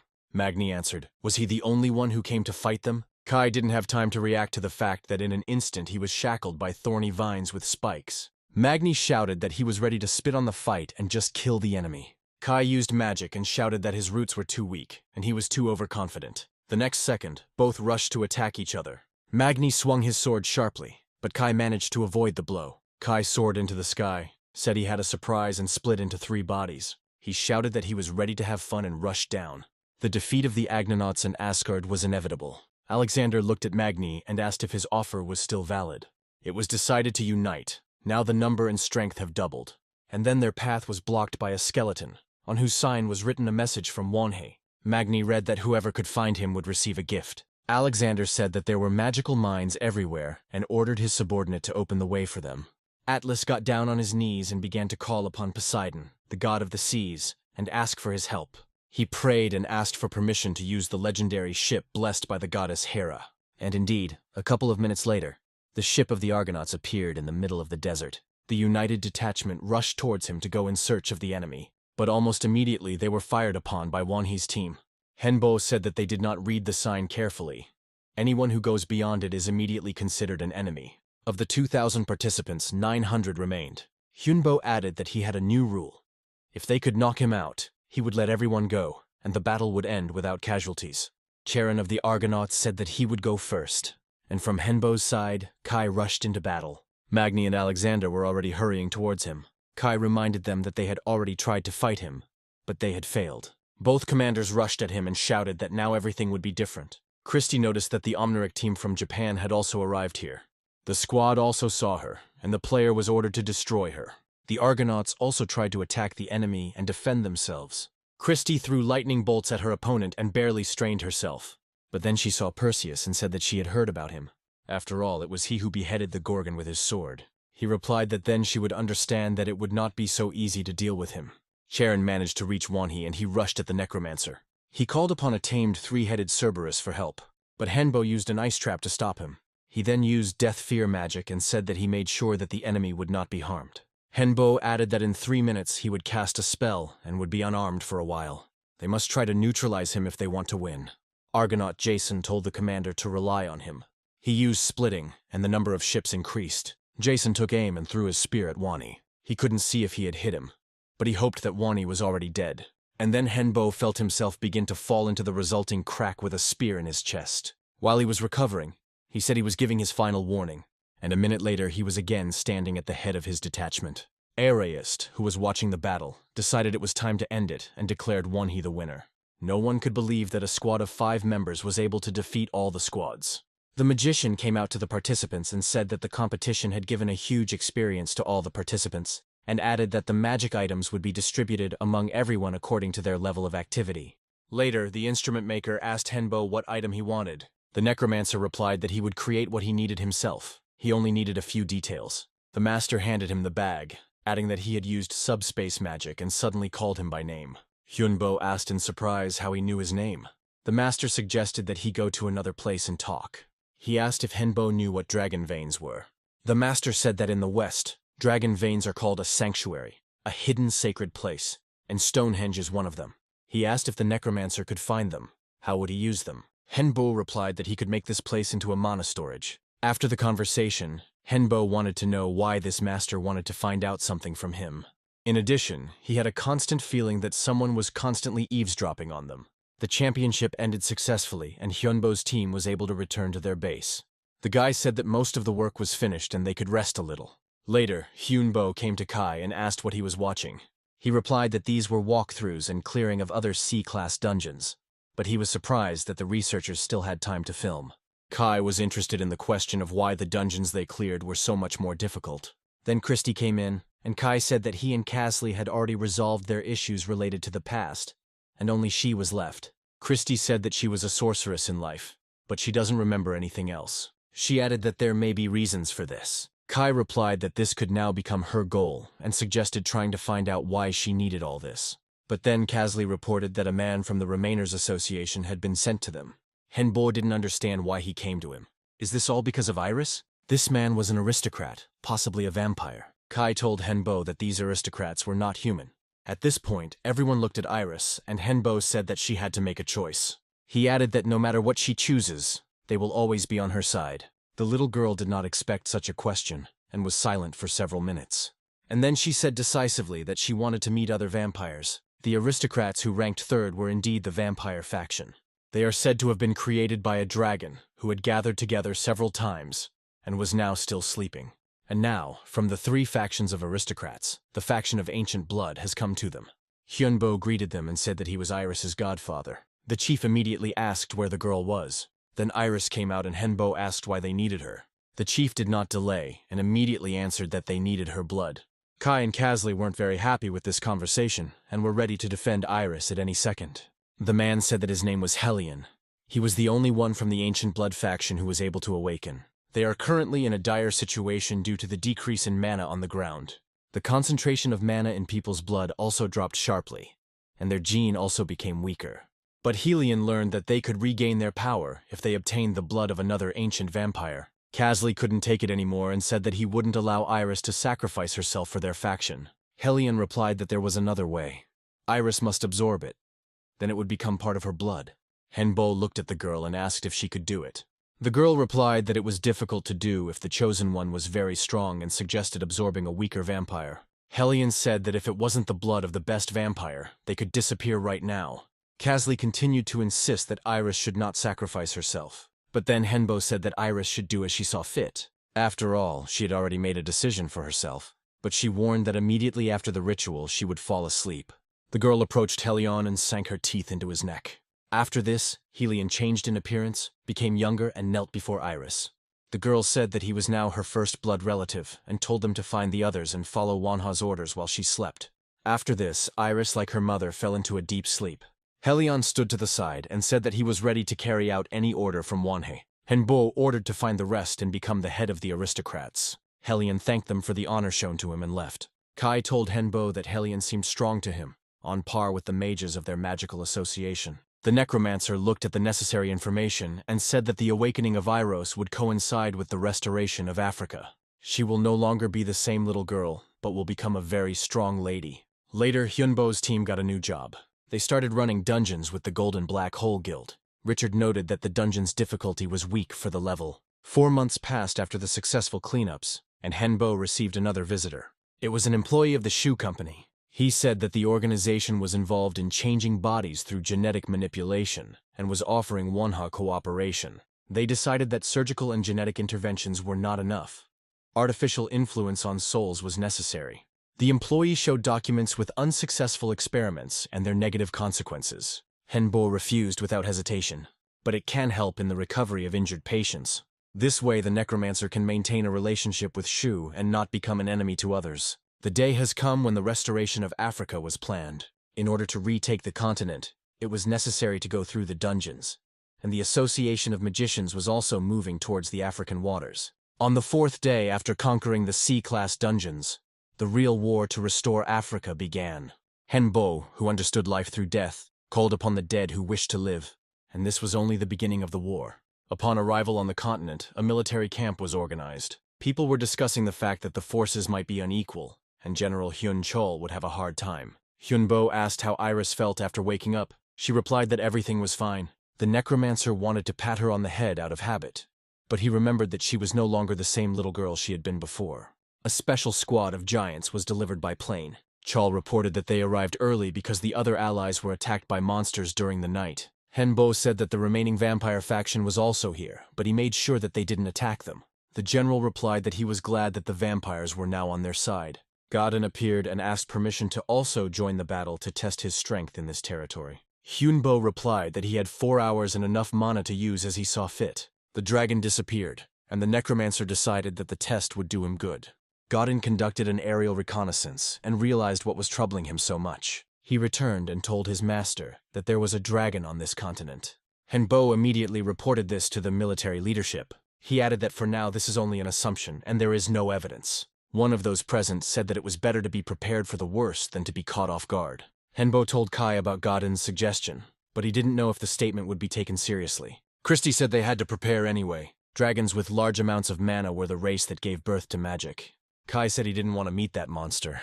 Hyunbo replied that he had one guess. He does not rule out the possibility that there is someone who guards the cave with the dragon. At the same time, in the cave, the dragon's protector said that these enemies seemed strong enough to her. She told the eye that she was not going to give up. It was not for nothing that the master chose her. The dragon's protector gave him an order to destroy the master's enemies and bring him victory. Henbo said that someone wants to make a lot of money from new technologies. Their allies were able to create a triple barrier in the Egyptian citadel, with factories, power plants, shops, and other amenities. When the bright pillars of light appeared, Christie said it was even better. After all, before they had to look for entrances on their own. Kai said that we need to return to headquarters. At the meeting, opinions varied. Some suggested observing, while others suggested starting the process immediately. It was decided to wait a little. Kai said that no one could do the cleanup faster than them. Hyunbo replied that their team was indeed stronger than all of their allies combined. At night, none of the sleepers noticed the light in the sky and the appearance of monsters, and they were already moving along the streets silently and noiselessly. Henbo ordered the activation of the second pattern magic. A magic circle with a huge army of undead immediately appeared on the square. Only when the battle began did the soldiers run out of the tents. General Chol requested an urgent report from the third barrier, where Wani was located. Meanwhile, Hyunbo decided that it was their turn, but then he saw dragon-like monsters in the sky. They tried to burn down the barriers that had been built. Henbo instantly used a reflective shield, but from the other side the golems were already advancing. Henbo immediately created a fire magic circle in front of them. The golems began to burn one after another. It was the magic of punishment. Kai felt someone's presence, turned around and saw the dragon's protector. He was already prepared for battle, but suddenly 2 creatures appeared. The dragon protector asked what they were doing here. The dragon's minions told Ciela that their plan had failed, and that they needed to retreat. They added that the enemy has a legion and vampires on its side. At that moment, an eye appeared in the sky and also said that we needed to retreat. He flew up to Henbo and looked at him carefully. Kai didn't know what to expect from him. It was easier to kill. But the eye suddenly flew to the side and disappeared along with the rest. Helion was invited to an extraordinary meeting. Chol asked if the vampire was really on their side. Helion replied that thanks to them, many people were able to survive. One of those present said that vampires cannot be on the side of people. He has already lost many because of them. Hyunbo said he understood his mistrust very well, but he can personally vouch for the fact that the vampire faction is on their side. Henbo turned on the projector and said that these enemies were more important now. After listening to the necromancer, General Chol said that the battle would be difficult. Later, Helion came to Henbo and reported that the death priest from the nest had arrived. The girl said that she had come on the orders of her master and asked Wanhei to follow her. Hyunbo asked how long it would take for him to return. The priestess replied that it would take from 30 minutes to 1 day. Hyunbo replied that then they would leave right now. Suddenly, in front of everyone, the girl began to tear off her left hand. Only Christie said that she knew that the priest was a robot, and the girl made a portal and opened it. The priestess entered first, and everyone followed her. In a matter of seconds, they found themselves on the other side. The team found themselves in a room where a boy was sitting in front of a screen and playing games. There were all sorts of toys on the shelves, just like a normal child's. Seeing his displeased face, the priestess said that the limit on games was only 6 hours. The boy started to complain that this was not enough, and only now did he notice that they had guests. To everyone's surprise, Hyunbo knelt down in front of the boy. The child slyly said that the guest felt his energy very quickly. Kai said that if all dragons were like him, then Gloria had not used her energy to its full potential. And Kasley said that it was impossible for this dungeon. The boy said that there is a dragon in Africa. They are similar. That's why he feels it. He added that at the moment he is the only dragon living on Earth. Only still small. But he is a special dragon, not like the others. The boy said that the ones they met were the dragon's guardians, and they were much stronger than the others. But he can give them a chance to increase their power if they become his guardians. Hyunbo stood up from his knees and asked what would happen if they refused. The boy replied that it was just a suggestion, not a condition. But there is an advantage to being with a dragon. He lives 20 times longer and is 5 times stronger. If they become his guardians, he will be able to share his power with them. And most importantly, he will share the dragon's body with them. His blood is the best ingredient for elixirs, and his bones are used to create weapons.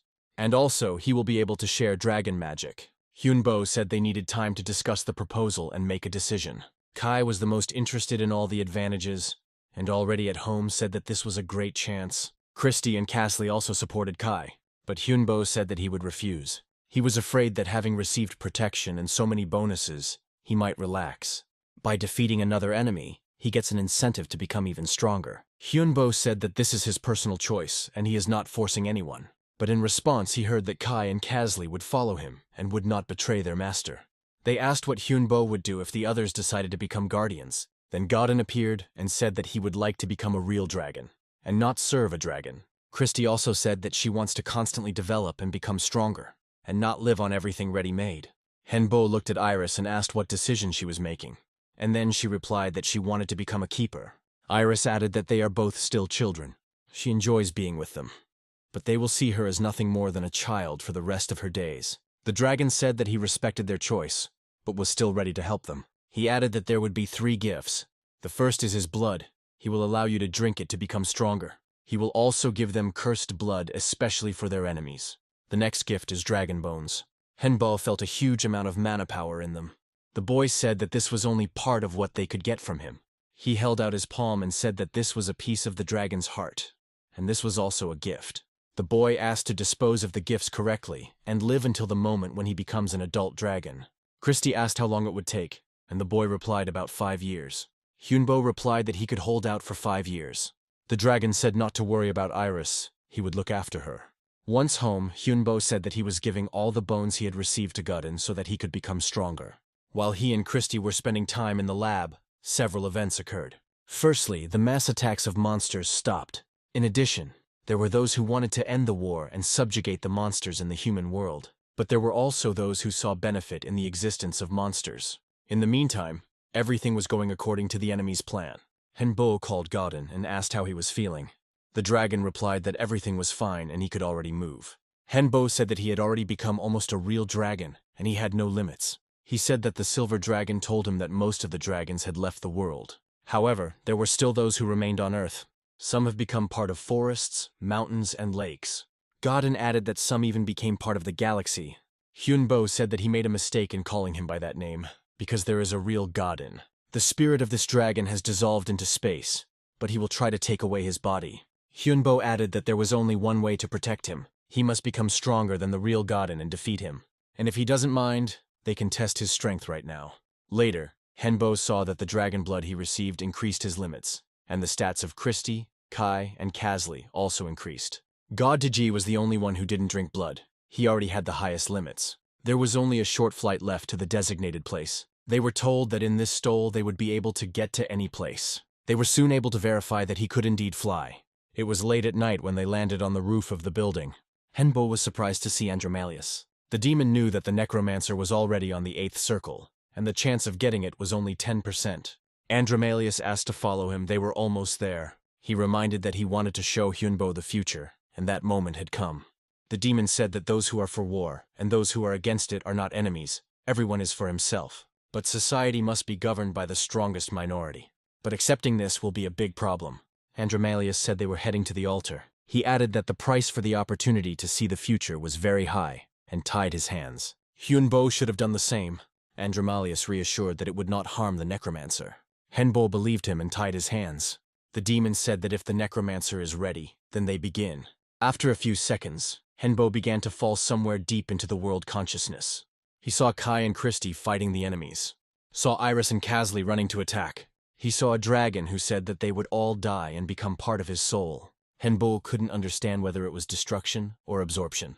Is his entire team facing inevitable death? They had to fight the real Godin, who was able to take the body and his dragon. Is this really what that terrible future will be like? Could it be that, even after leveling up so much, it still wasn't enough? Then his team came up to him and said that they began to worry about their owner when he stopped moving. Andromalius explained that while his soul was looking into the future, his body did not react to anything that was happening. He added that he hoped for appropriate treatment, since the price he paid was damage to his internal organs. The necromancer extended his hand and began a full healing. The demon said that the future he saw could always change. Hyunbo told the team that they needed to go home and discuss what he had seen. Andromalius was placed in one of the rooms until he fully recovered. Hyunbo told the team everything, and added that while this future is not certain, they need to prepare so that it does not happen. Christy said that they would have a lot of work now. Hyunbo replied that he first needed to do the things he had been putting off for so long. Christy said she would be the first. Hyunbo agreed, since she remained the weakest link in their team. He carried out the appropriate manipulations and pumped her up to the 7th circle. Christy replied that she even began to feel differently. Hyunbo asked Kai what exactly he wanted to improve or upgrade. He replied that everything except sacred power and dark magic. Now Kai belonged to the Grey Spirit race. When it was Kasley's turn, he said he only wanted to increase his magic. Hyunbo said that all of his stats had increased except for his stamina, but the level of magic became very high. When everyone was satisfied, Hyunbo suggested continuing the preparations. People did not know that time was not on the side of humanity, and continued to fight with each other. Who knew if Iris made the right decision by becoming the dragon's keeper? And was it worth it for Hyunbo to become Ariest's disciple? But Hyunbo decided to fight alone with his squad. Nobody forced him, he made his own decision. He thought a lot and came to the conclusion that everyone can consider their choice to be correct. And the only way to survive in this dangerous world is through fighting and believing in yourself. Whatever this most terrible future may be, they must fight and win.